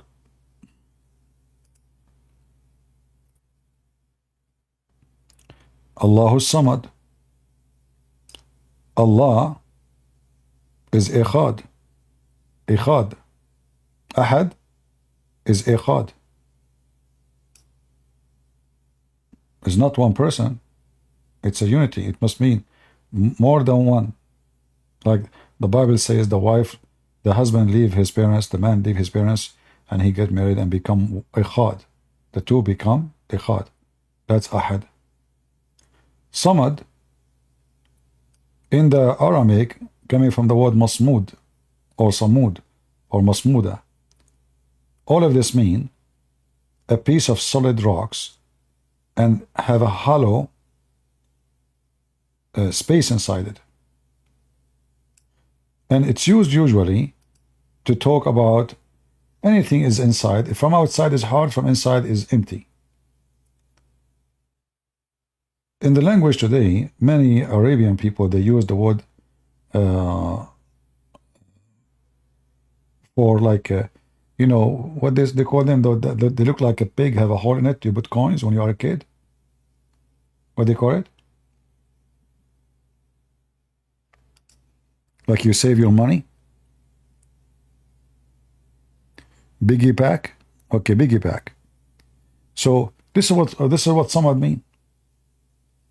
Muslims, if you read the translation, interpretation, you will see how much confused, because they do not know what this word. This is not an Arabic word. Look what they say. The self-sufficient. If you go and read the interpretation, every one of them, he give you different meaning, because they don't know what this word means. This was not an Arabic word. It's not. And most likely, Muhammad was trying to copy a Jew who was trying to refute the Christians about Jesus if he is born.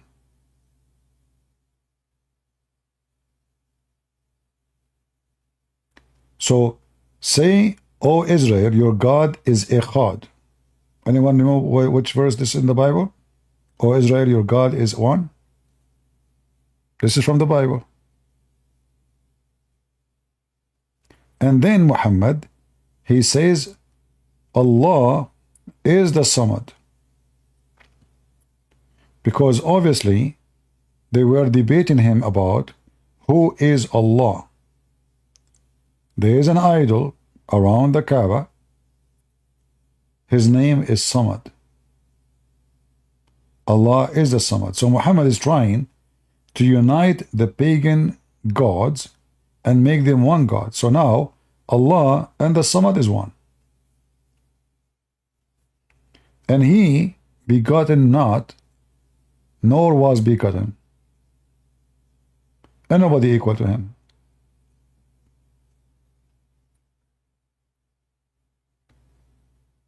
Do you know Gabriel Sawama?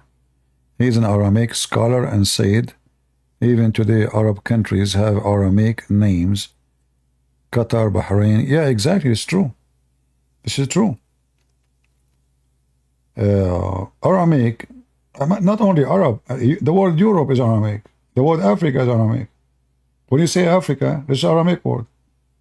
When you say Europe, this is an Aramaic word. Many cities in Italy is named by the Aramaic, the Phoenician. Very powerful, civilization. The Muslim, they came to destroy it.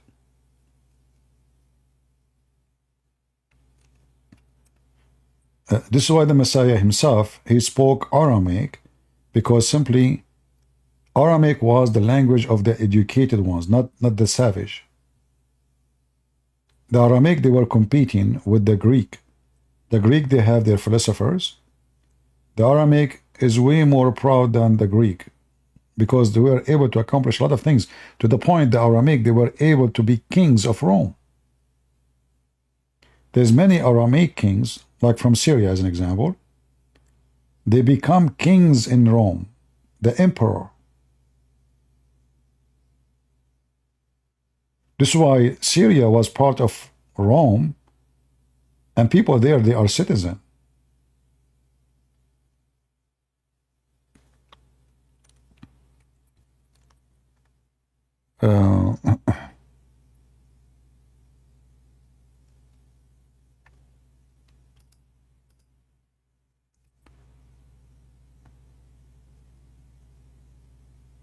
What a valid baptism?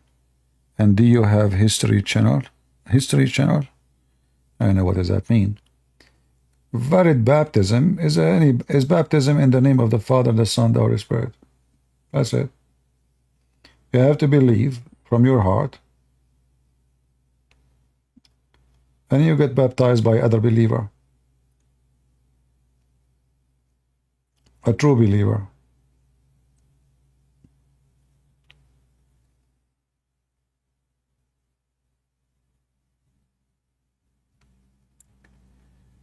CP does not debate anybody because he is a layman. Really?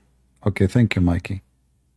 So what we are doing here all the time, if you type out, you will find a billion debate done by me.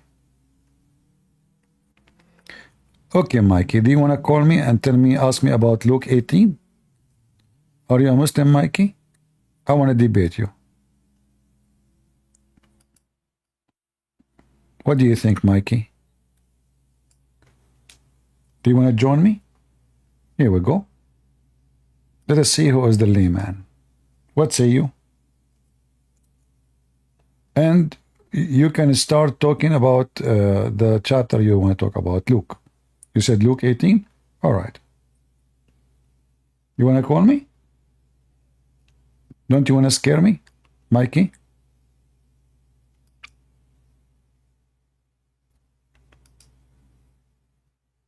You don't want to scare me? Well, explain the Luke 18. It's very easy. The person he called Jesus good, Jesus said to him, why you call me good? Don't you know that only God is good? But Jesus said, I am the good shepherd. I know my sheep and the sheep know me. So Jesus, he was saying to the man, how you know I am the good God? Okay, are you happy now?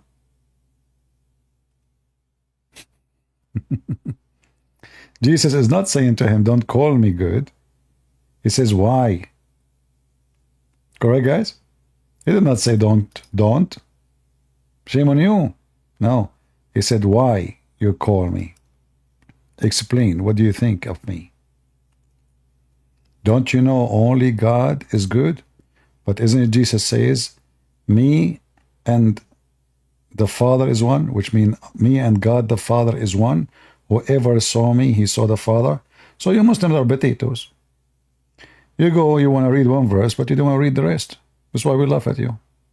I never saw a Muslim here little intelligent. All of you are potatoes.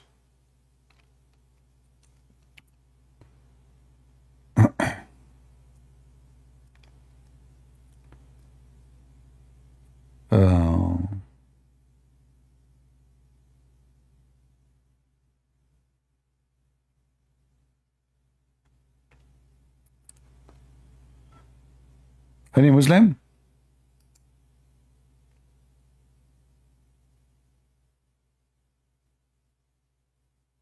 Any Abdul? When I advise you, if you are a Abdul and you don't want to play games, but all of you play games. You do not know Luke? You mean you do not know who's Luke? No, we know who's Luke. The question is, do you know who's Muhammad? You don't know who's Muhammad. In front of everybody, I challenge you to call me and show me one valid reference about who is Muhammad. Is that fair, guys? Show me one valid book, confirm who is Muhammad. Do you remember, guys, the guy from Senegal, Ultimate Fort? He said all the hadith book is written by the dogs of the Arab. Okay. The hadith book is a fabrication, is not accepted. So I said to him, who is Muhammad's father? He said, I don't care. Where Muhammad was born? I don't care. So there's not even a single statement about who is this guy, his name is Muhammad. In the Quran, it says Jesus, the son of Mary. In the Quran, it says Mary, the daughter of Amran. Correct? In the Quran, it says the children of Israel. So who is Muhammad? Children of who? Nowhere it says. They don't know. They have no idea what Muhammad is.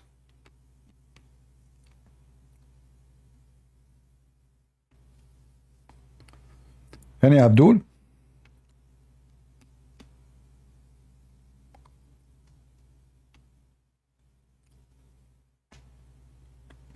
Okay, call me. If you believe in Bukhari, why you don't join us? The link is there. Click at Discord. You will be here in a second. You do not need to make an account. Just a click. Come and tell me about Al-Bukhari. Let us laugh. But you don't dare. You're just a potato. The name of Pharaoh's wife, please.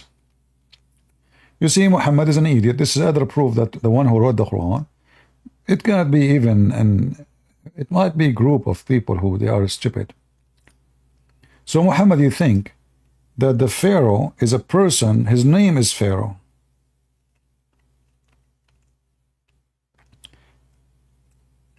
And let me show it to you. There's a guy, his name is Adnan Rashid. He lives in England. He's a Pakistani.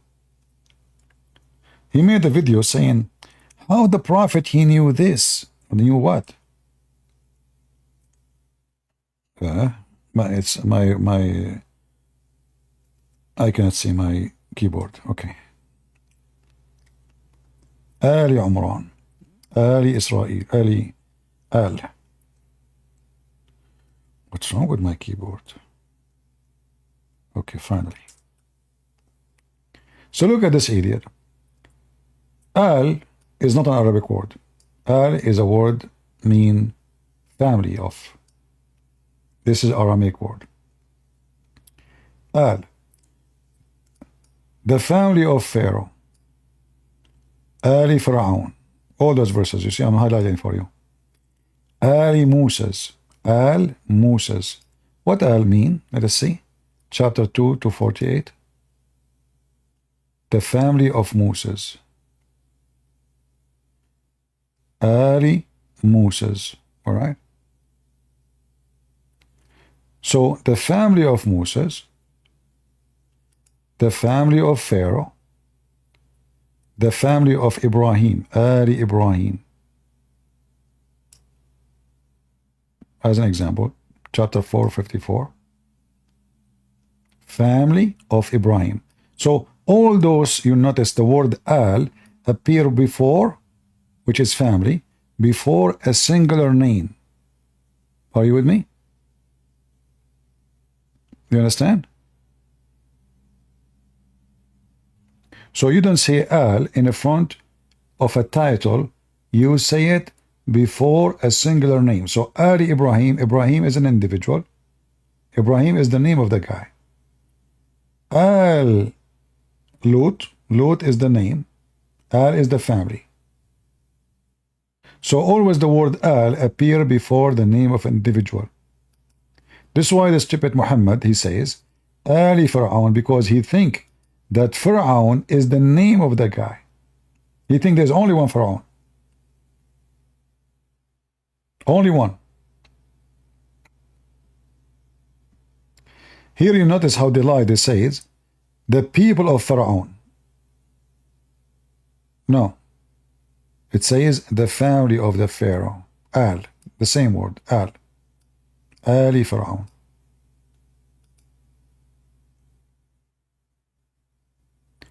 Ali Moses. Ali Pharaoh. They are translating the word Al as people. That's not true.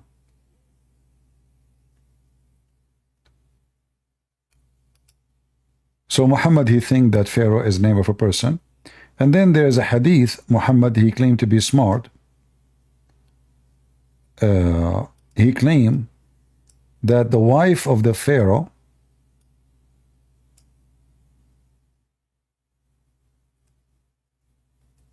her name is Asiya.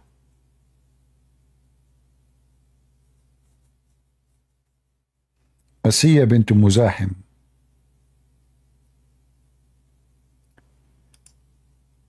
The Muslim, they claim that how Muhammad, he knew that this Pharaoh is Ramses II. But if you go check about Ramses II, you will find his name, his wife's name is Nefertari, not Asiya, and she is not an Arab, and she don't have a Bedouin Arabic name, bint Muzahim.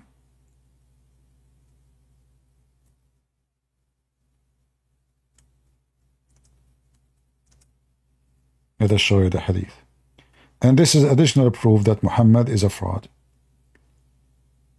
He have a very wrong information about the Pharaoh. So if a Muslim, he says to you that the Pharaoh mentioned in the Quran is Ramses II, ask him, what is the name of the wife of this man according to your religion, according to your prophet? He will give you the name. Right away you go and show him what it says in the books of history, that the wife of the Pharaoh, Ramses II, Her name is Nefertari.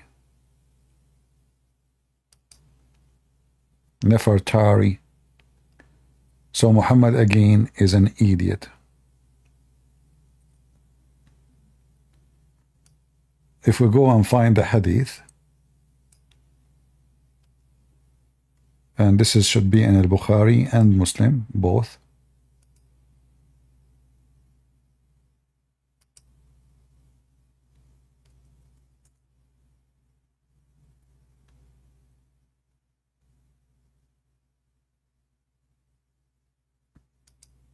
Read carefully with me and laugh.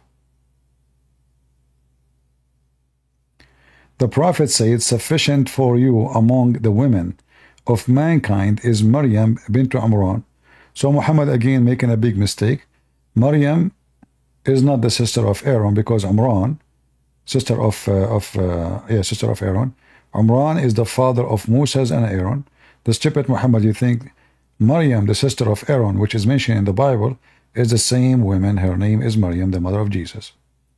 And then Khadija bint Khuwaylid, and Fatima bint Muhammad, and Asiya, the wife of Pharaoh. You see, he didn't say the wife of the Pharaoh. In Arabic it's so clear. The wife of Pharaoh. In Arabic, if the name is a title, we have to add L. L before the name. As an example, Al-Masih, the Messiah. We don't say Messiah. You understand? The same as in English, actually. When something is defined and known, you add the before the description. So you say the house, you say the moon. You don't say moon, you say the moon. Why? Because there's only one moon for us in the earth. So Muhammad saying the wife of Pharaoh, not the Pharaoh. So her name is Asiya, and she is the wife of Pharaoh.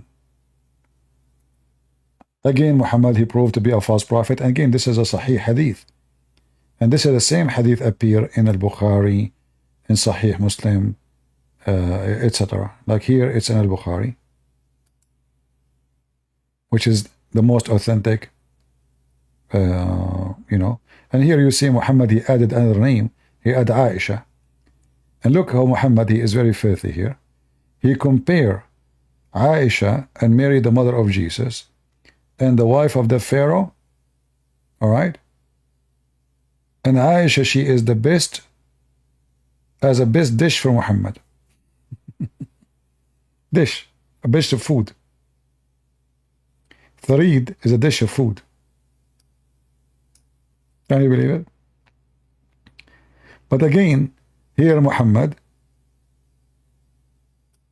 he made a big poo-poo for Ramses II wife. Her name is Nefertari, not Asiya.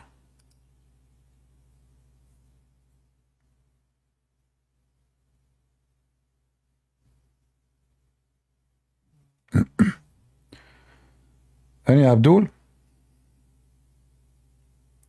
Yeah, there's two kind of al. Don't be confused. There's al and al. Like I said before the title, you say the Pharaoh. Al. Al is not al. Al, the one I showed you in the Quran.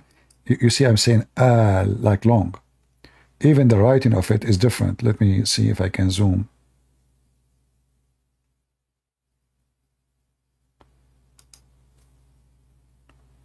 It's highlighted for you in yellow. You will notice that here the letter A, in the top of it, like there is like a flying carpet, small flying carpet. This is to extend the sound. Ah, it's not al. Al. So the other word I said to you, al. Al is not al. Al is just the. Al mean family. It's a different word. Totally different word.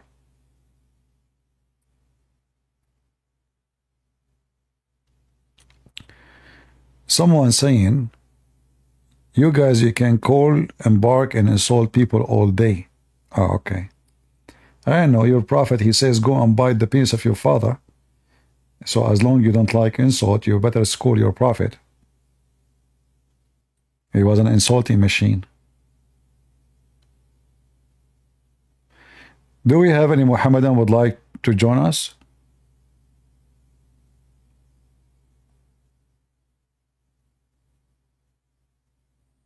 Anyone? Peter, you are a Muhammadan. Your name is Peter.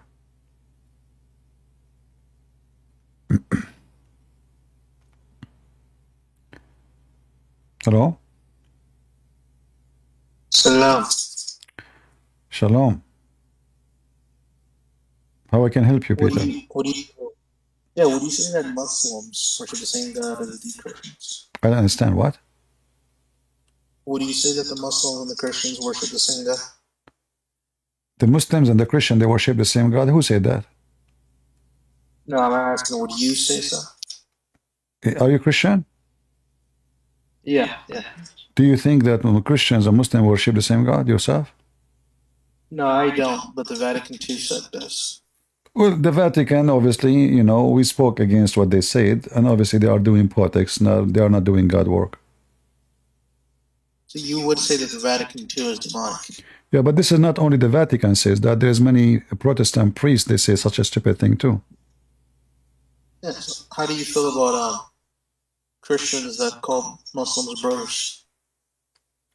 You can call people brother in humanity, you know, but No, brother... No. In faith. We are not brother in faith. We don't have the same God. Amen to that. Amen. But remember, you know, don't point your finger at only at one place. Like just 2 days ago, you can go to my Ramble and you see the video. I spoke about against what the Vatican is saying, but it's not only the Vatican, they lie and say we worship the same God. There's a Protestant priest, there's Orthodox priest, there's many scumbags. So what do you think the best? So how you know you should be always vigilant as a Christian and honest. You say things as it is. You should say whoever say that we have the same God is lying. Doesn't matter if it's the Vatican, it's Protestant, it's Orthodox, doesn't matter. Right? Yeah. So all of them, like we showed you, there is a channel. They brought Catholic, they brought Protestant, they brought Methodist Protestant, a teacher, professor. All of them, they are defending Islam, saying Islam is the same God. But this is absolutely a lie because the Bible is so clear. The Bible make it extremely clear. The Bible says, whoever deny the Son and the Father is an Antichrist. And Muslims, they do both. They deny the Father, the Son. So there's no question about it. In the top of that, our God is a spirit, their God is not. Our God is Jesus, their God is not. So how we can have the same God? Our heaven is holy, their heaven is a pimp house. Yeah, that's true. Yeah. Very true. So it's easy it's easy to make to come to the conclusion that Islam religion have nothing to do with us. Muhammad, he used names like, you know, Mary, etc., just to fool people. The same as Jehovah's Witnesses and Mormon and other cult. They use the same names you have, you know, but just to fool people, not because he believe in them. It's just a way of deception. It's like the cable guy. He come to your house, but he's not a cable, he's a thief. So he wear a uniform. He put an ID from the cable company just to trust him and let him open the door so he can go inside and he steal. So Muhammad, he used certain names. It's just to be the cable guy who get inside your house like a thief. Yeah, this is true. Are you a Trinitarian? Sure, absolutely. You cannot be not. You cannot be Christian. You cannot be Christian unless you believe in Trinity. What is your best argument against the Mohammedans? Everything. My best argument is the best argument of Muslims. Bring me one, I will destroy it. I don't do what other people do. I destroy the best argument of Muslims against Muslims. And this is how you destroy it. If you go and you make your own argument, mostly they can get away with it. This is your opinion. But if you use their argument against them, How they can deny their argument? And what are these arguments that you'll say that you can use against them? Anything. Give me one they told you. They'll say, our God is one, yours isn't, because it's three persons of gods. Perfect. Well, when the Muslim they say their God is one, that means if their God is not one, then he should not be worshipped, correct? What do you mean? If they say our God is one, and your God is a three person, right? That means the one we should worship is the one he is one God, correct? Yeah. Okay, but there's a temple in San Francisco. They believe in Satan. He's one God. There's tons of religion in the world. They believe in one God. If this is the reason to believe in one God, or two or three, well, this is a false reason. Secondly, the Quran says, all over the Quran, that Allah, he used himself, he called himself we. And if Allah, he consider we as a we, the Muslim, they say that Allah, he used the word we because it's a form of respect or majestic. So if Allah himself, he find that he will be more respected by calling himself we, that means it is better befit to Allah to be many, not to be one. So how Allah, he says it doesn't befit for him to have a son, but it befit to him to call himself we.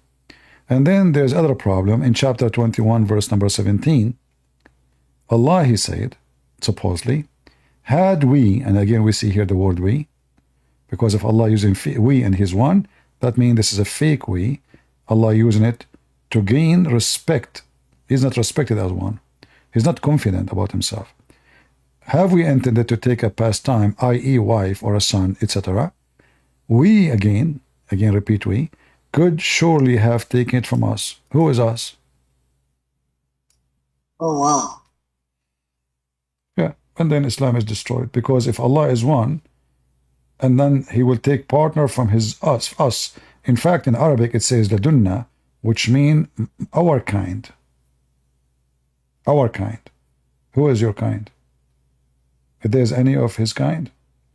So the Quran is very easy to defeat and destroy, but this is all depend in how much knowledge you have. That's why I say I use their argument to get them busted. So now after the Muslim, he confirmed to me, if there is a religion to believe in more than one person as God, even if the Trinity is one God at the end, still we don't believe in that. Here we go. Allah will take a partner from us, and he keep calling himself we. Look how many times we appear. We. But the most stupid thing Allah, he said, is us. All right? All right, thank you. You're welcome. Do we have any Muslim?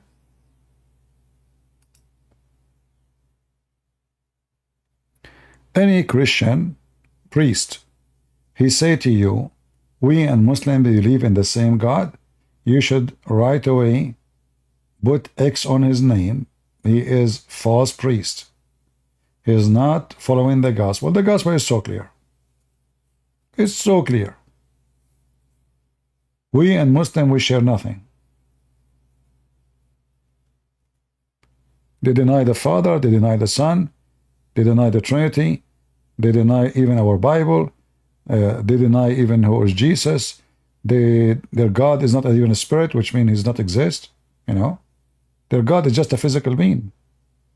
You see, one of the stupid things Muslims, they say to you, that how you worship a man, but then you go check the God of Muslim, you will find he have a shin, he have 5 fingers, he have 2 eyes, he have 2 hands in the right shoulder, which is obviously a birth defect maybe. He run, he sit, he jump, he go up, he go down. All features is the features of a human being. So at the same time, yet he don't have a spirit, which means he's just a physical object. It's like an idols. What make life is a spirit. The spirit of life is God. All life is given to us from the Spirit of God. If you don't have life, you cannot give it. Like I say, let us donate to this guy, but you don't have money. You cannot donate then. In order to give something, you have to have it first. So when the Muslim, they say to you, Islam is a spiritual, how you can be a spiritual religion if your God himself is not even a spirit? Are you with me, guys?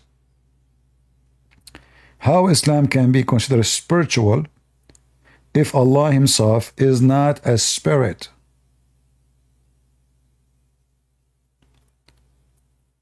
And then when you read the Quran, you will find that Allah, he said, and he is using the word Holy Spirit.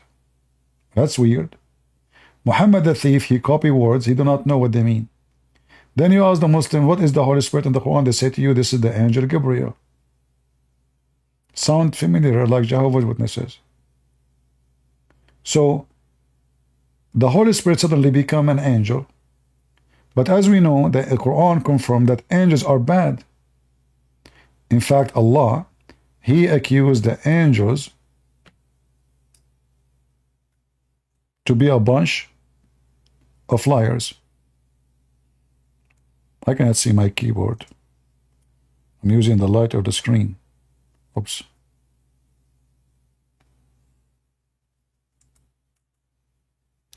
All right. So Allah, he accused the angels to be a bunch of liars. Tell me the names of those things if you are truthful, Allah said to the angels. So what Allah is accusing the angels? They are not truthful. They could not tell the names, so they are not truthful. So how the angel Jibreel is called Holy Spirit? And here the word holy have a big problem for the Muslims, because if the angel is holy, you know, and the Quran says angels are a bunch of liars, they accuse Adam of doing mischievement, that means the Quran is just a stupid book. You can't be holy and liar at the same time. Plus, is the angels our spirit in Islam? No Muslim dare to answer this question. If there's any Muslim dare to answer, is the angels in Islam our spirit?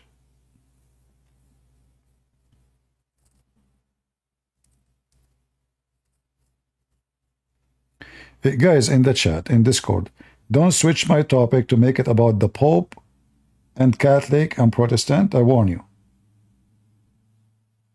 I don't take a side.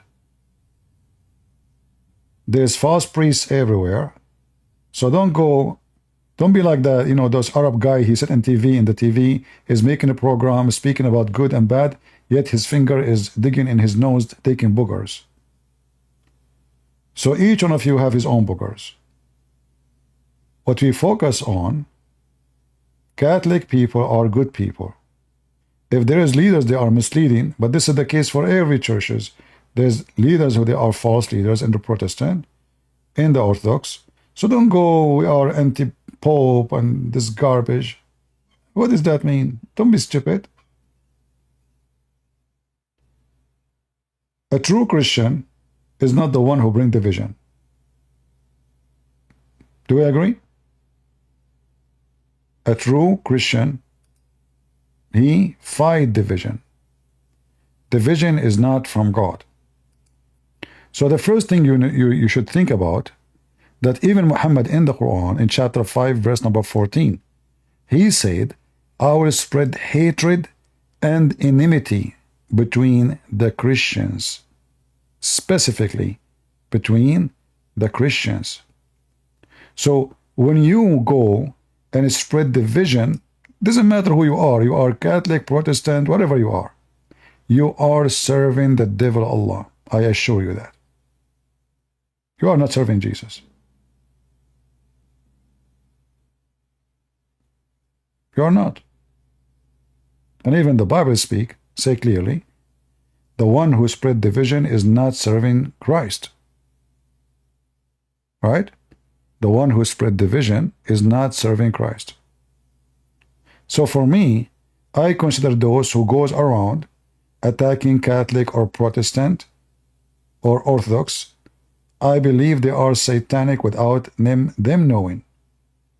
Because like now, our brother here, he asked us, I did not take it in a negative way, he's trying to divide, but he's trying to get the opinion about what the Vatican said. But in case you do not know, most of people who come here, they knew that the Vatican is lying, and they are Catholic. So don't say the Catholic, don't say the Protestant, don't say the Orthodox. There's many leaders who they are liars, and they are doing political business. The Lord, he will judge each one of us not from the name of his church. He said, from their fruits you shall know them. So if the Pope, he said Islam is Abrahamic, we fart at him. Wouldn't even my fart is he will make it dirty. But this is the same we will do to anyone. He is Orthodox priest, bishop, patriarch, who care? Liar is a liar. Liar is a liar. We point our finger at him. But don't say all the people behind him, they are. Those people, they hijack the church. And who can tell the Pope what to say? Like, as an example, he said something about homosexual just a few weeks ago. A lot of bishops around the world, they made revolution against him. So he went on TV again like a puppy, trying to make it fix it. He did not say blessing to the couple. So obviously he's an evil man. But my friend, there is those evil people everywhere in every church. There is people in the Orthodox Church and the Protestant Church, they say even more horrible things.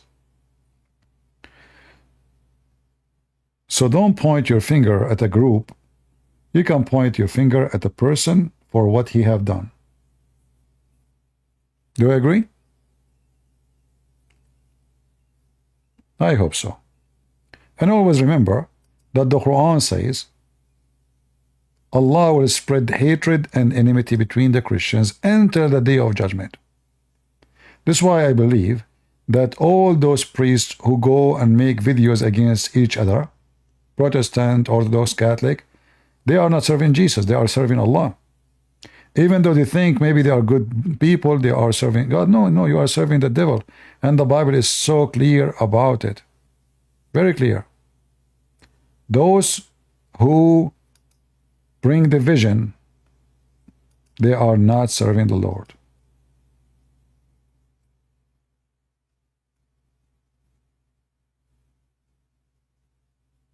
As simple as that. And my tongue is tired from warning people. But the majority of people, they love division. And they love hatred. They go like cats in the front of Muslims.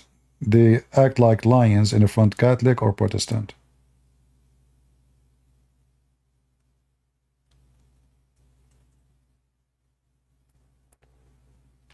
So always remember that, you know.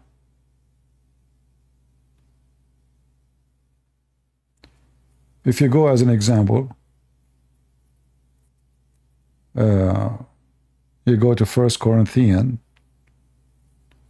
where it says, I appeal to you, brothers, by the name of our Lord Jesus Christ, that all of you agree that there is be no division among you. So are we following the Bible when we divide? No. Division is not biblical. And the only way to avoid division is not to follow priest. Is to follow the Lord. Because every priest will give you different opinion. And that will bring division. But there's only one person, he have one opinion, that is the Messiah. That's why I warn you, don't follow me and nobody, I'm sinner.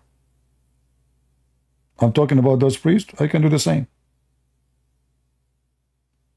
I'm saying that there are people do wrong. Well, I'm no better. So why you want to follow what I say? Your guideline, your constitution is the Lord's words. Nothing more, nothing less. Not a pope, not a priest, not a bishop, not Protestant, not Orthodox. Who care? They mean nothing for us.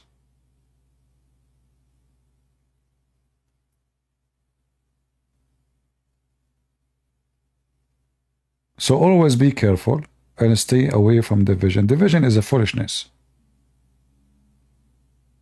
And foolishness means Satan.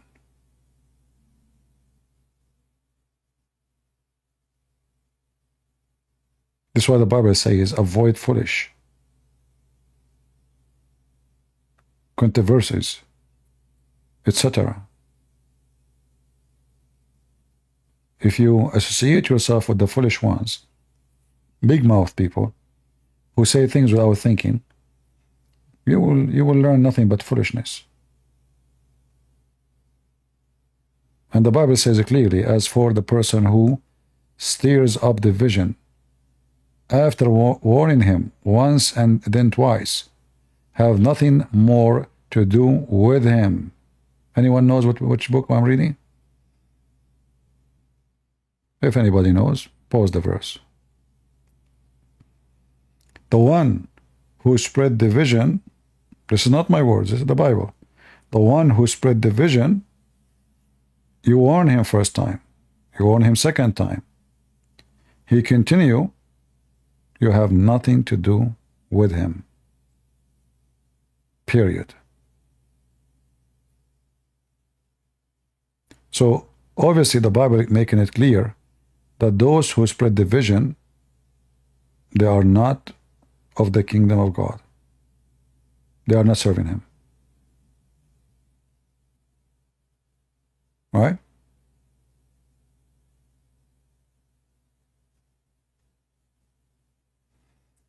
And the Bible is so clear that divided house falls. The only house we have is the house of Christ. So I advise you all, never say I'm Protestant, never say I'm Catholic, never say I'm Orthodox, for you are just nothing, doing nothing but promoting division and following a bunch of fools who they are claiming to be religious, but in reality, they are not serving Jesus.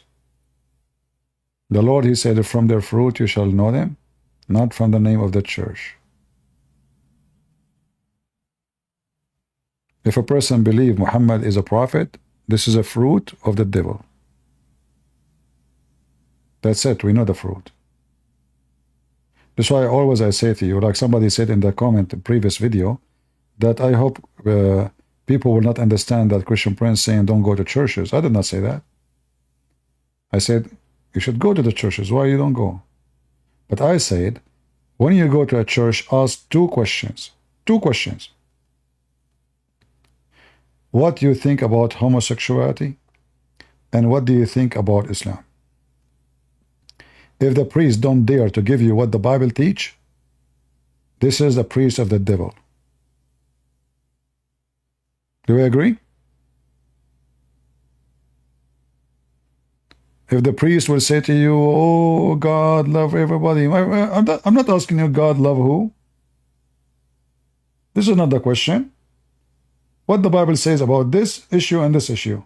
Give me the answer, as it is in the Bible. Oh, God is merciful. I did not ask you if God is merciful or not. He is doing his best to avoid to answer because he is politically correct. And asking this question in public, not in a private talk, because he might say things in private, but you don't dare to say it in public. Be careful. Right?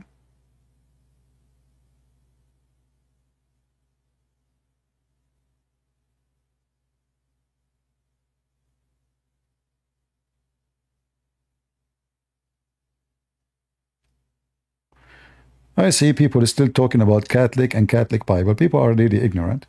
Catholic, they have in their books additional books, which is the traditional books. So those are not the Christian books. Why people are stupid and ignorant? There is books, it's called the books of tradition. So if you think that the Protestants don't have it, you are mistaken. All the Christians have them. The difference is, do we put them all under the Bible name, or we separate them? Should we have them all in one cover? That's all. Otherwise those books are exist. Nobody deny them. So but don't be foolish. So we don't have different books, no. And our gospel is the gospel, the books of tradition. This is why you want to read it, you read it. You don't want to read it, it's up to you. If you read it, you learn more about the church history. That's all. About issues church go through. You learn things. But this is not different Bible. All of us, we have the same, thank God, all of us, we have the same book.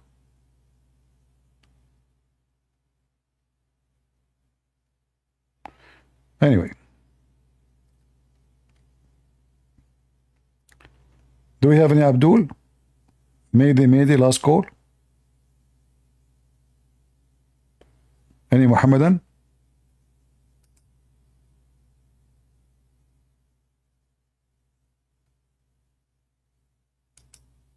Well, now they are drinking beer. Halal beer. Well,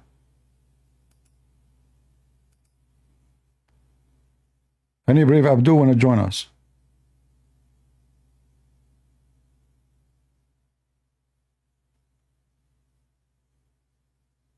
All right. Well, look like we are done for today. I hope you guys have a good time. I'm trying to make my videos short because people are complaining. You are saying your video is so long. So people, instead of saying thank you, staying many hours with us, your back hurt, your feet hurt, your knee hurt, not moving, not going to the bathroom, you know, they complain the opposite. And I don't know really what to do, how to make people happy. You make it short, nobody watch. You make it long, they complain.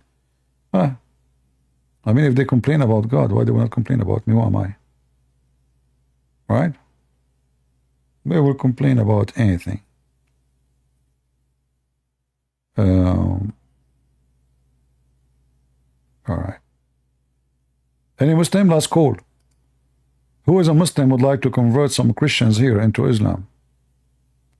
Trust me, if you do it, you know, I mean, you can do it. Almost I converted to Islam one day.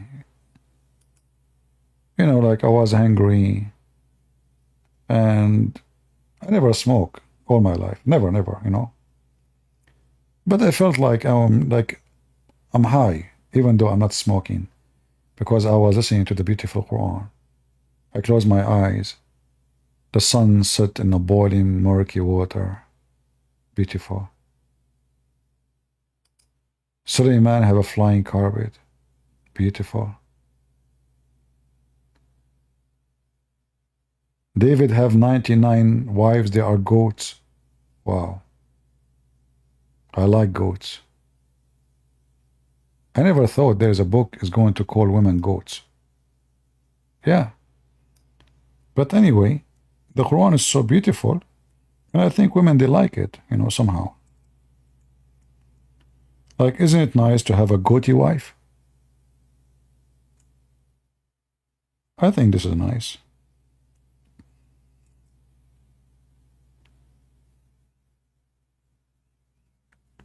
Beautiful, beautiful. The book of Allah. So, like, almost I converted to Islam when I noticed that the sperm become a blood. You know, I said to myself, I will never be worried again if I have an injury and I'm bleeding. I just make some sperm, and that, you know, they give it to me in the hospital again, and then that will be blood. They take sperm from there, they push it inside you in your vein, and that will be blood, you know. Very easy to make blood. Science, Quran, book of science. Allah, He sent the hail from mountains in heaven. There's 2 east, 2 west. This is true. Always there's 2 east, 2 west, you know. There's 2 Biden. One his name is Obama and one his name is Joe. Yeah. Any Muhammadan, come on.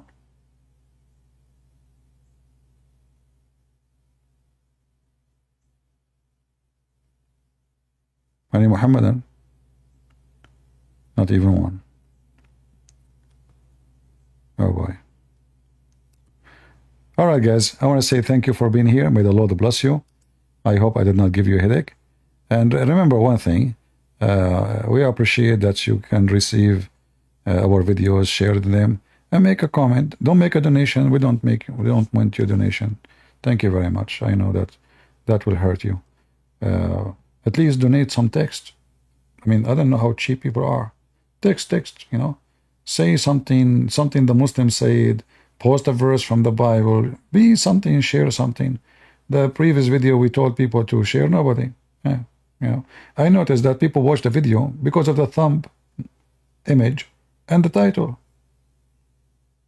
If you notice that 2 videos before, the title looked nice for many.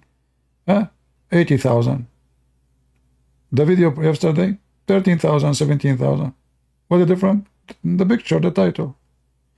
People, they don't care really how valuable is your topic. People, they click. People are like insects, sadly. You know, insect? When you go in your garden, you will find that trees, they compete to bring insect to them. And how they compete? They have to provide perfume, colors to the flowers.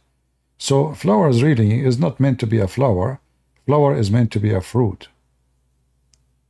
This is the purpose of it. But in order to bring the insect, we have to attract the insect. Sadly, human being, he is the same as an insect. He go by the image of the cover, not by what is inside. This is why you will find that most of those who they are successful in their videos in YouTube, the one who have a big, huge numbers, you will find somebody download my video, not someone else's video. He have 90,000 view, and I have 20. I mean, it's my video. It doesn't make sense. No, it makes sense. They have, you know, they change the title. They put a title exciting. Even the title doesn't make sense. And the thumb, and they put pictures of people, God knows who they are. You know, and a guy will open his mouth. The other guy, he is jumping. So, you know, like you will see a guy, he says like, wow, he opened his mouth. You know, it's just to make you click, because simply when you see now, you became curious.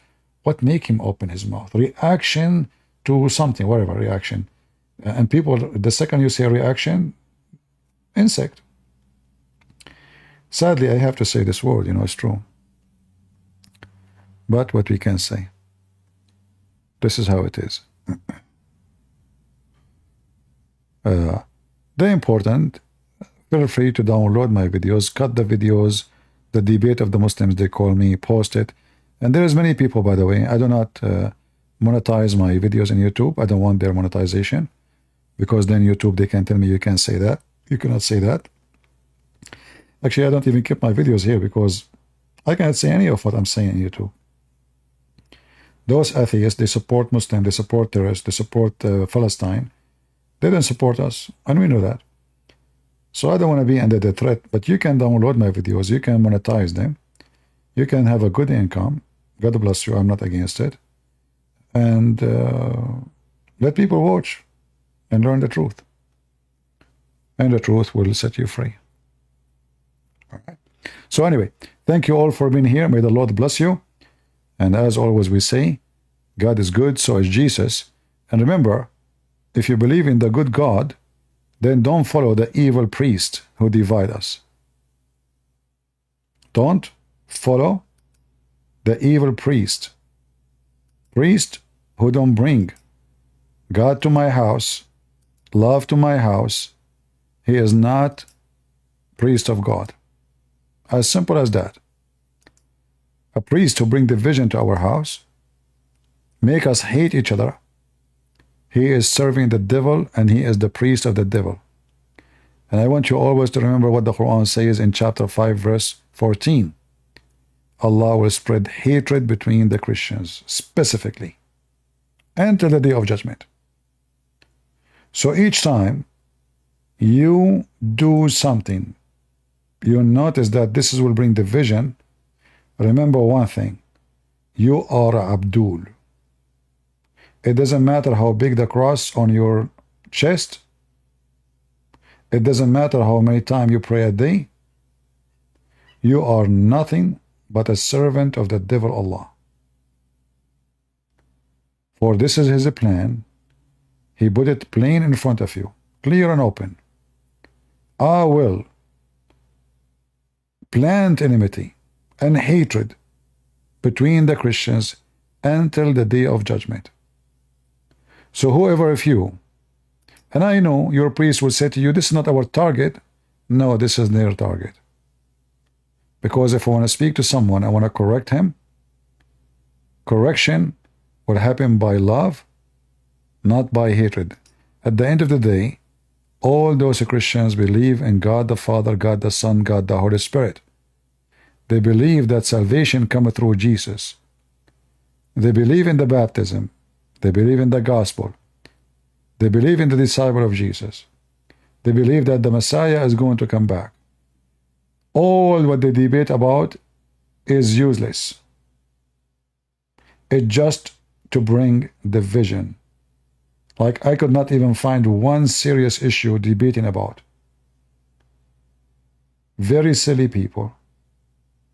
Satan is their command.